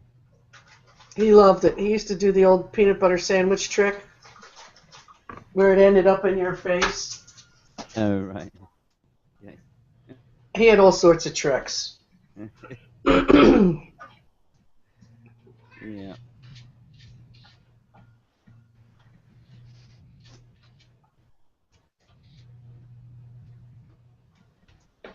My sister would kidnap my favorite like dolls, and like I was into puppets too. Like I had dolls and puppets I liked when I was really little. And she'd kidnap my favorite ones and say if I ever wanted to see them again, I had to do this or that. Like there's ransom notes all the time. So I never had the pleasure of a sister. I had brothers. I have two brothers, two sisters, but two of them are way older than me, and the other two are closer in age. But basically, what happens is when you're little, everybody just bosses you around when there's a big gap. Yeah, so we were like Irish quadruplets. There was barely 3 years from first to fourth. I mean, we were one right after another. My mother was like a howitzer.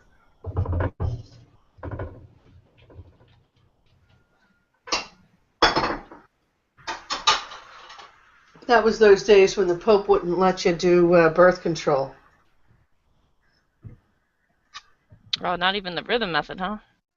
Papal roulette.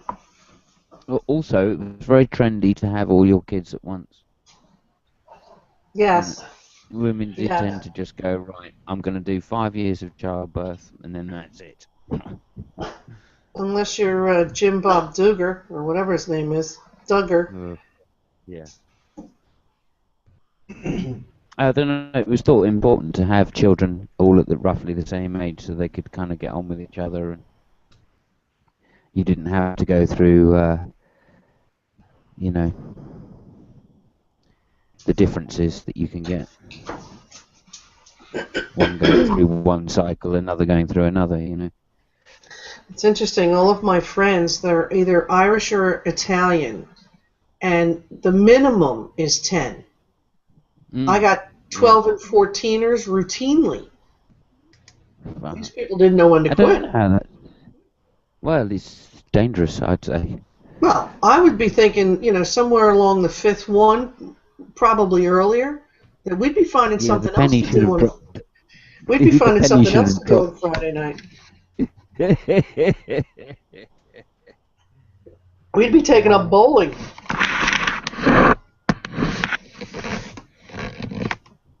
Abstinence is worry-free. Especially if you can't seem to nail down that papal roulette. Yeah, it's also fun-free as well. Mm-hmm. Well, you just got to get creative. What a joke that is. Yeah, that's why we have something called. That's why we have something called. I was listening to Catholic radio, and they were going on and on and on about, how gays can't get married because they can't have children, and that was like one of their big arguments. And so I was like, okay. And so a caller goes in and goes, well, what about, if you marry older? And they're like, well, that's fine. Or what if, someone's barren? Well, that's fine too. You can have sexual relations for that, but and just like the games that they play, it's like, well, then condoms are not okay. Okay. And birth control is not okay, like the pill. Okay. But, it was just making me want to like head desk the whole time. Like I was listening to it in the cars. Like that's one thing where Protestants are a little strong, but not a whole lot either. Like, I don't know. It's ridiculous. I don't know. I just want to punch people. I think it's the one thing that screws teenagers up the most is being really uncomfortable because of the lack of knowledge of their sexuality and what happens. You just told them right at the beginning, maybe they wouldn't worry about it so much. And there's enough to worry about, without putting extra social pressures on it of not being normal. If you haven't lost your virginity by the time you're, I don't know, 22 or something, you're a freak, all that kind of bollocks. Yeah, there's people. I met a guy that was pushing 30, and he had some sort of developmental issue mentally. But like he was so obsessed because he hadn't lost his virginity, and like it seemed like it affected everything about his view on himself, and that he wasn't really a man, and I mean, just really, like, we think of like what society does to girls, but society does something to men too. Oh yeah. Oh yeah. I mean, that's why, you know, and I don't, when we say society, of course, we really mean parents. You know, the one thing we do not want is our children to be different. We want them to, you know, get along with everybody and fit into society. And it's just incredible how much subconsciously goes to the children just because of expectation. I hear it constantly as I'm walking around, and you hear parents telling off their children in completely different ways. Girls do not get completely different discipline to boys do from their parents. You know, it was one I heard the other day. I told my nieces, A little child, no more than about 2.5 feet tall, so I don't know how old that is. And the little boy, and he's running along, and he trips over, and you know, cuts his knee, and there's blood coming from it. And the mother goes, "Well, if you will be so stupid." Oh boy. I'm like, what? Hang on a minute. The boy Exactly. just wants mum to go, oh, there we go, I'll kiss it better. Because he's a boy, he doesn't care that there's blood, he doesn't care that he's hurting. You know, what he cares about is the shock. Right. So all I he told wants my is someone to nieces. do, there you go, that's better. And then he'll go, oh, fine. Run away again, trip over again, do the other knee, who cares, you know. And yet, if a girl happens, it's, you know, Catastrophic. It's completely different. Yeah, it's all a major trauma. It's all, you know, all almost encouraging the tears, almost, you know. How's it going, everybody? Hey. Hey. Good morning. Hey, David. Yeah, sorry. Well, you were going to say something, Michael, and I just had to say that No, when I that's okay. remembered. When This woman went, no, don't be such a I was crybaby. back on the sex topic, but I told, you know, the only thing I said to my nieces is that, you know, sex is natural and normal, and you should enjoy it always. But if you don't make it special, nobody else will. You know, that this is a special kind of adulthood that you get to enjoy, but you have control so that at all times you're in a position you want to be in. Mm-hmm. Yeah. Yeah. Kind of strange experience I had once was this was just weird, right? This is how guys do not understand it. Okay, so early on, I must have been in my teens, and I think I was preparing to have sex with someone in that way that you do when you're a teenager, that you don't really know it's going to happen, but you're kind of hoping. You know, we're fumbling around and, you know, foreplay or whatever. And she says no. So I say, oh, okay. Whoa, no. I've heard the no word. Shit, that's big news. That means something really important. I've got to calm my brain down and listen, you know. And so I listened, and so I went, oh, okay then, and kind of backed off confused and a bit like, whoa, don't really know what's going on. And it turned out that that was a joke. Oh, no. All right, but I didn't really understand what that meant even, because I'd calmed my brain down and etc. etc. So you know, so I went and sat there and didn't do anything, and then got dumped because of course I didn't do it. You paid attention to the no. Oh my God! I was only like 16 or something. Man, What's a I was guy to do? You confused. can't win, right? I was confused, and it took me another 5 I'll years. tell you, that was one rough to get over time that. period. You know, so young, shit's happening to your body, stuff's going on in your head. People are starting to look really good to you. And you don't know what the hell to do. You know, it's like, how do I drive this car? Where's the manual for this? I need a found driving lesson. I did find a solution, and that was to find a girl that was 3 years older than me. No, there you go. There you go. Indeed. She drove my mum mad because she used to snog me outside.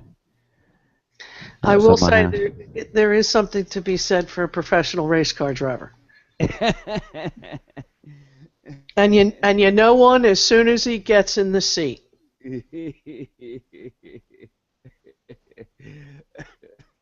Yeah. Yeah, I got no time for driver's ed. Yeah, no, do you know how I know that? I'm not surprised by that. You got 3 brothers.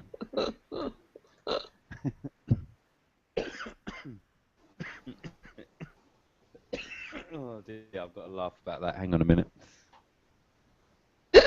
I know, I had to mute myself too.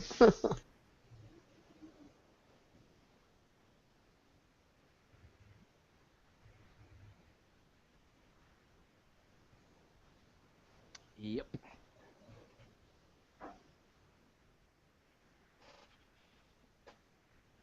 My older brother, he was just absolutely ridiculous individual. Mm-hmm.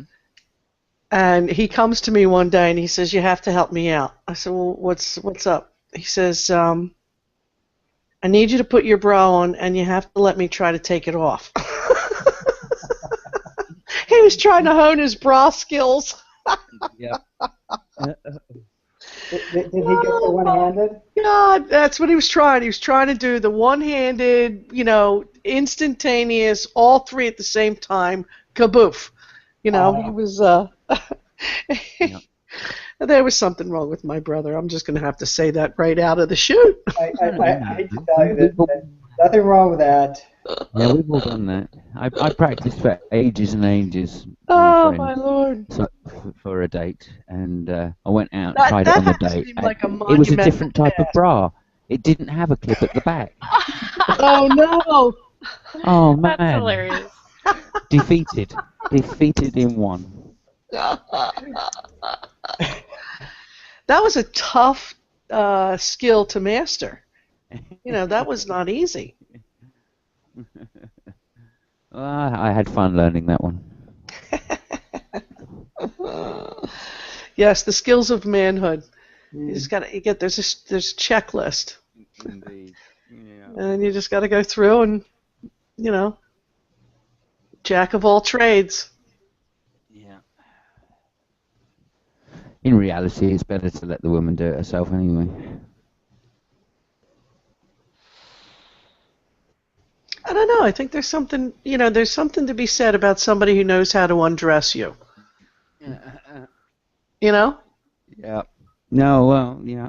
I mean, I practiced a lot with my eyes, but.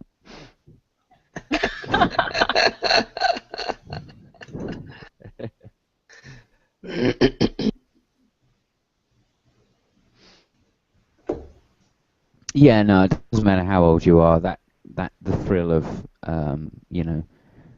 that kind of frisson. Ooh, nice word. A great word. Yeah, that kind of thing is always exciting, I find. Doesn't matter how old I get, I still really enjoy chatting to the opposite sex when there's sex on the table, or on the floor, or the stairs, or the settee, or wherever you happen to stand, Now is wow. Yeah.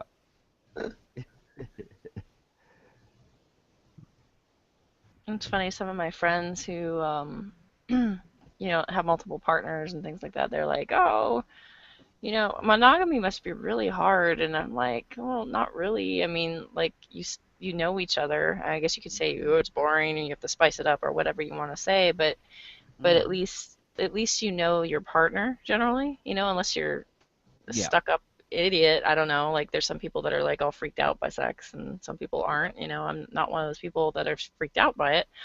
But it's interesting because I always kind of feel bad for the guys in the casual sex realm because it looks like it would be really hard because women are sort of like, we change from woman to woman. Not all of us are the same. Okay, this is the order that we're gonna go in, and this is you gotta follow the same pattern. And like, I feel like for guys, it's like got to be really confusing in comparison. Like, if you're not with the same partner, you know. No, it's not. And I gotta say, there's a huge misconception when it comes to guys that we're kind of simple, that we want things just one way. The fact is, we want it. That's obviously, and we're willing to get it whichever way. So if when you're young, if every girl does the same thing to you, you don't care. But all men have their own preferences, just like women, and want certain things and want it in a certain way. So Oh, yeah. I'm talking about like it's there's a lot of women who lie that say yes, yes, yes. In reality, they're like, "Are you done yet?" It's gotta be confusing for guys. Guys do that too. I mean, there's there's getting off, and then there's getting off. I mean, there's. I mean, with guys, because climax is such a like obvious form for us. And actually, guys can ejaculate and not really have much of a climax at all. So yeah, it's not that simple. But yeah, I know what you mean. With women, it's much more internal. It's a lot less obvious, right? Not to mention the order of things, and some women hate, for example, having certain parts of their body touched while others love it. But then again, it's the same with guys. Yeah, I mean, that leads to a bit of what Deirdre said there about being with one partner when you know their body very well.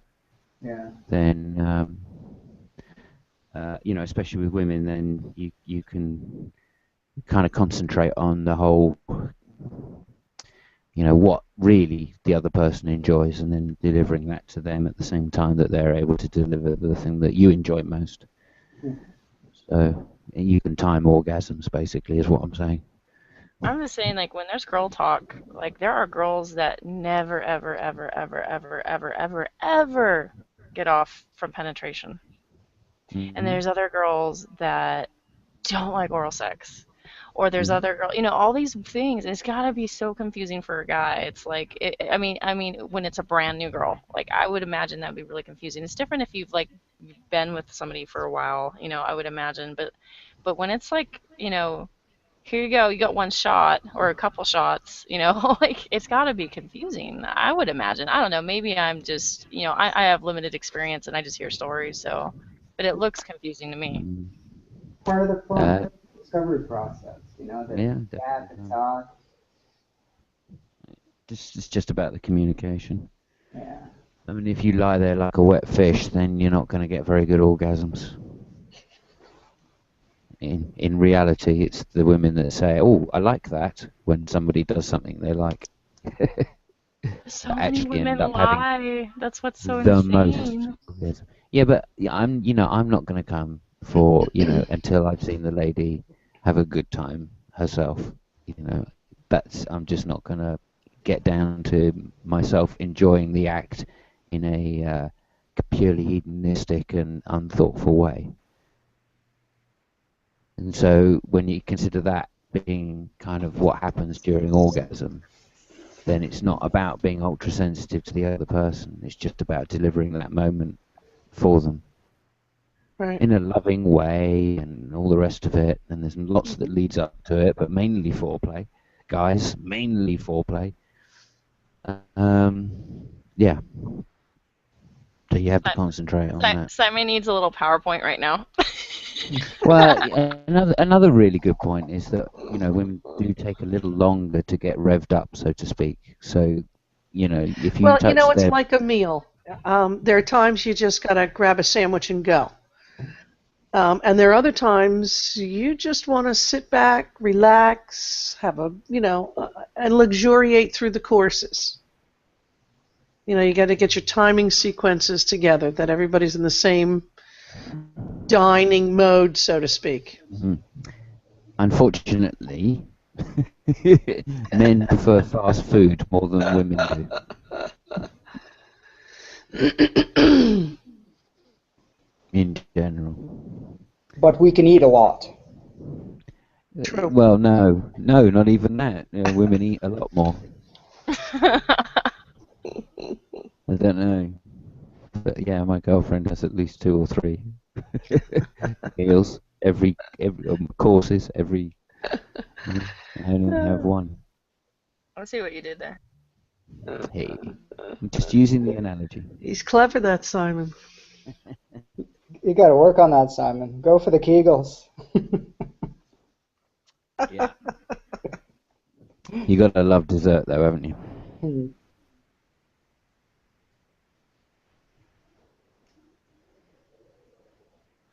The human body is just fascinating, and then what we get to do with it, it's crazy. But as long as you kind of avoid the people that are driving it like you stole it, it's a pretty good thing to be playing around with. That's very funny. Yeah. No, I think Deirdre's right, though, about this when you understand somebody else's body and the advantages of monogamy in that respect is that you can get yourself satisfied much quicker. It does take a Advantages while of when you meet someone. I would probably also like put the stipulation that monogamy where that couple is still interested in each other, maybe, or what would be Well, another hopefully. stipulation? Skill level. You know, okay, so Not that's so not. important. My And that's husband and I were tough. virgins, actually, and I'll tell you what, it didn't take long to be, very well pleased with the situation. That wasn't really Figure a out all the problem for bells and us. whistles. Yeah, like goofy moments, yes, but it wasn't really that bad of an ordeal that everybody made it out to be. I don't know, but I will say this, that what was I gonna say?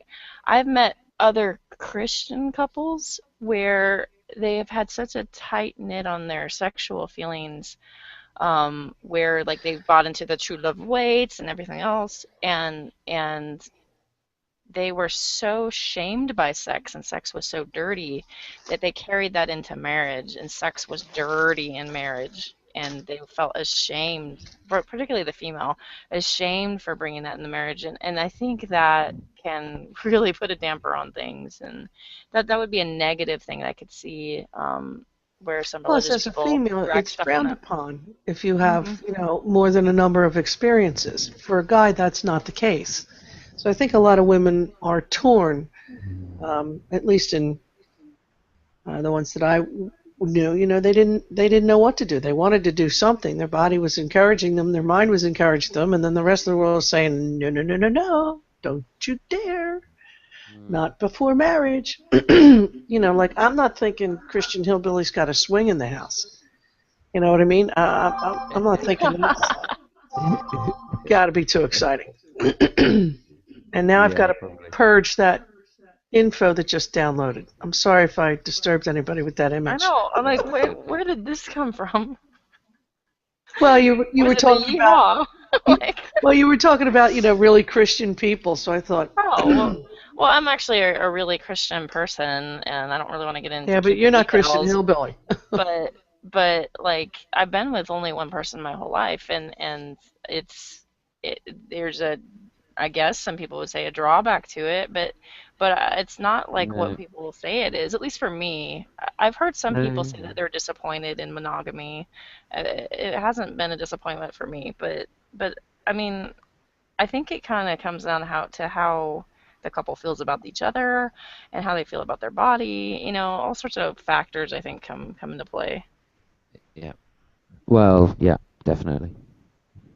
100% behind you on that. I don't think there's anything wrong with monogamy at all. In fact, if anything, it's a beautiful thing because that's the body you know in terms of the other person's. And that's really what it comes down to. You're never going to enjoy sex unless the other person learns what you like at it. And the point about being in a loving relationship is that that person is supposed to have nothing but your concern for enjoyment foremost on Exactly. their mind. I love Exactly. messing with people's heads. I sometimes people ask me really dumb questions, like in person in my real life, and I love to mess with their heads. They'll say like things like, "Oh, you're monogamous. You've only been with one person," and they're like, "So, like, tell me about your sex life." And it's usually girl talk, and I'll be like, "Well, we only procreate when we're planning on having a child. And it's usually once a year. And I turn out all the lights and we light candles. I wear clothes. And it's only missionary position, and I wear a nightgown. And we use the covers, and they believe me. Like some people are they're like dead serious. Like, yeah, that's totally how I picture Christian marriage. Totally boring and bizarre. Yeah, no, you've only got to look at the Catholics and find out how many children they have to know that that's not true. Exactly. Well, the turning the lights out is probably true, but yeah.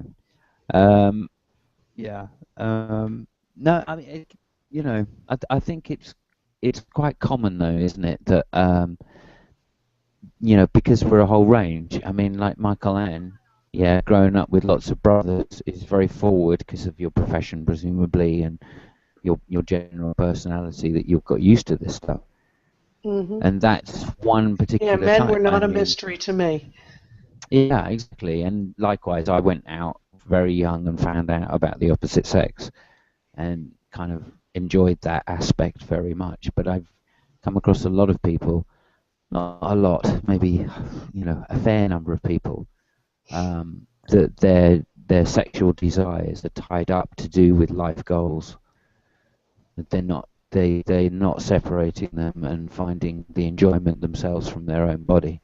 It's more to do with a power play for a particular position in life. Mm-hmm.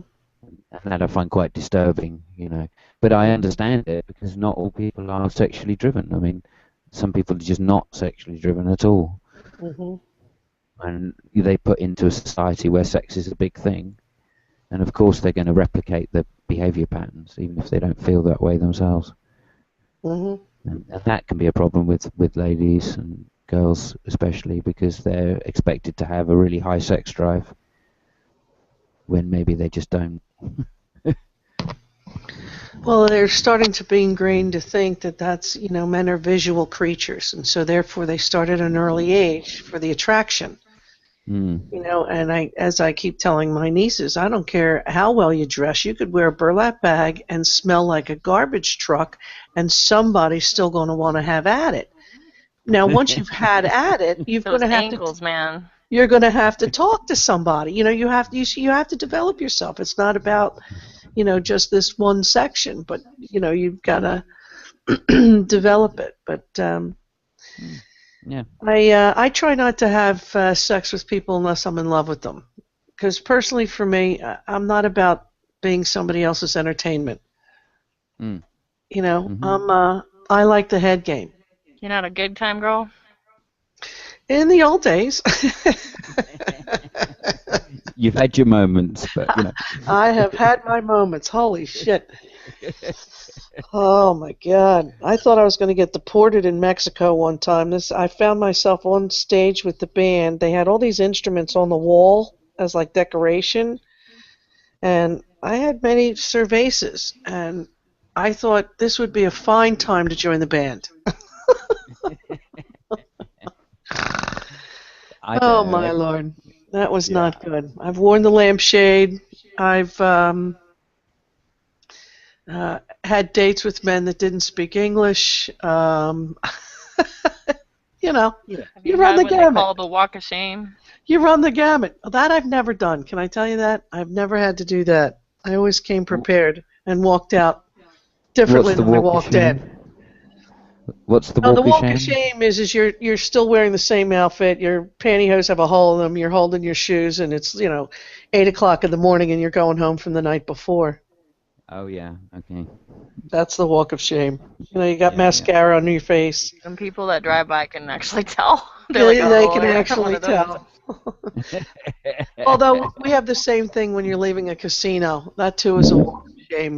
Most your pockets are out, your heads are down. That too is the walk of shame. Shame that it's a walk of shame. I know.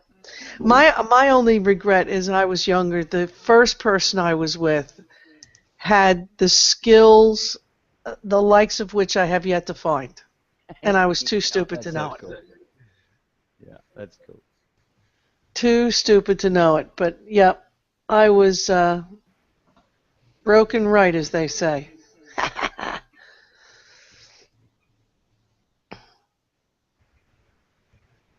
But it's terrible because then the ones that come behind, you're like, didn't you get the manual? Yeah. Here, I got a guy. I want you to call him. Talk to this guy. he might hold some classes. Yeah. You might be lucky. Yeah, well, that's because guys don't get enough access to porn when they're young enough, you see. Access to porn? Yeah, yeah, so they can see it being done. Yeah, And but go, oh, porn Being isn't done that's what half of it in the happens. wrong way. Yeah, Well, porn's not that's Yeah, really. you get a few pointers and tips along the way. It's not all bad. yeah. And of course, in my day, it was just like Swedish porn, which was like 3 minutes of kissing, And really 5 hairy minutes of. armpits? Oh yeah, and very hairy. So Lovely. yeah, and you'd get 3 minutes of this, 3 minutes of that, 3 minutes of that, and at least you'd find out that there was things to do before the penetration.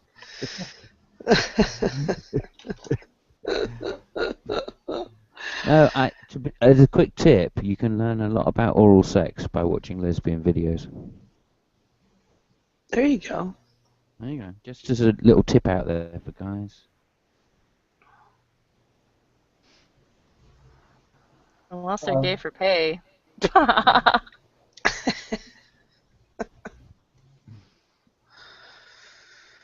Too funny. If you want to learn stuff, you got to read the romance fiction. That's Oh boy. That is Oh, where yeah. to go. With Fabio on the cover? Well, there's a great one. Man, what was it? Anne Rice, the one who wrote Interview with the Vampire, Right. has a pseudonym under which she wrote a whole bunch of sex novels, and some of them are bondage, and quite good. Hmm. Yeah, quite educational.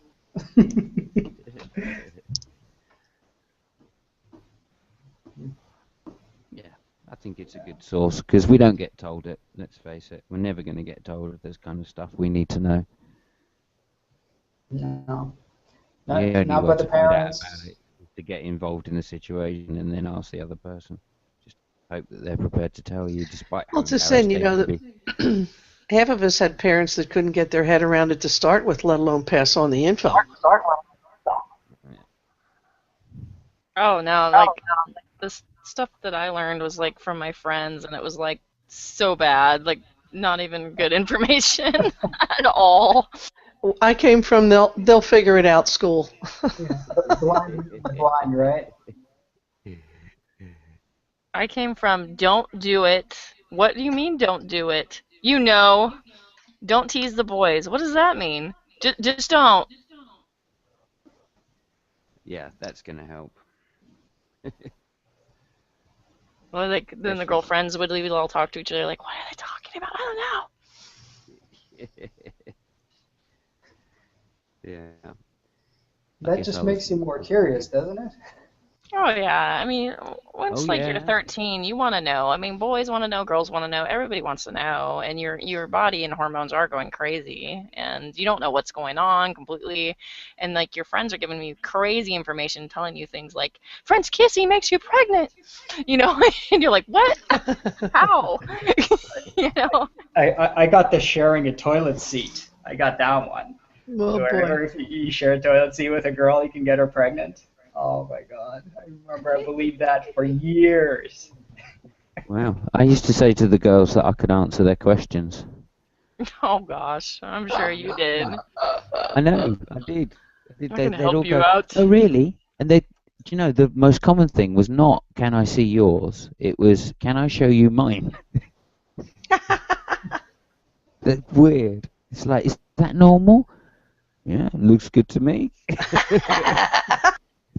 I don't know. Looks good. In my professional opinion. Yeah. Did I tell you how the Baptist church I went out, they decided they wanted somebody to talk to us about sex, right? But in a Baptisty way. And at that time, our youth group was like ginormous. We were a really big youth group, and I was like maybe a junior, maybe sophomore, somewhere in there in high school. And I was sitting in the back row um, with I don't know. I was one of those kids that was friends with the stoners and stuff, and friends with the like Christian preps at the same time. I was one of those in between people. Anyway, I was sitting in the back with the stoner guys and the girls, and we're just sitting there kind of watching, and this really old, decrepit guy who's not our normal leader just comes in. We don't know who he is or anything. He's 80 years old, and he's like, guys, the plumbing works. You don't have to test it out. The plumbing works. And he's like, just trust me. It fits like a glove. And we were like, what the heck? What is this? And this was supposed to be our sex talk. It fits like a glove. The plumbing works. Don't do it. Sign this card saying that you're going to be abstinent until marriage. Good job. Good job. Good job. He lied. I'm sorry, I'm laughing too hard. That's hilarious. And then you have It people doesn't like fit. Dr. Ruth. You know, she comes along and her Yeah. conversations were, you know, off the hook. Totally. Yeah, totally. But she was really good because she really advocated female orgasm. Didn't Oh, she? she advocated a lot. There was also someone on TV, on radio, who was just as good as she was and just outrageous. Oh, what was that radio show? It was unbelievable. You couldn't imagine the questions that were coming in. Hilarious. And she would answer these questions.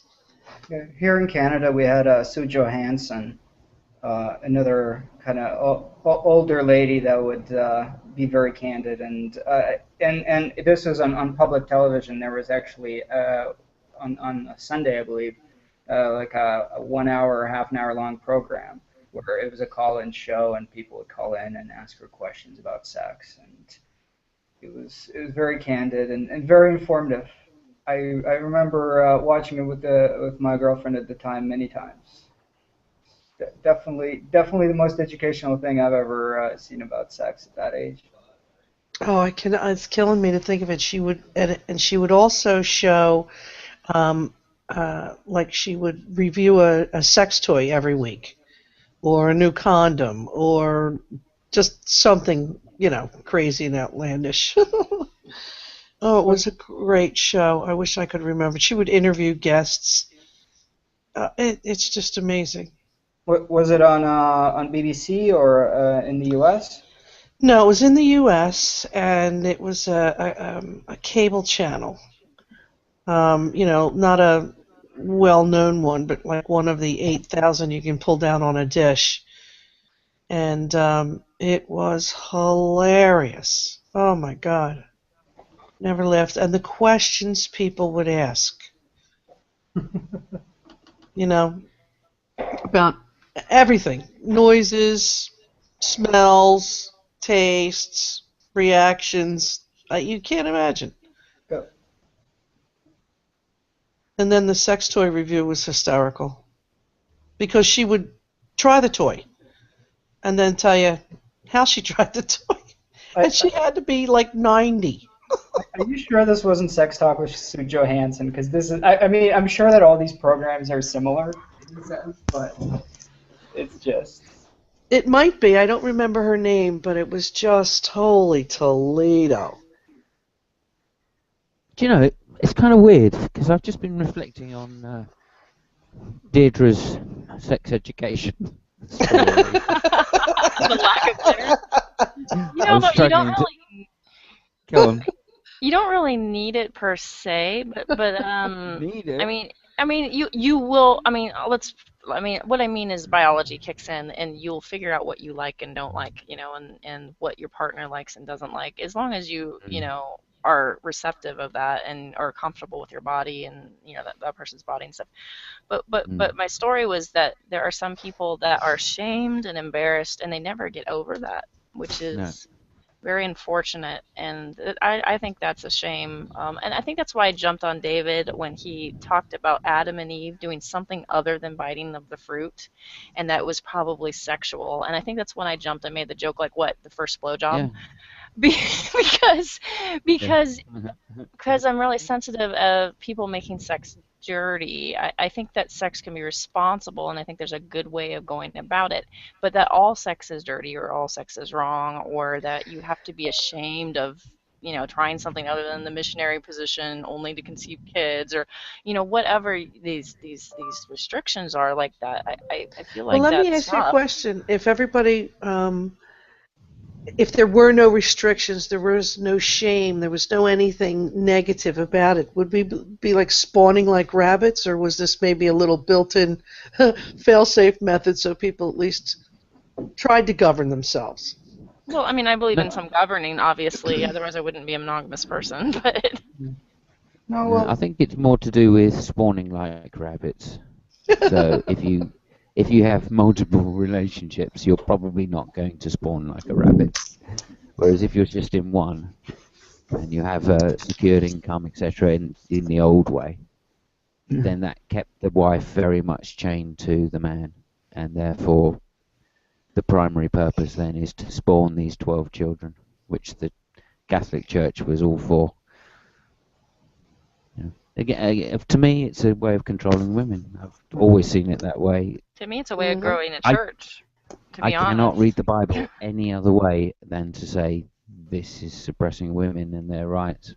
And when it turns out that in statistics, when women have less children, the children A live longer, B the woman lives longer, and generally has a better life as a result. It's women live. Yeah. Anyway, in the third world, things are very different, and it turns out in places like Bangladesh, where they've had a real drive to reduce the number of children, and they've gone from having like 8 children on average to 3 children, the conditions for the women has improved immeasurably. Nothing's changed for the men, but the women, conditions the women live in, is immeasurably improved. Mm. Well, there's a toll to pregnancy on the body. I mean, it's pretty bad. I Oh mean, yeah. like there's people that have to have reparative surgery. There's Hmm. issues with people's uterus actually basically yeah, leaving their hormones body. being. I mean, there's some complications that people don't think about. Everybody acts like it's like easy and you completely recover. Yeah. Sometimes some people don't. Some people end up with diabetes. There is a toll. There is a price to be paid for giving human life. Yeah. Yeah, human beings are actually have one of the worst reproductive systems in the animal kingdom. I mean, the women's hips are not developed enough to pass the baby through. The way the hormones affect the brain and the body is all out of whack. I mean, it's definitely definitely hard compared to other animals, and so this notion that this is natural and it just happens and everything's okay is quite wrong. I don't think it's Think, natural. I just don't think it's easy. Yeah, no. Yeah. It's evolution shows us that our species, virtually amongst all species, is right on the edge. The compromise between brain size and development in order to be able to have birth is just such a marginal thing. yep. Just like when you buy into evolution. Yeah, funnily enough, I do. But before we just change topic too much, the other thing, there was just one other thing. Let me see if I can get back to it. I can't. Sorry. We were talking about sex education, bad sex education, Pregnancy. pregnancy, Yeah. Oh yeah, controlling of women with the pregnancy. controlling of women. There we go. So yeah, the stories in the Bible don't talk about the pain of childbirth particularly. In fact, if anything, they tend to minimize it by saying, I'm reminded of the story of the woman that was quite old before she was allowed to conceive. Abraham's wife, I don't know or who it Elizabeth. is. Elizabeth sounds right. Elizabeth and And Abraham's wife Sarah yeah, both are all old. that's said on her problems is she was unable to have, she was barren. Barren. That's it, one word. Bang. And that doesn't describe anything like the life of somebody who's barren that really wants children. Yeah, it's one thing. The Bible is extremely patriarchal. You kind of have to read into the females. Yeah. Probably in the Old Testament, the most you can get from a female perspective that kind of comes to my mind is Ruth. I was going to say Ruth is Yeah. in there. I mean, you can read Ruth. Ruth kind of gives a really pretty good, strong female perspective. And then out of the Gospels, Luke, the doctor, Luke, the one with the Greek influence, writes probably the most about women. So there's that. But yeah, there's definitely a strong male influence and male presence in the Bible, and that I can't dispute. Yeah. This is the main reason why I could never become a Christian. It's the single biggest reason. Which is? Well, we shouldn't. The We lack should of not. We should. egalitarianism in the Bible. Well, we shouldn't set our society up for the benefit of men. That doesn't make any sense to me. If women bear children, we should be setting the society up for the benefit of mothers. Well, now women tend to be liberal and tend to be socialists. So, are you advocating an all-socialist world? My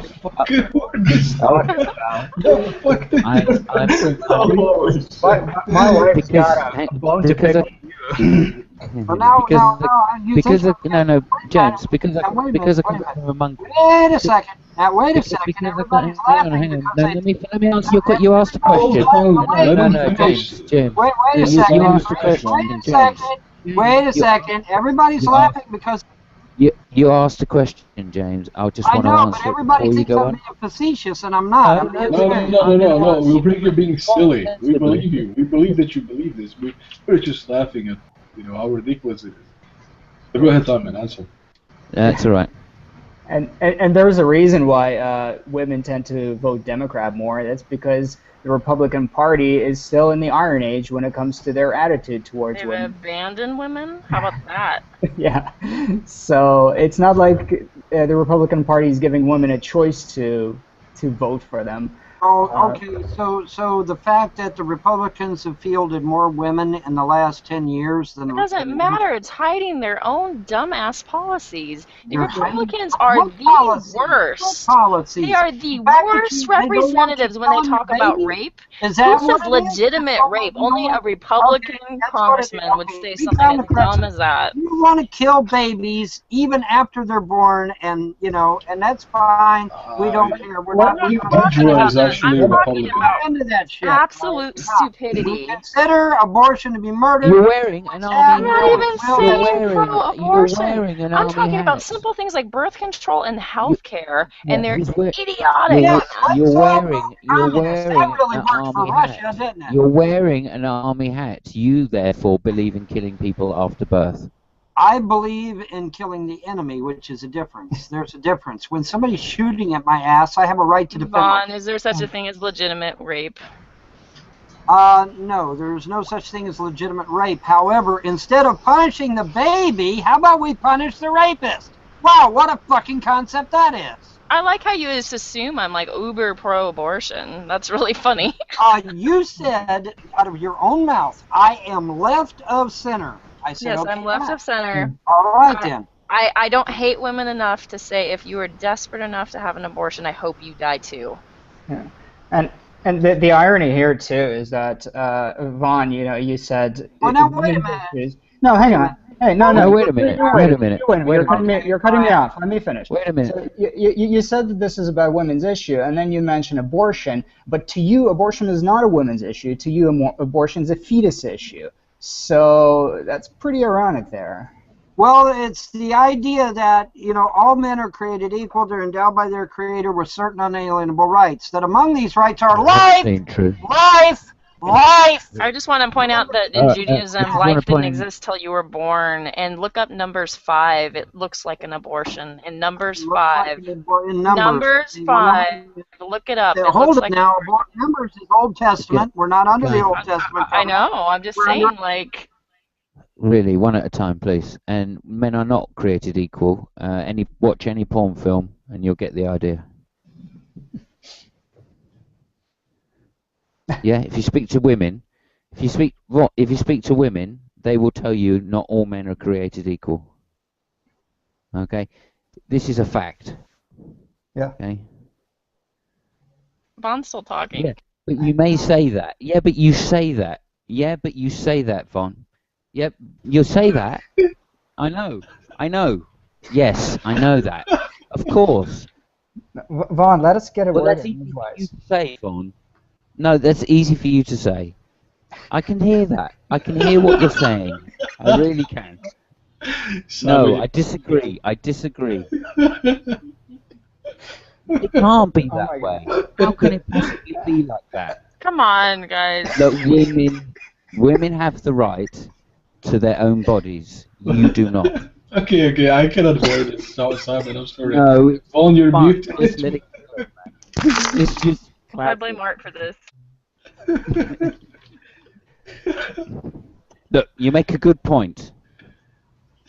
I can agree with you. I can agree with you. You're making more sense now than I've heard in a long time. Right. Yes. Does he realize that he's muted? No, he's not. Right. Simon is not helping. You're right. You're right. You're right. I agree. He just muted himself. No, I know. I know. Vaughn, you were muted all that time. Now you're unmuted. No, don't say anything. I'm sorry, I cannot bear this anymore. Look, no, Art, shut it. No, I was. Right. I wasn't muted the whole time. Hello? wasn't Are you there? Are you there? muted the whole time? Simon was just. The whole time? No, You missed my entire dissertation? Art, shut. Yeah. You missed the whole point that I was trying to get across? No, we got the point. We No, got you didn't the point. get the point, because if you got the point, you'd actually fucking listen. You didn't listen to a word I said. I heard You you. didn't listen I to a word I agreed. said. If Did you go listen back to a on- single word I said? No, you if didn't you listen go- to a single word I If said. you go back on the You are, tape, you will. Simon, by your own admission, you're a fucking socialist. You don't give a shit. So what are you talking Look, about? What are you talking about? I'm a monkey. I Are come you really, from a monkey. you really think I'm that fucking stupid? that I No, don't of course not. I come from a really? monkey. You're by your own Well, admission out of your own mouth, can you you hear are what a I'm saying? socialist. You are a socialist, which I'm a means monkey. whatever mommy and daddy government tell you, you're going to be a good Yeah. little puppet and fall right in line, right? I'm yes, a monkey. You are. Yes, you are, because you're a socialist. That's what socialists monkey. do. They listen to mommy and daddy government because mommy and Yeah. daddy government knows best. And so they're My going to listen to what grandfather- their government I'll tells have them. you know- If their fucking government told them to jump. My grandfather was hanging around in trees, I'll have you know. Hey, so was mine. I don't know what happened there.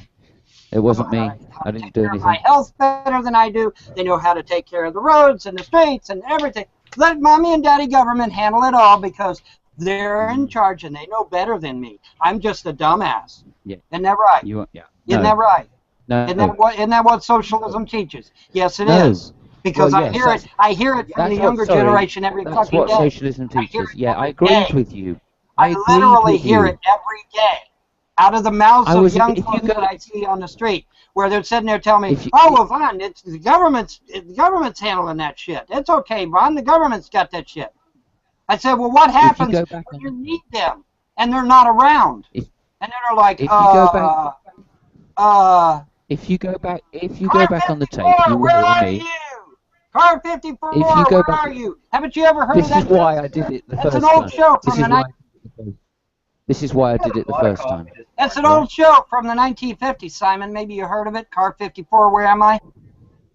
Any chance I could say something? No, not until I finish my point. The point is, my point of bringing up that old show from the 50s is that the police are never fucking around when you need them, dumbass. Just like government. Government is never going to be around when you need them. But by God, if you fucking cross a hair crossways, they're right on your ass to get your fucking money now, aren't they? You've got to Yes. understand that government I is not agree. the fucking answer, and they never I have agree. been. They No, never never have has been. been. No, They I never agree. have been. I agree. I don't know. My roads get plowed.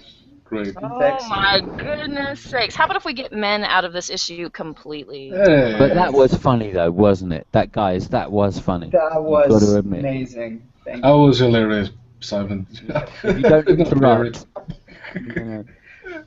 I'm gonna totally steal that tactic sometime. Brilliant, brilliant, Oh, dear. brilliant. Oh my. Yeah. I noticed that, he's like, let me make my point, and now he left. Did So you this see the became really jump though to straight up abortion, and that wasn't the jump Oh, I yeah. was making? Yeah, it's Von. That's a Von tactic. That's no worries. Just because I say Republicans are idiots about sex and women's rights, it's immediately abortion. I don't like abortion. I'm very technically pro-choice only because I don't want women to die if they're desperate enough to have an abortion, or the complications where it's like the demise of a fetus and abortion law gets in the way of an actual medical issue. Things like that really bother me. So for me, I would never, if my friend said, what should I do? I would never ever recommend an abortion, and I would never drive somebody to an abortion clinic. Would I still remain their friend? Would I still love them? Yes. But I would never recommend that to somebody.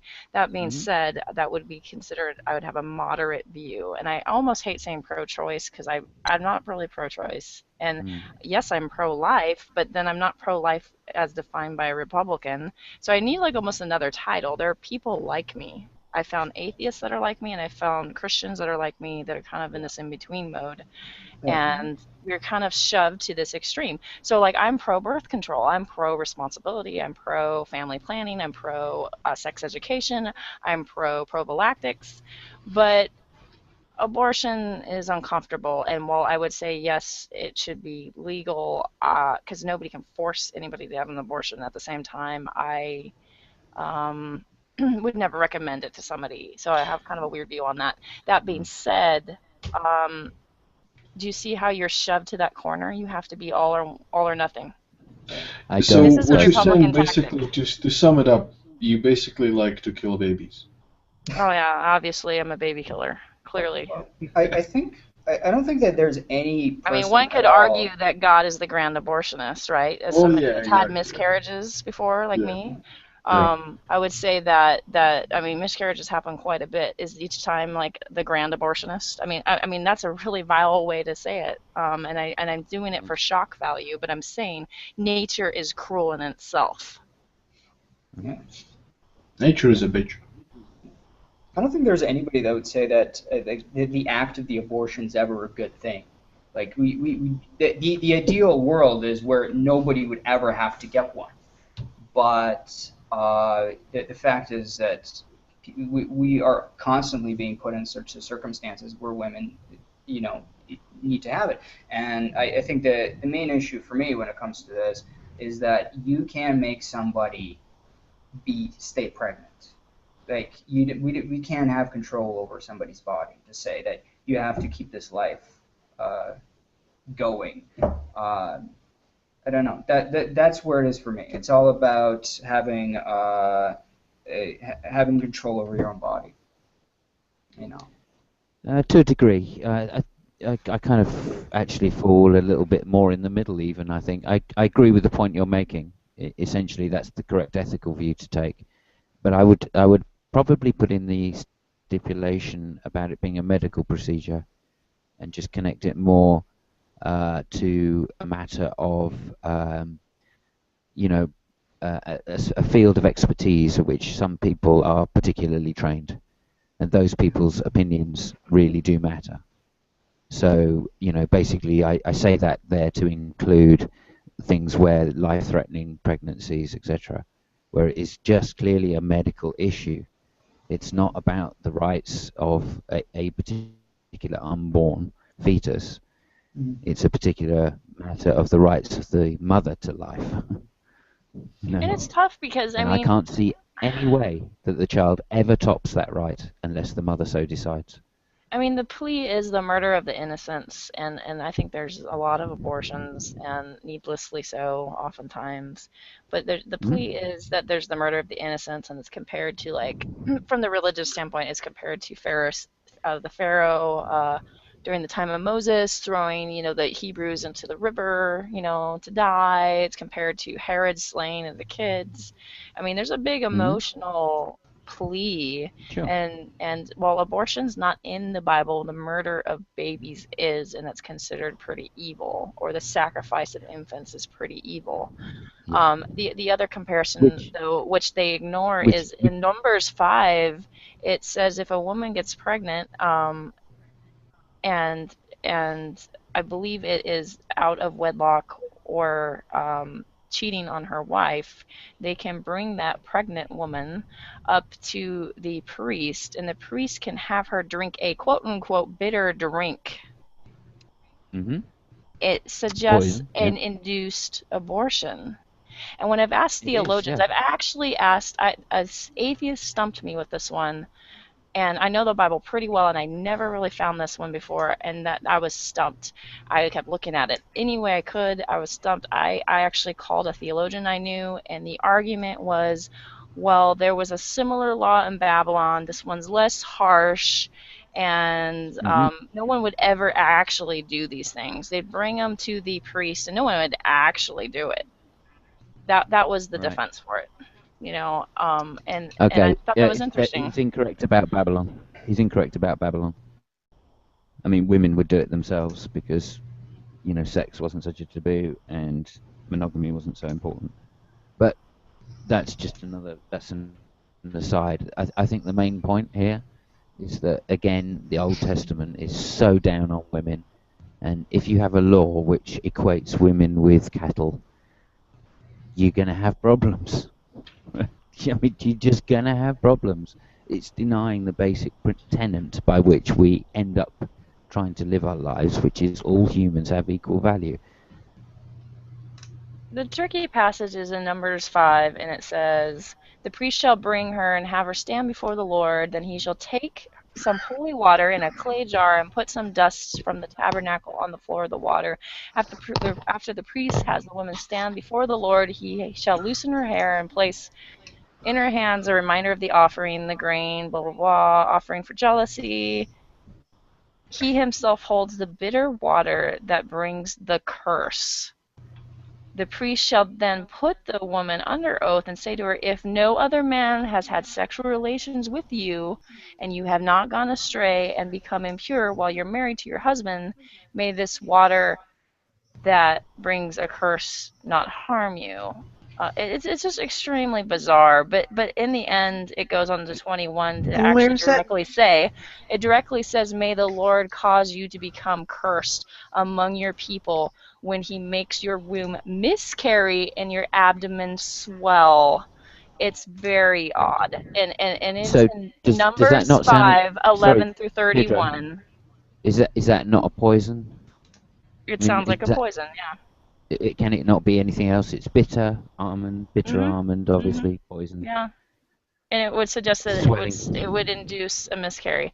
This one stumped me. I mean, I was always like all about the sanctity of life, except at least for babies, because again, the argument against abortion is the murder of the innocents. Like Herod is very evil. He murders the babies and the young ones. Pharaoh is very evil. He murders the babies and the young ones. And then this one comes along, and you're like, what the heck is this? First of all, it's a double whammy. It's suffering to the unfaithful wife, and on top of that, so again, female, on top of it, and then it's suffering to an unborn baby. And the theologian that I asked said they would have never really done that. It's just there for scare. It's just there for show. Yeah, I think there's some stories from Egypt about such a potion. The Greeks certainly had such a potion. And so, yeah, but the idea is to half kill the woman, and obviously that kills the baby. So, but again, it's, I would draw a subtle distinction just for you, which is between killing the innocents, as you're calling it, which is killing babies which are born, okay, and miscarriages and abortions. Okay, so there is a separation. So half of those verses in the Bible are still going to be just as true from any theologian's point, because they're talking about killing. Hang on a minute, mate. Let me finish, dude. Let me finish. Right. Half of those babies, killing babies is wrong. We can say that quite definitively because it is killing the innocents. Now the question is then a delineation between a fetus and a baby. which you could make in the Bible, in which case we're Fuck only your talking about fetus. the Fuck one your verse. goddamn fetus and embryo and any Oh, other stupid ass word you're Yeah, using. yeah, fuck you, mate. That Yeah, shit only lasts about. yeah. Look, fuck you. All right, I got mod Hey, rights. Simon, Don't could you talk give about me a it. mod just in Bullshit. case? It only Yeah, lasts sorry. maybe a week, couple of weeks tops. Bullshit. I've got mod rights. Whatever. Calm Could you down. could you pass them to me, by the way? I'm gonna moderate Fuck it. what you got. You're sitting there trying to equate something that happens only a few weeks with something that happens for the rest of that kid's fucking life. And that's a bullshit argument. It's a bullshit argument. This talk of embryo and fetus and... Okay. Much better. Sorry, Deidre. I was really trying to sort of just draw a distinction between what you're saying. It doesn't change anything about the passage you were saying. I was just saying the other things that you said to support it, which are confusing, don't really confuse me in the same way.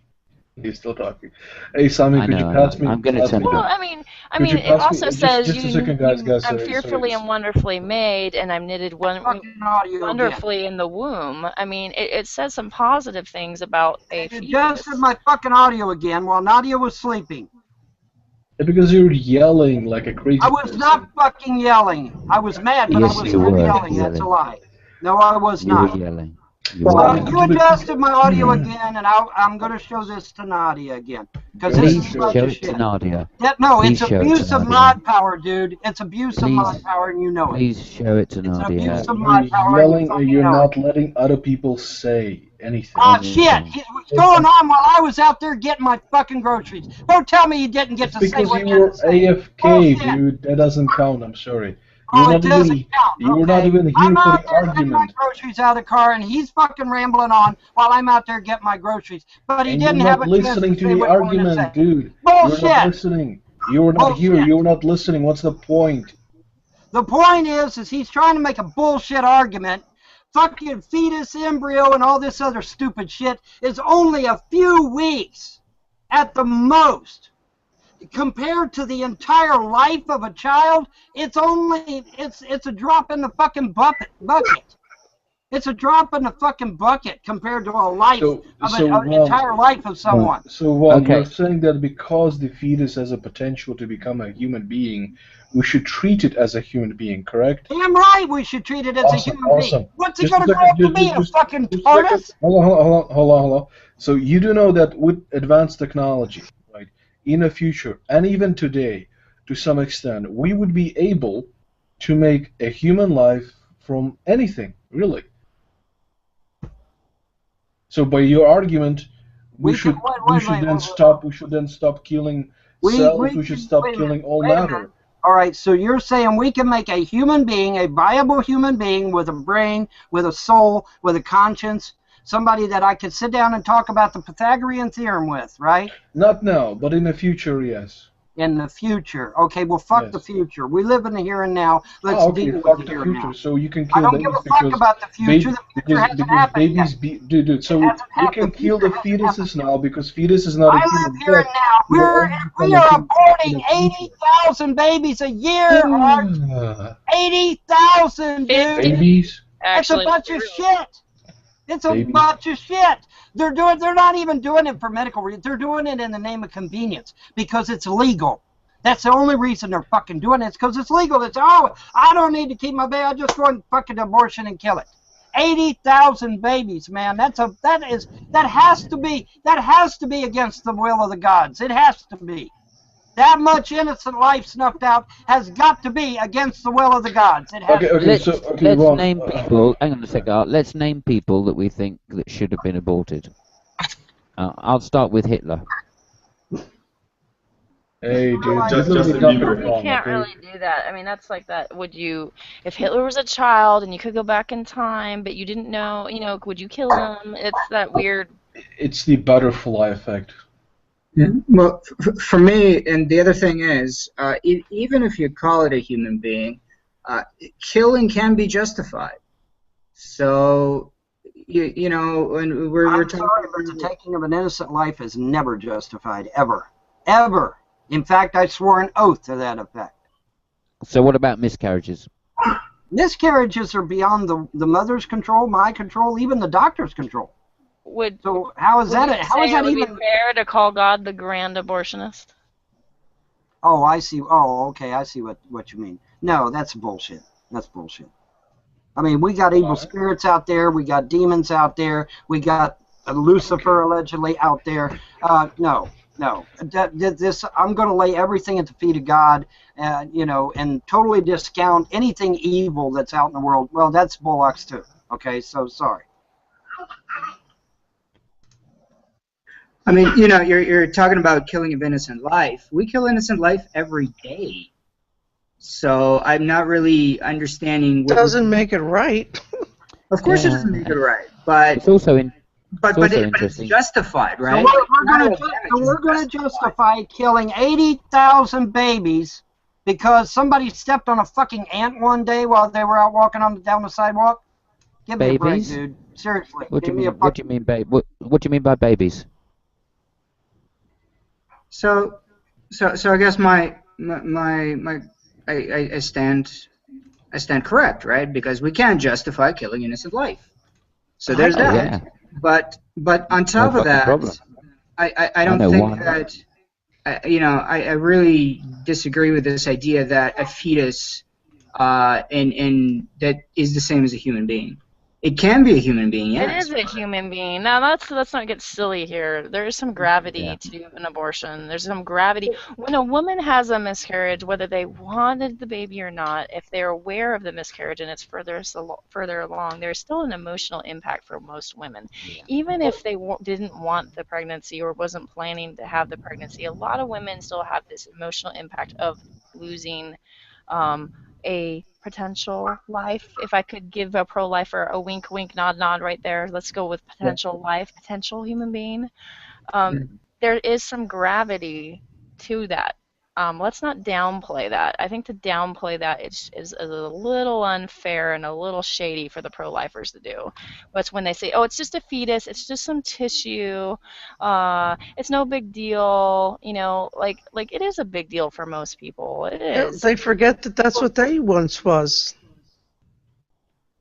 They probably never remember, but. But if I was terminated then, there would not be a me now to object to that termination. It's like if you don't exist, you're not here to be sad about not existing.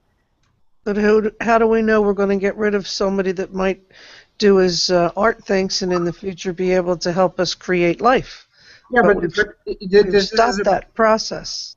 Yeah, but this is a potential. Once again, we don't know what this being is going to be. I don't know what your potential is either, and you're already here.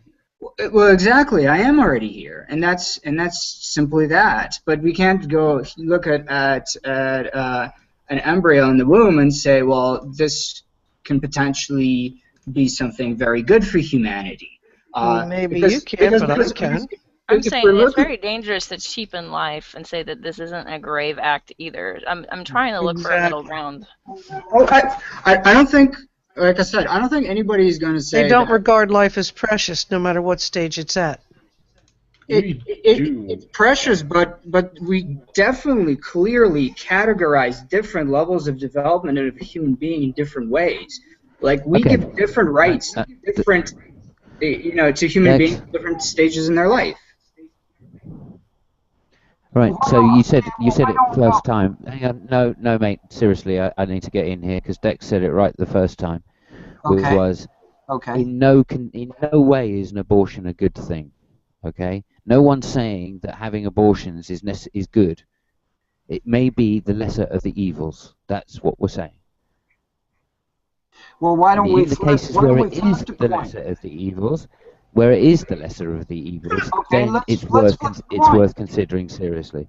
Let's flip the coin then. All right. Since you all say that it's legitimate to kill a baby because babies might die through miscarriage, since you're going to say that, then let's flip the coin and let's say, okay, a lot of women die during pregnancy, so why don't we just kill off all the women? Why don't we do it? Good idea, Von. Good idea.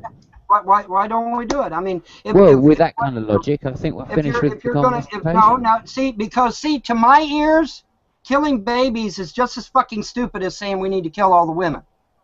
You know, maybe we Exactly. should kill most of the men, because then misandry would rule, and maybe we'd have world peace. You wouldn't have Fuck world yeah. peace. A bunch of women getting on their period arguing with each other? Yeah, that's world peace. Okay. I'm being facetious, but let's not be Yeah, silly. and you're All right. arguing Okay. that you're arguing that we shouldn't. Yeah, unbelievable. Yeah. Anyway, so Dex said that first thing was the first thing he said was no one's suggesting that this is a good thing. This And is I a want to medical say that procedure. I am not If a there are proponent medical of. reasons, if there are medical reasons for it, then it should be done. Clearly, It should then never. there are women's rights issues to That's do with not. it being their particular body. That baby is And not part of the woman. It might be attached to her, okay, but it's not part of her A woman. baby's missing half of its brain. It's going to suffer and die in 2 days. I have to point to reality here and That's say not in Ireland, when abortion was illegal, you have 15, 16-year-old girls used to come to the UK to get backstreet abortions. Many of them would die. That's in a country where abortion was illegal for theological purposes. It's the only reason why I'm pro-choice is that kind of thing. It was Simon, hold it, Simon. incredibly detrimental. It was incredibly detrimental to teenage girls. And it was proven in a court of law to be a nothing but a big fat lie. No, it's okay, not. so now you said all that shit for no reason. Sorry. He's saying Roe versus Wade, the lady fibbed. That's what he's saying.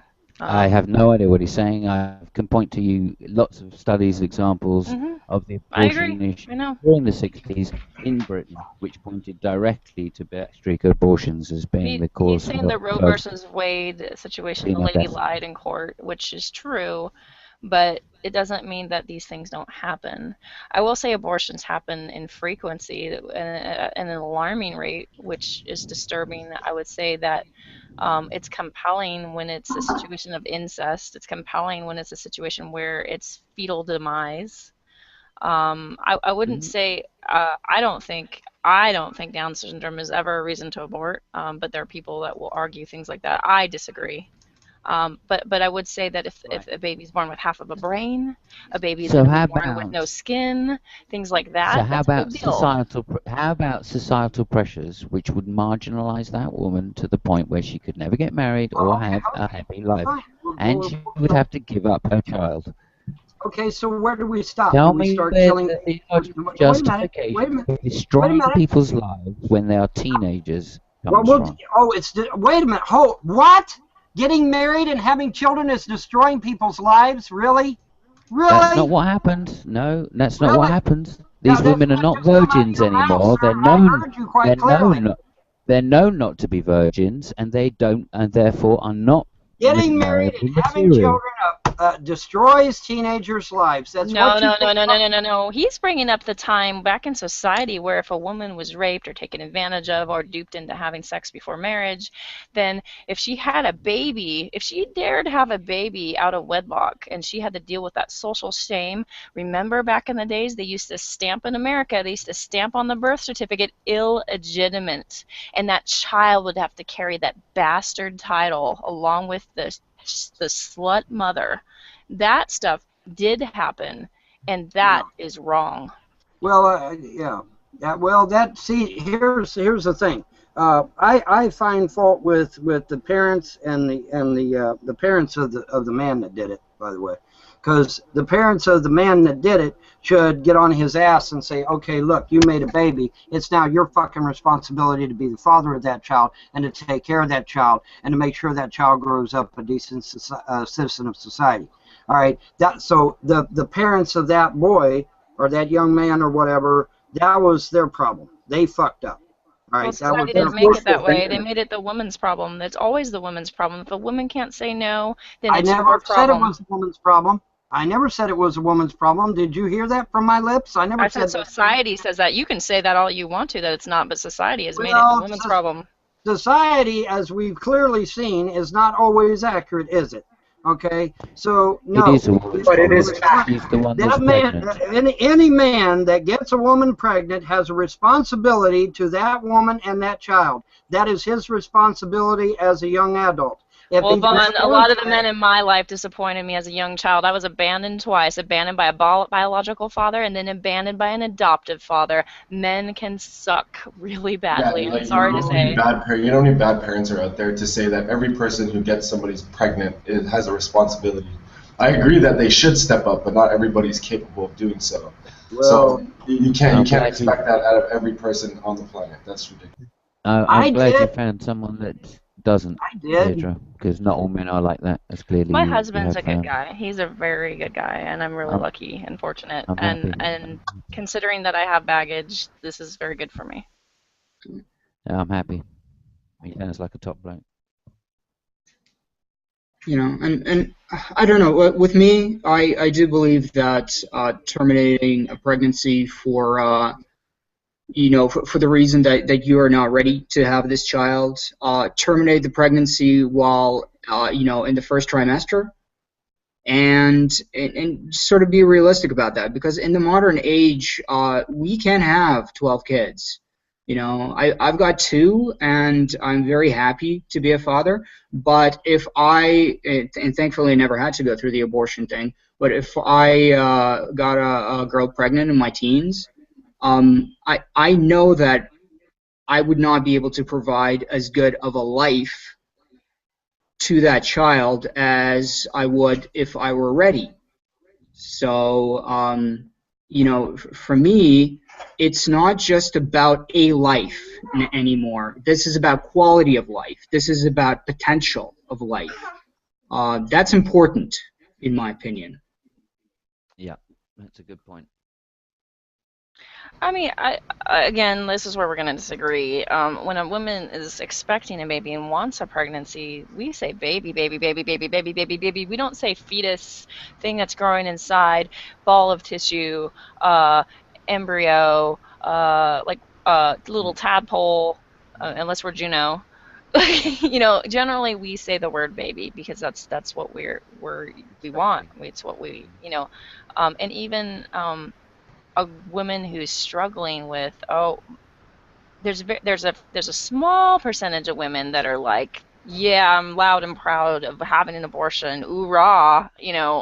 There is a small percentage that are like that are just like, man, I would eat a fetus if I could. Like, it's insane. It's kind of like maniacal and nuts. And they do exist, but most women do consider abortion as something that is a last resort, something that they wouldn't want to do willy-nilly, that is concerning, and there is some gravity to it. So just to say it's simple, it's just a choice, it's all right. I don't know, man. Like, I don't know. The people that I've known that have had abortions, it weighed on them. It really did. I agree. It's a serious thing, and also the point you make about it being referred to as a baby is an accurate point. But that's a future potential that, once again, we're talking about. Yes, it is. It's what that's a technical term, and nobody in common language uses it that way. So I think to argue against the point on a medical grounds is incorrect. It's a moral point we're making by saying that it's a baby. I always like to point out there's a moral and emotional connection there. And the other thing I would like to point out is you could argue, I believe it's 22 weeks and below, as much as you can, but then, I mean, there's things like there's a heartbeat, there's things that are there that are very, I mean, it's human life. I'm sorry, you can't get around it. The question would be then, is sentience, feeling pain, stuff like that. Like, that's where the arguments start to get like more serious. Silent scream. Yeah, I mean, personally for me, it comes down to sentience, consciousness, development of the brain, and that happens very early on. Just You have to make the decision. All you got to do is watch the video. All right, am I still and that's why down? that's actually why I'm quite. No, Vaughn, I hear you. That's why I'm pro the morning after pill, I think. Well, here's the thing. All right, we can sit there and call it whatever the hell we want, but at the end result, it's still a human being. It has rights, at least according to the Constitution. It has rights. The Declaration of Independence, the Constitution, the Bill of Rights says that it has rights. Yes. It doesn't have rights in my hostile uterus, apparently. Well, it has rights. because obviously it can't have the right to life, liberty, and pursuit of happiness if it's aborted.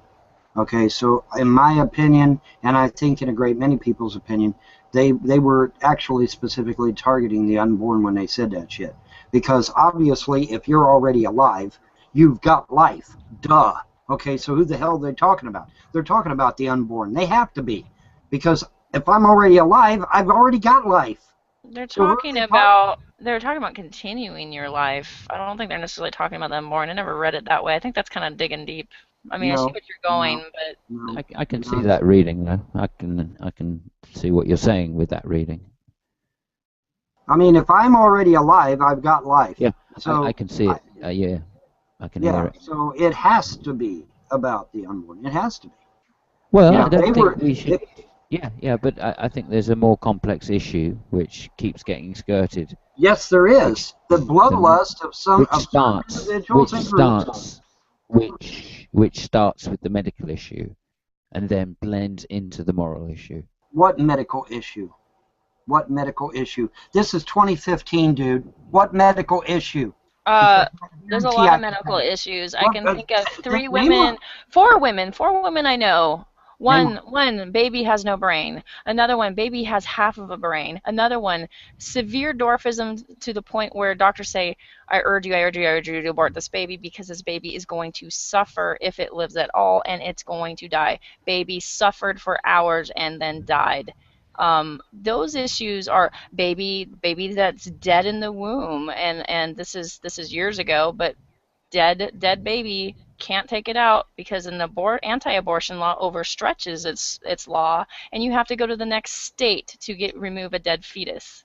These are big issues. Like, it's not always like I'm irresponsible. I want to have sex willy-nilly, and this is a perfectly viable fetus, and I'm just going to abort it because I am bad at birth control. Some of this stuff is pretty nasty stuff. I mean, I wouldn't say it's all abortion, but there's some nasty stuff there that you can't just pretend like it doesn't happen. I mean, say a wife gets pregnant, okay? The child is in danger. The child is going to die, and that in the child dying inside her, that then makes the woman die. Well, that woman can no longer have a child with her husband. So just from a practical point of within marriage, it still makes sense if there's an issue to the danger, if the fetus is a real danger to the life of the woman. Well, if the child is in at least she can have another child after that. If the child is in actual medical danger of dying, say within like she said, it only has half a brain or something. Or stillbirth. Whatever. Yeah, I mean, actual medical problems, that's not abortion, okay? That's not abortion. So you'd make an exception, basically. Abortion, no, I've always felt this way. Abortion is where you take an absolutely viable child and you kill it. That is an abortion. Children with half a brain or children that are going to die hours after they're out of the womb, that's not an abortion. Because what I'm trying to tell you, Vaughn, is these poorly written laws overstretch into medical issues. Nobody, you're preaching to the choir here. I'm well versed in the fact that laws are not written specific and targeted like they ought to be. I understand that. But I mean, obviously, if the child is medically, if the child is going to die by natural means, okay, without no assistance from the doctor or no assistance from the wife or no assistance from the husband, the child is going to die of its own accord inside the womb, then yes, I think the child should be removed. What about methods that are pregnant and crack babies? But that's not an abortion. An abortion is where you take a totally viable child, a child that is going to survive if carried to term, and you kill it anyway because of a matter of convenience or because some idiot told you it was okay to do. Okay, Vaughn, I have a follow-up question then. So you're anti-abortion, right? You believe in the sanctity of life, right? Yes, I do. If single parents have a baby, are you for welfare and supporting that life? It's a life, is it not? You're okay with welfare for single moms?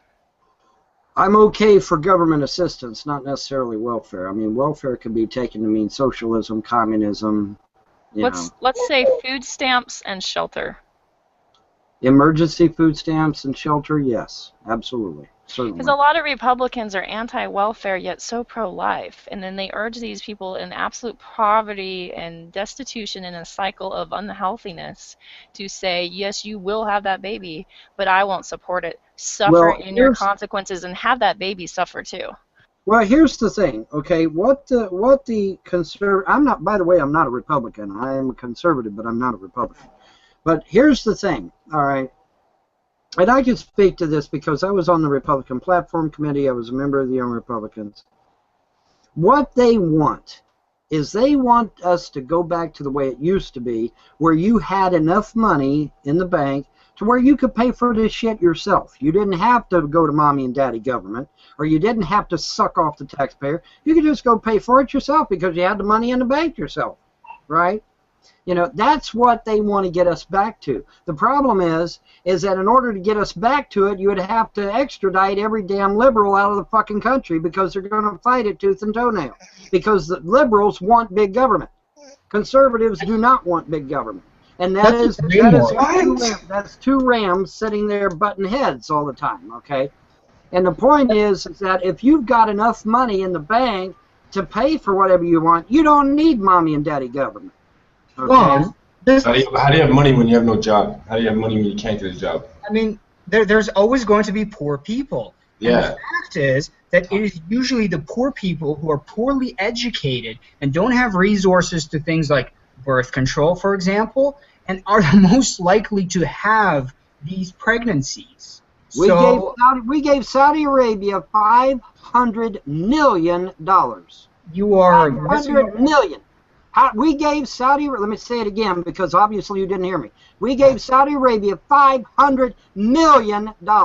What does that have to do with anything? Once again, you're saying everybody has money in the bank. Wait a minute. You're saying we got poor, right? And raise their children. In which reality? Wait a minute. You said we had poor in this country, which is true. You're absolutely right. We always right. had poor in the world. Okay, okay. So instead of giving Saudi Arabia $500 million of the taxpayer money, I'm talking about your reality. Why didn't we give that money to the poor here in America that really needed it? Why? Why didn't we do that?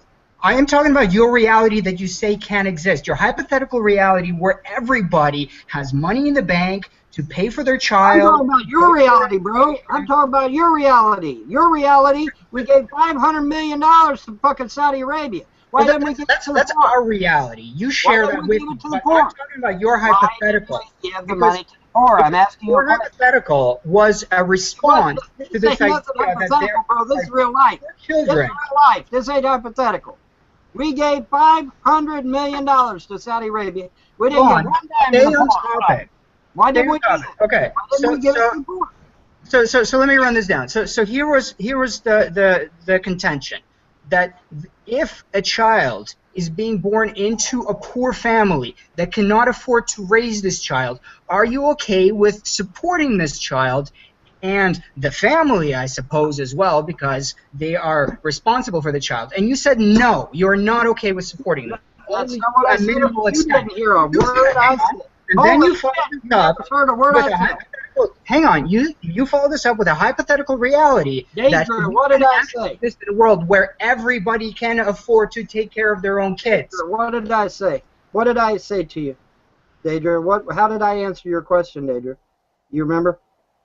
All the shouting. I'm gonna have to do a rewind because I just got an email. I was reading it.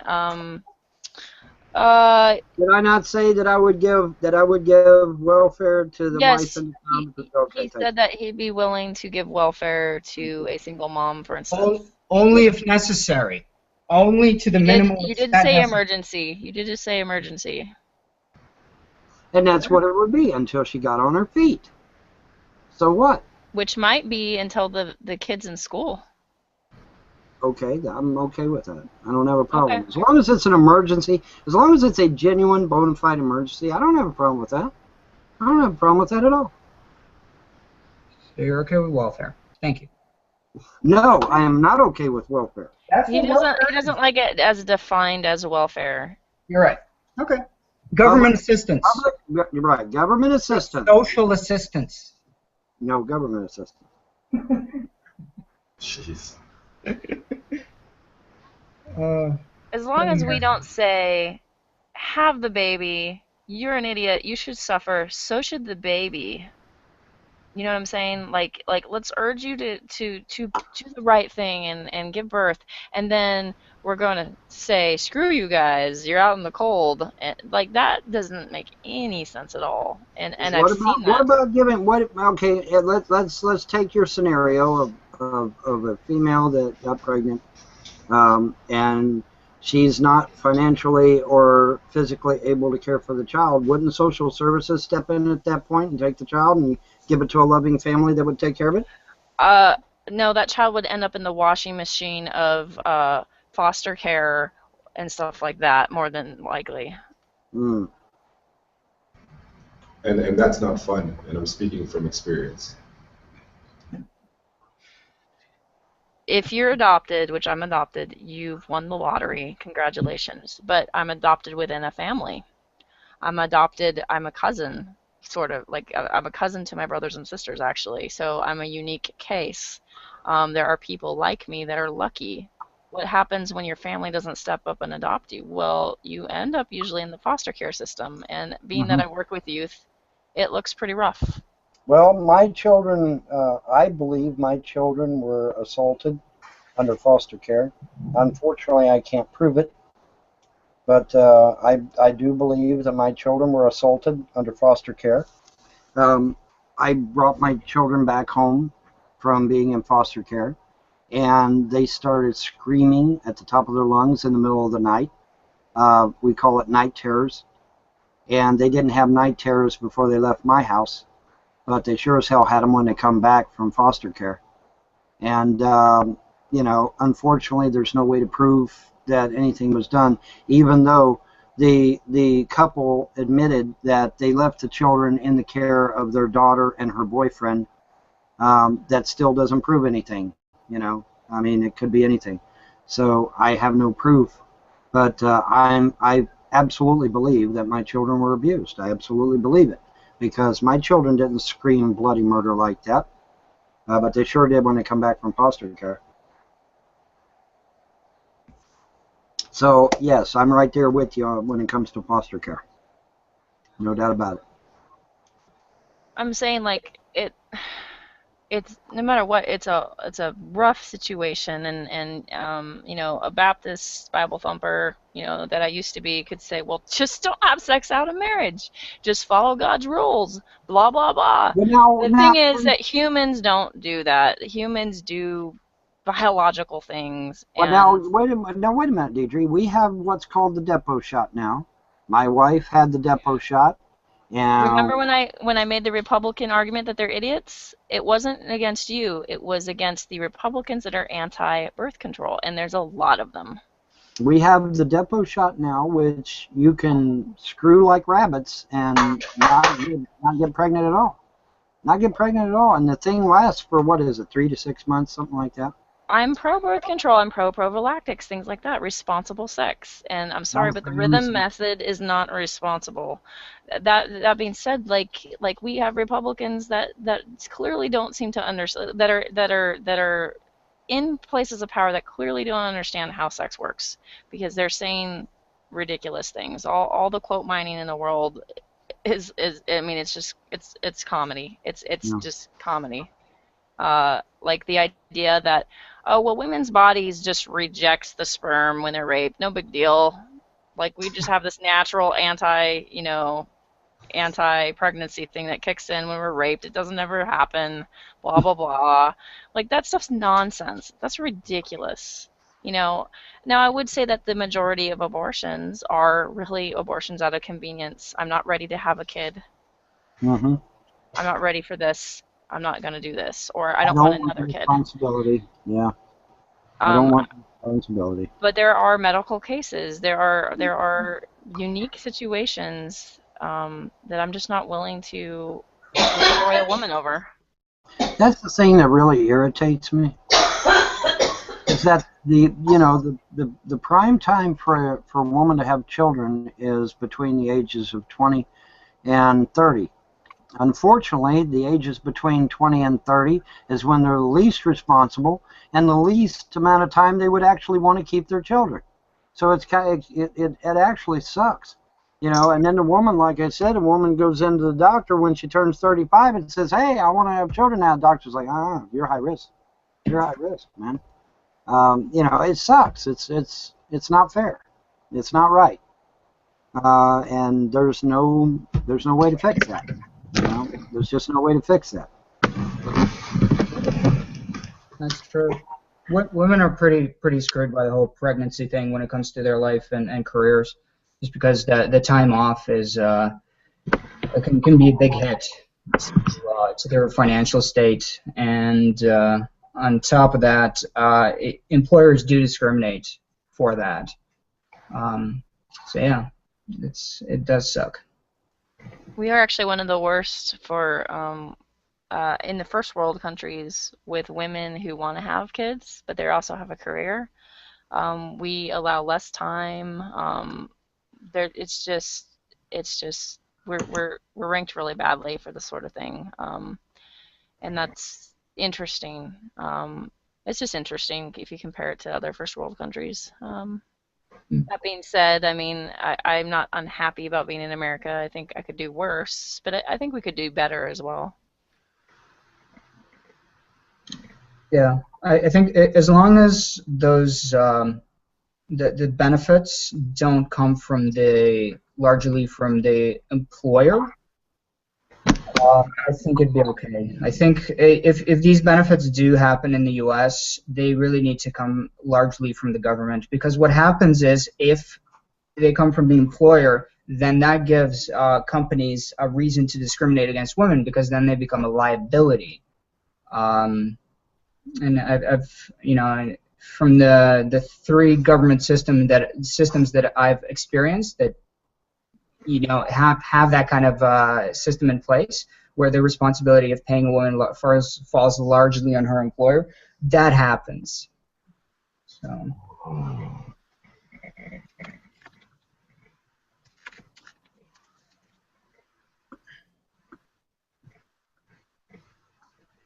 Yeah, I'd like to see the medical get kind of separated from the workplace. I think it made it really complicated. I have to take out the trash. I'll be right back.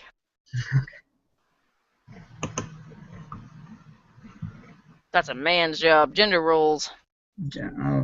Well, they sit there and they say, "Oh, honey, you don't need a husband. You don't need a family. You don't need children. You need a career." And so the girl goes out and she works hard. She climbs the ladder of success, and you know, she gets a high-ranking position in some firm somewhere, some high-rise or whatever.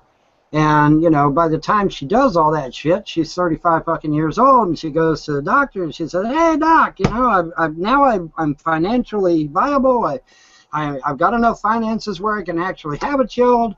You know, I'm ready to start a family." And the doctor looks at her and says, "I'm sorry, but after the age of 35, women are high risk." And she's like, "What?" You know, but that's the way it goes, man. You know, that's the way it goes. And they're telling young women this every day. "Oh, honey, you don't need a family. You don't need a husband. You don't need children." What do you think them social workers were telling my wife when they grabbed a hold of her and took her away? What do you think they told her? Do you think they told her, "Hey, you need to go back to your husband and stop committing adultery"? Fuck no. That ain't what they told her. They told her, "Oh, honey, you don't need a husband. You don't need children. You know, forget your husband. Forget your children. You need a career. You need to get established financially. You need this. You need that." And that's exactly what they were telling. They weren't telling her to go back to her husband and children. No fucking way. That's not what they do, dude. Yeah. And you say, "Well, you don't know what that..." Oh, yes, I do know, because I've had to deal with government. I've had to deal with government for years, both on one side of the fence and on the other. So I do know what they tell young women, because I've heard it on both sides of the fence. Yeah. But that's what they tell them. I say, "Oh, honey, you don't need a husband. You don't need children. You don't need a family. You don't need to be married. You need a career. You need to make something of yourself. You need to pull your big pennies on and go out there and be a real woman." Blah blah blah blah blah. You know, and that's what they tell them. Do you disagree? They tell them that all the time. Huh? Do you disagree with that? To a certain extent. I mean, think about it. What if every young woman listened to their advice and went out and got careers instead of getting married and having children? What would happen to the human race? There'll be fewer of us. Is that a problem, though? Yeah, we would go extinct. Okay, we would eventually go extinct. You can't continue doing that indefinitely. We would go extinct. All right. So, obviously that's not the answer, is it? Well, I wouldn't say we'd go extinct, but it's possible to just have fewer kids and maintain a population. I think it would also be nice if women didn't have to make the choice of having to do both of them at the same time, where they could choose to either have children or work. Pick one. Well, see, what I would personally was not willing to do both, because one was going to suffer, and why have children if you can't pay attention to them? Right. Well, see, what I want to do is get it back to the place to where when a man gets a job, any job, yes, even a minimum wage job, he earns enough money to pay the bills, to take care of the wife, to take care of the children, and to take care of even extra stuff, and on top of that, even have money to put away in the bank. Bingo. That's what I would like us to get back to. The problem is that you have liberals, socialists, communists, and so-called free thinkers in Washington, D.C. that are blockading that ability, that are blockading the idea of going back to the original founders' intent. And as long as that blockade is up, we'll never get nowhere. We'll never get back to the way we need to be. Right. But I mean, how do we get back to a point where it only takes half the population to essentially make enough wealth for all the families? Kill the banks. Pardon me? Kill the banks. It's the system. We shouldn't conform to a stupid system.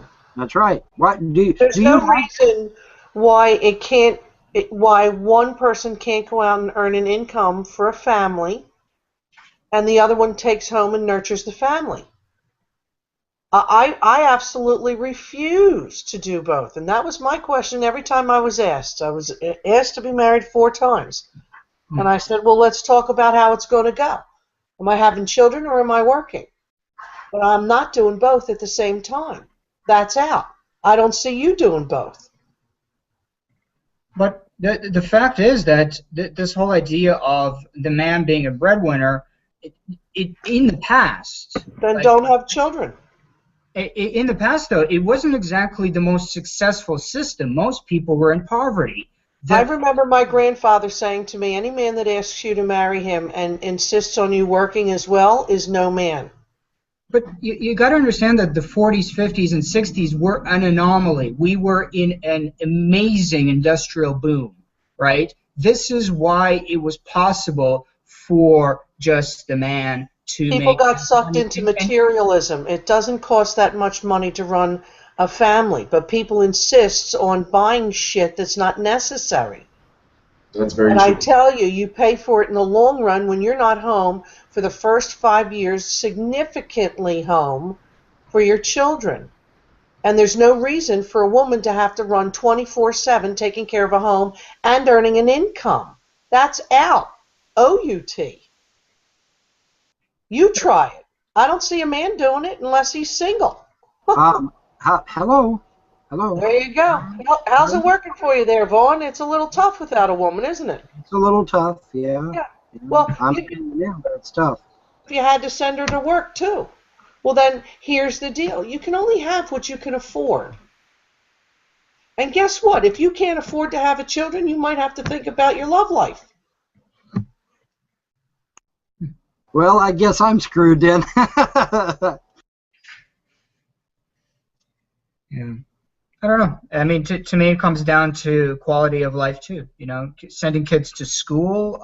No quality of life for a woman that has to work a 9-to-5 job and care for children and a husband and a home. Yeah, but that's the part you're not seeing.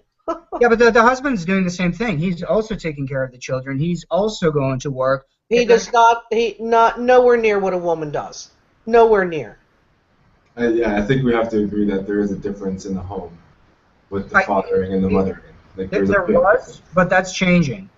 So Well, that, it's changing because of it's changing because of what Michael Ann is saying, because people are trying to do both, and I'm in total agreement with her. You can't do both things. It's ridiculous, I think, and that's why most families nowadays are struggling and failing for the most part, right? And children are out of control and all this stuff. So These people are having more children than a two-parent income can handle. I mean, that's how deep they're going.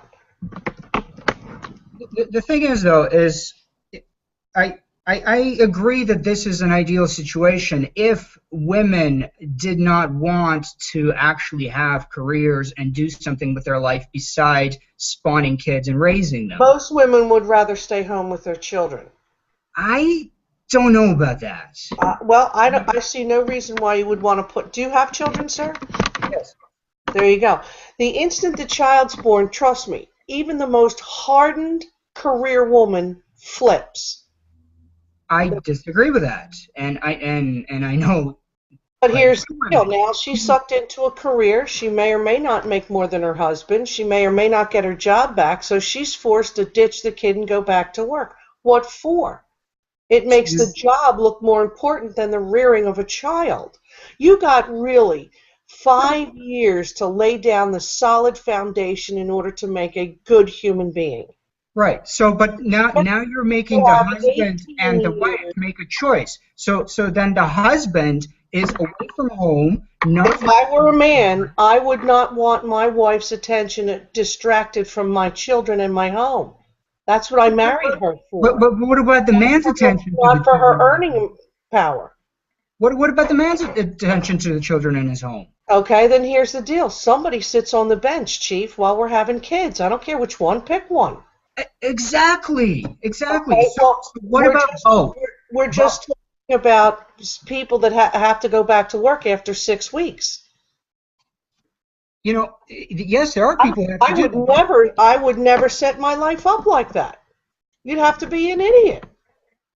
Well, people do make mistakes, but once again, like I realize what you're talking about, but at the same time, I feel it is incredibly unfair that women have to make this choice generally, right?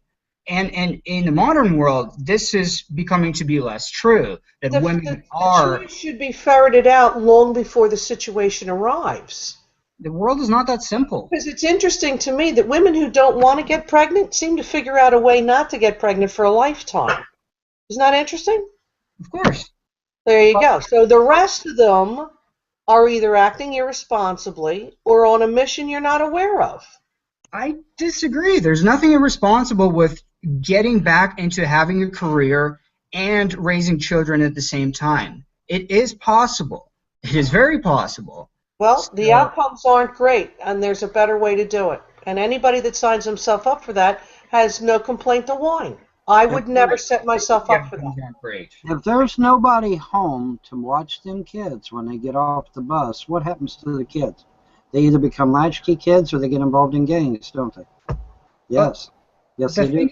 No, but this is usually with single-family homes, right? But when you have a support system, like, for example, grandparents, cousins, sisters, brothers, families make a support system so that everybody can go back to work and the kids are being looked after. I mean, that's the way it is.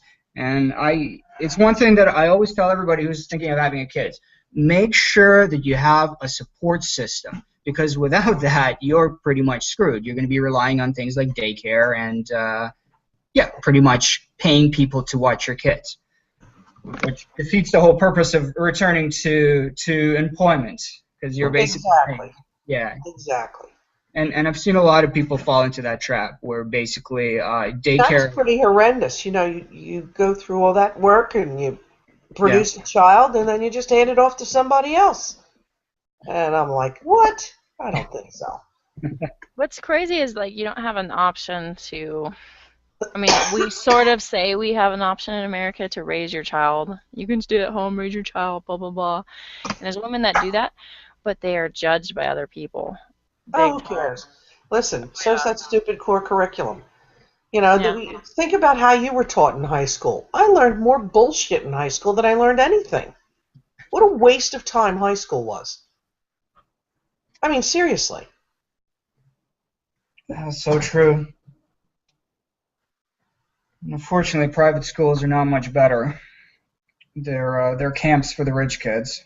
You know what? I think there's something to be said to now. You have to have people who are running a really good home to have a child grow up and learn. You know, you have 18 years to get that child ready to live 50 with somebody else. Teach them how to run a checkbook. Teach them, if you're a man, how to maintain a home. If you're a woman, how to bake a cake. Whatever. You have to learn how to be a family also. Or if you're a woman, learn how to bake a cake and maintain a home. How about that? There it is. Everybody needs to know everybody's job. You know, but it's the sense of homeschoolers aren't looking so crazy anymore. Well, I was homeschooled. So. You know, people think, oh my God, you were homeschooled, then you couldn't possibly have gotten an education. Well, surely Usually they think we're in jobs, usually. I actually am very reluctant to say, I hate saying it almost, like, I definitely hate saying it here because people will just put so many labels on you. Well, it's in the old days, I used to think homeschoolers were a little off their rocker, but considering what goes on in schools and how people are taught and whatnot, it only makes sense. Now, would I do it? I don't know that I'm qualified to homeschool. I was taught how to, balance a checkbook and history and stuff like that, and, normal stuff. I think the only thing that was weird was that I was taught creationism. That was probably the weirdest part. What I think is funny is when someone will come into this hangout saying that they believe that having God in the school is mental conditioning and programming, but yet at the same time they refuse to acknowledge the fact that in 1933 communists came over here posing as professors and infiltrated our universities and colleges and literally brainwashed people into believing in communism. So I get a chuckle whenever somebody mentions God in school because it was not programming. It was there to to give children the idea of responsibility and morality. If you think that somebody's watching over you, are you less likely to commit a crime or do something wrong? Well, hell yes, you are. If you think somebody's watching you, you're not going to do something illegal or immoral or unethical. I could disagree with you, Vaughn. You can disagree with me all you want, but the facts are the facts. In 1933, communists came over here posing as college professors. They infiltrated our colleges and our universities, and that is an absolute fact. You can go to any library and look through the microfiche, and you will find it. You won't find it on the internet, ironically enough, but you will find it if you go to an actual library and do your due diligence. I don't think the fact that universities are bastions of liberal thought is, news to anybody.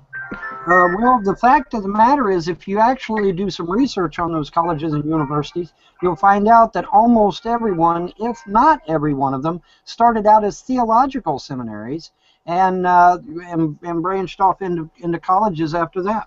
Each and every single one of them. I think there was maybe one exception to that rule, but yeah, they all started as theological societies, every single one of them. Yale, Harvard, Princeton, they all started out as Bible-believing institutions, every single one.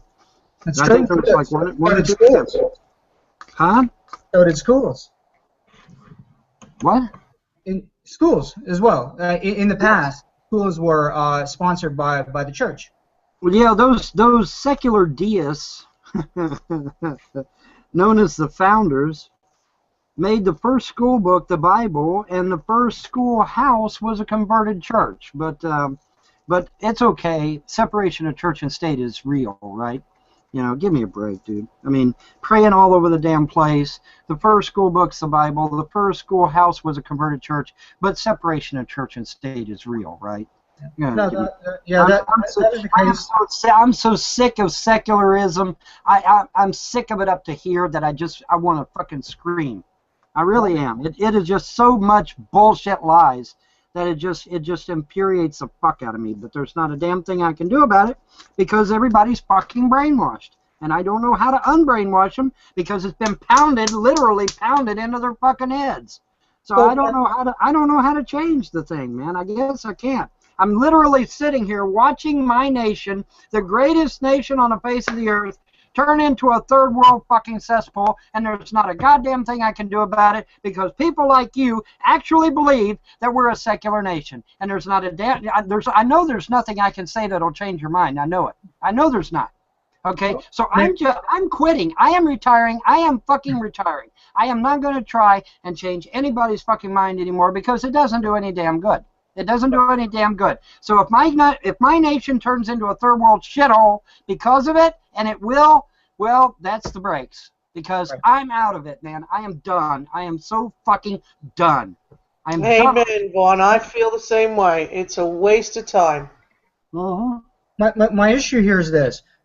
If you don't have a secular government and you have two conflicting religious points of views and you are basing legislature on those two conflicting religious points of views, how do you determine which one's right without a secular system?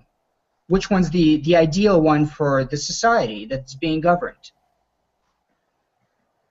I don't understand the question. Okay, so you have like Mormons and Christians. They disagree on a governance issue, and they are proposing two different bills that have their religious point of view in mind. Okay, without a secular system, which bill goes through? All right, you got a false premise there. The false premise is that we need a new fucking federal law. We don't need no new federal laws. We got hundreds of thousands of federal laws on the books now. Why in the flying fuck do we need another federal law? The Democrat Party just a few years ago. Democrat Party. Okay. I'll fix mine out. Let me get my point out here. The Democrat Party of just a few years ago bitched at the Republican Party as a do-nothing Congress because instead of putting out the 8,000 new federal laws, they only put out 4,000. Do we really fucking need 8,000 new federal laws? No, we don't. Point taken. Okay, let me fix my question then. The Mormons and the Catholics want to get rid of a law. Okay, they want to remove a law. So one says one law needs to be removed, the other one says no, the other law needs to get removed. How do we determine which law gets removed without a secular system? Based on what? I don't understand the question. Because the two religious parties, right, are using their theology to justify amending a law. Let's say one's about marriage. So Mormons are saying, hey, polygamy's back. We can marry multiple wives because that's biblical. That's in the Old Testament. And then the Protestants like, no! No, wait, exactly. So without a secular system, how do we determine who's right? Well, let's see. If it was up to me, I would take it to the Supreme Court, and I would say, Supreme Court, is there any constitutionality that says we must be limited to one wife? And if the Supreme Court says, nope, there's no laws on the books say you're limited to one wife, well, that ends that matter, right? That's the end of it. Right, but the Supreme Court, let's say, are all Protestants. And they go, no, we're going to keep this law. We're not supposed to do that. They're not supposed I know, because it's secular, exactly. No, they're not supposed to be biased because they're supposed to go by the Constitution, not by their religion. The Constitution is a secular document. The whole idea here is that... In the year of our Lord, 1776. What Lord are they referring to? And that's it. That's it. The idea here is this. The Constitution needs to be enforced. The Constitution needs to be enforced. And the only laws that you can enforce, the only rights that you can give, are those imparted by other human beings. That's it. So the problem here is that if you're saying, well, we are enforcing God's law here, then you are essentially saying that one religion takes primacy over another religion. No, we don't. There's no need to have a conflict. Those things. There's always co-religious conflict. Listen. Those things not specifically delegated to the federal government, are reserved to who? They're reserved to the states and to the people. Okay.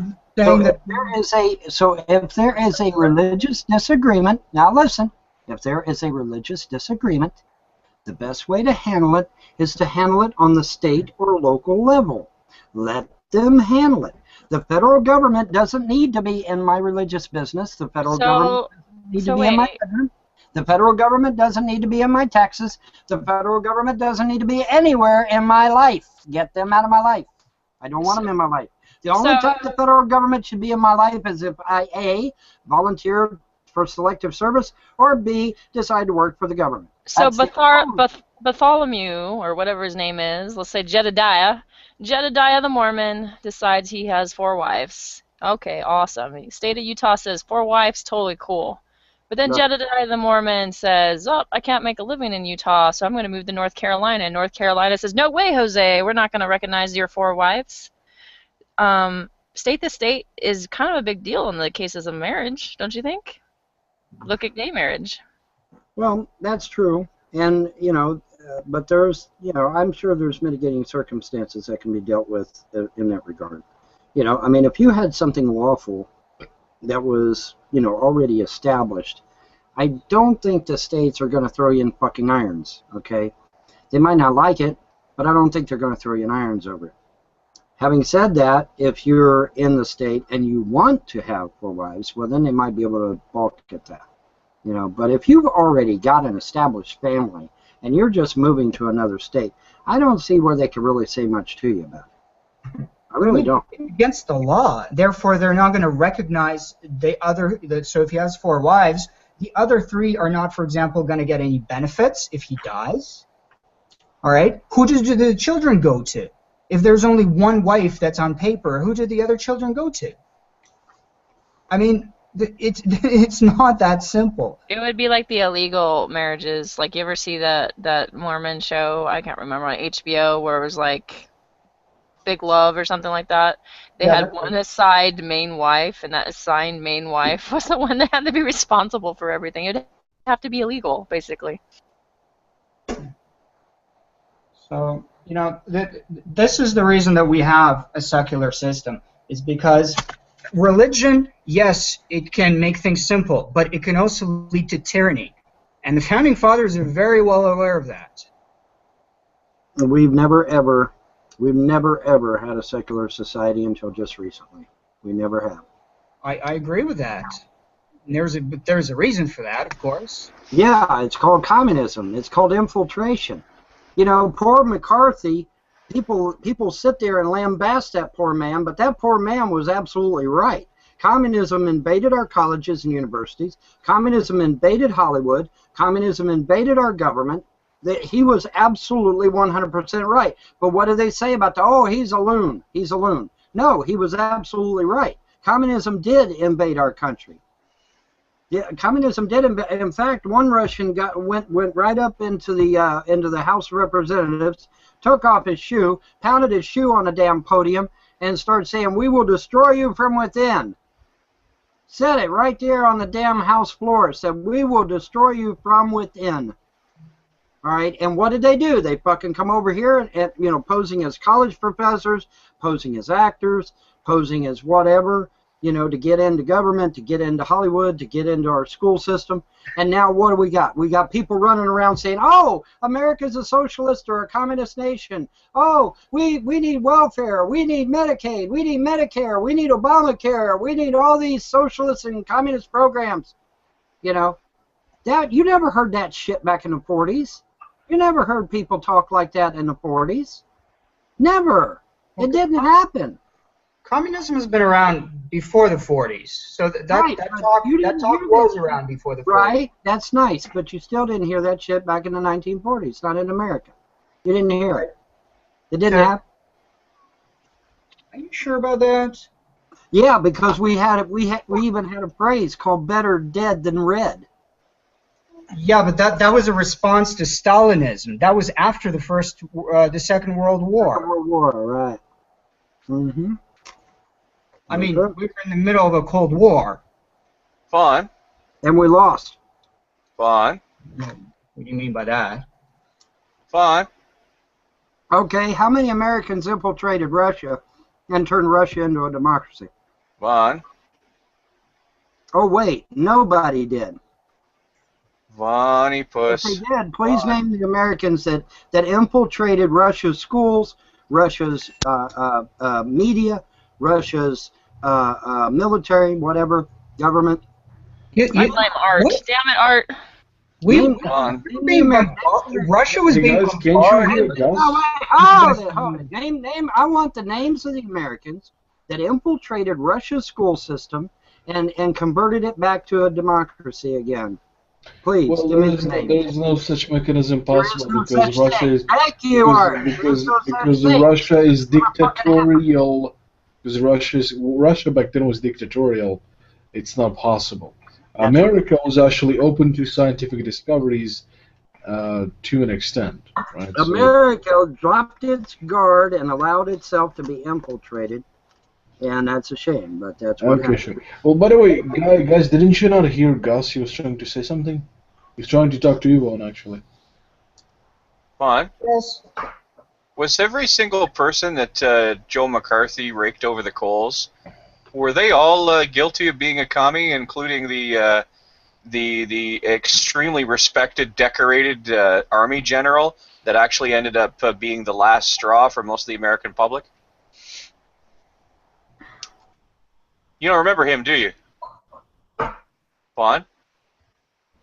Vaughn, you're muted, buddy. I'm not muted now. Give me their names, Gus. Their names? Okay, give me a sec. I'll look them up. Okay. Because if you look at the McCarthy hearings, okay, you'll see that they were chugging along, and then McCarthy went after the U.S. military, and he started talking about how there were commies all over the military, and he dragged He was right. And he was right. You're funny. He dragged a respected, very well respected general who had been decorated in the Second World War, dragged him up in front of the committee, and that's where he got his nuts broke. Listen, let me explain something to you about Joe McCarthy. Old Tail Gunner Joe. First of all, the guy was a fucking drunk, okay? He was a drunk, and he was a political opportunist, and he made his political bones making people in the United States suffer. And I'll tell you something, okay? And it's something you don't understand, you don't seem to understand, which kind of surprises me because you're a pretty smart guy.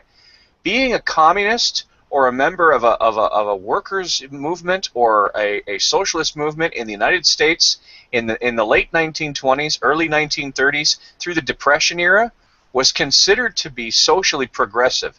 There were so many people that had something to do with workers' unions, with social unions. You know what it was like, and your eyes are gonna blast right out of your head when I tell you this. It's roughly similar to belonging to the Nazi Party during the 1930s and 1940s. So many people were there who may or may not have actually believed in what Hitler espoused, but they joined up because they thought the Nazi Party was going to do Germany some good. They didn't understand exactly what it meant to be there. It was the same thing in the United States with the communists. So along comes Tail Gunner Joe, okay, and he starts swinging his dick. And he starts bringing all sorts of trouble for people. Some people who have absolutely nothing to do with the Communist Party, but they may have known somebody, or they may have known somebody who knew somebody, and he starts wrecking lives. For every one true, devious, politically active, dangerous communist that Tail Gunner Joe exposed, he must have wrecked 10 lives for absolutely nothing but his own political aggrandizement. For the little good he did. He burned your country very badly during the 1950s, and that man is not to be idolized. He is not to be made a hero of. He is to be set to one side, and if shit like that ever happens in your country again, sir, you should come and live in my country because you'd be fucking better off. Socialism or no socialism, I tell you what. Well said. Well, that's nice. Now give me the names. You want the name of the officer? Okay. I want the names of these people that he abused so badly, because I'd say that obviously he's not going to bring something. He's not going to bring forth an indictment unless he has proof. Nonsense.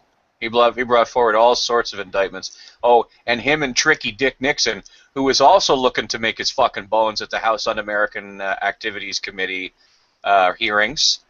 We all know that Nixon was crooked as a dog's back leg. Where do you think he learned to do that? At the feet of Tail Gunner Joe. Welcome to political opportunism at its top end. You going to tell me Nixon was a decent president? I'll strap in for that if that's your idea. So you don't think we should have challenged communism? You don't think we should? What an interesting interpolation from what I said. Is anybody else here? Did anybody else here? Well, now wait a minute, Gus. What was Watergate? What was Watergate? Wasn't Watergate the threat of communism? Well, I know it's a hotel, but you know, what was the whole point of Watergate? The whole point of Watergate is that communists might have been listening in or wiretapping people or doing some kind of nefarious activity. Was it not? You seem to have a really strange understanding of what Watergate was.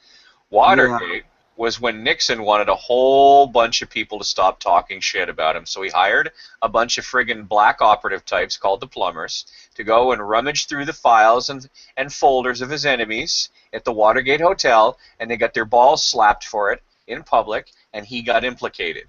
That's what Watergate was. Watergate had nothing to do with communists. Watergate was about Nixon's enemies, because Nixon was paranoid as a motherfucker. So he was one of those proactive dum-dums. He sent the plumbers into the hotel to get a whole bunch of files that were held by organizations that were against him, and he got his pee-pee whacked, and that's what Watergate was about. See, the problem, Vaughn, isn't that you're wrong per se. The problem isn't that communists weren't, officers of the Soviet Union weren't sent to America to spy and to act as agents provocateur. The problem is that Tail Gunner Joe saw a goddamn commie under every rock. That's the problem. It's like if you were to take a medicine for a sickness, and the medicine targeted every single cell in your body instead of the sick cells. It's madness. Your Tail Gunner Joe almost succeeded in single-handedly ripping apart entire aspects of American society, some of which still haven't recovered to this day. There's still a fucking Hollywood blacklist. Why? Why? Because there's people out there who don't happen to like certain movies? No, because there are communists in Hollywood. Gives a shit. Anyway, let me read. Listen, I got an interesting piece of news for you, Vaughn, me old son. This fucking hangout is hosted by a communist, a capital C communist. What I'm going to read you is the text. No comment on that one. No comment on that one. I'm well aware of Nadia's proclivities. Anyway. Well, why would you put up with one communist whose hangout you can hang out with, but you don't? Some communist making a movie someplace. Oh well, we can't have that. I want to read you the text of a speech given by Richard No Nixon response. during his 1960 presidential election campaign. Oh, this should be good. Let me strap in. Yeah, this is going to be real good because it's called "The Meaning of Communism to Americans" by Vice President Richard Nixon. The major problem confronting the people of the United States and free peoples everywhere in the last half of the 20th century is the threat to peace and freedom presented by the militant aggressiveness of international communism. A major weakness in this struggle is lack of adequate understanding of the character of the challenge which communism presents. I am convinced that we are on the right side in this struggle and that we are well ahead now in its major aspects. But if we are to maintain our advantage and assure victory in the struggle, we must develop not only among the leaders, but among the people of the free world, a better understanding of the threat which confronts us. The question is not one of being for or against communism. The time is long past when any significant number of Americans contend that communism is no particular concern of theirs. Few can still believe that communism is simply a curious and twisted philosophy which happens to appeal to a certain number of zealots, but which constitutes no serious threat to the interests or ideals of a free society. The days of indifference are gone. The danger today in our attitude towards communism is of a very different kind. It lies in the fact that we have come to abhor communism so much that we no longer recognize the necessity of understanding it. We see the obvious dangers. We recognize that we must retain our present military and economic advantage over the communist bloc in an advantage which deters a hot war and which counters the communist threat in the Cold War. In the fields of rocket technology and space exploration, we have risen to the challenge and we will keep the lead that we have gained. There is no question that the American people generally will support whatever programs our leaders initiate in these fields. What we must realize is that this struggle probably will not be decided in the military, economic, or scientific areas, important as they may be. The battle in which we are engaged is primarily one of ideas. The test is one not so much of arms, but of faith. If we are to win a contest of ideas, we must know their ideas as well as our own. Our knowledge must not be superficial. We cannot contend with simply an institution that communism is wrong. It is not enough to rest our case alone on the assertions, true as they are, that communism denies God, enslaves men, and destroys justice. We must recognize that the appeal of communist idea is not to the masses, as the communists would have us believe, but more often to an intelligent minority in newly developing countries who are trying to decide which system offers the best and surest road to progress. We must cut through the exterior to the very heart of the communist idea. We must come to understand, the weaknesses of communism as a system. Why, after more than 40 years on trial, it continues to disappoint so many aspirations, why it has failed in its promise of equality and abundance, why it has produced a whole library of disillusionment and a steady stream of men, women, and children seeking to escape its blight. But we must also come to understand its strength, why it has so securely entrenched itself in the USSR, why it has been able to accomplish what it has in the field of education and science, why in some of the problem areas of the world it continues to appeal to leaders aspiring to a better life for their people.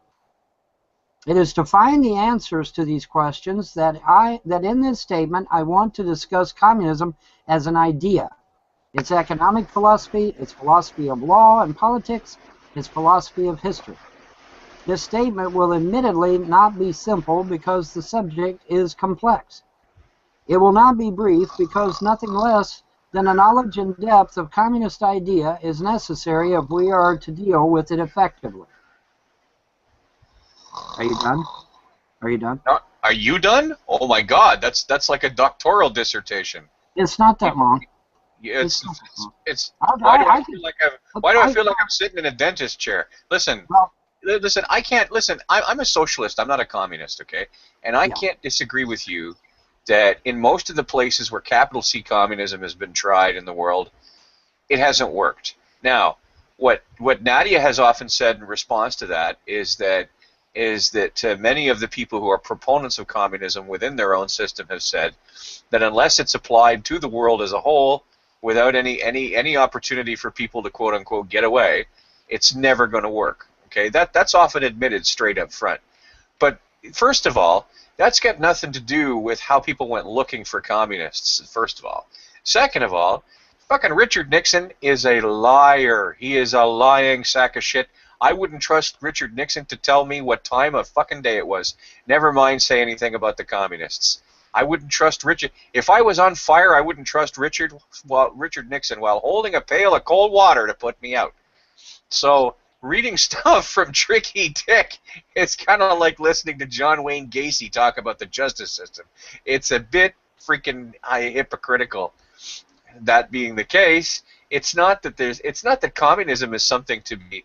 See, if there is a gigantic problem North Americans have between their ears, okay, and it's not just you guys down there in the States, we up here in Canada have the same damn problem. It's that you keep seeing the word communism as being identical to the word socialism. Drives me crazy.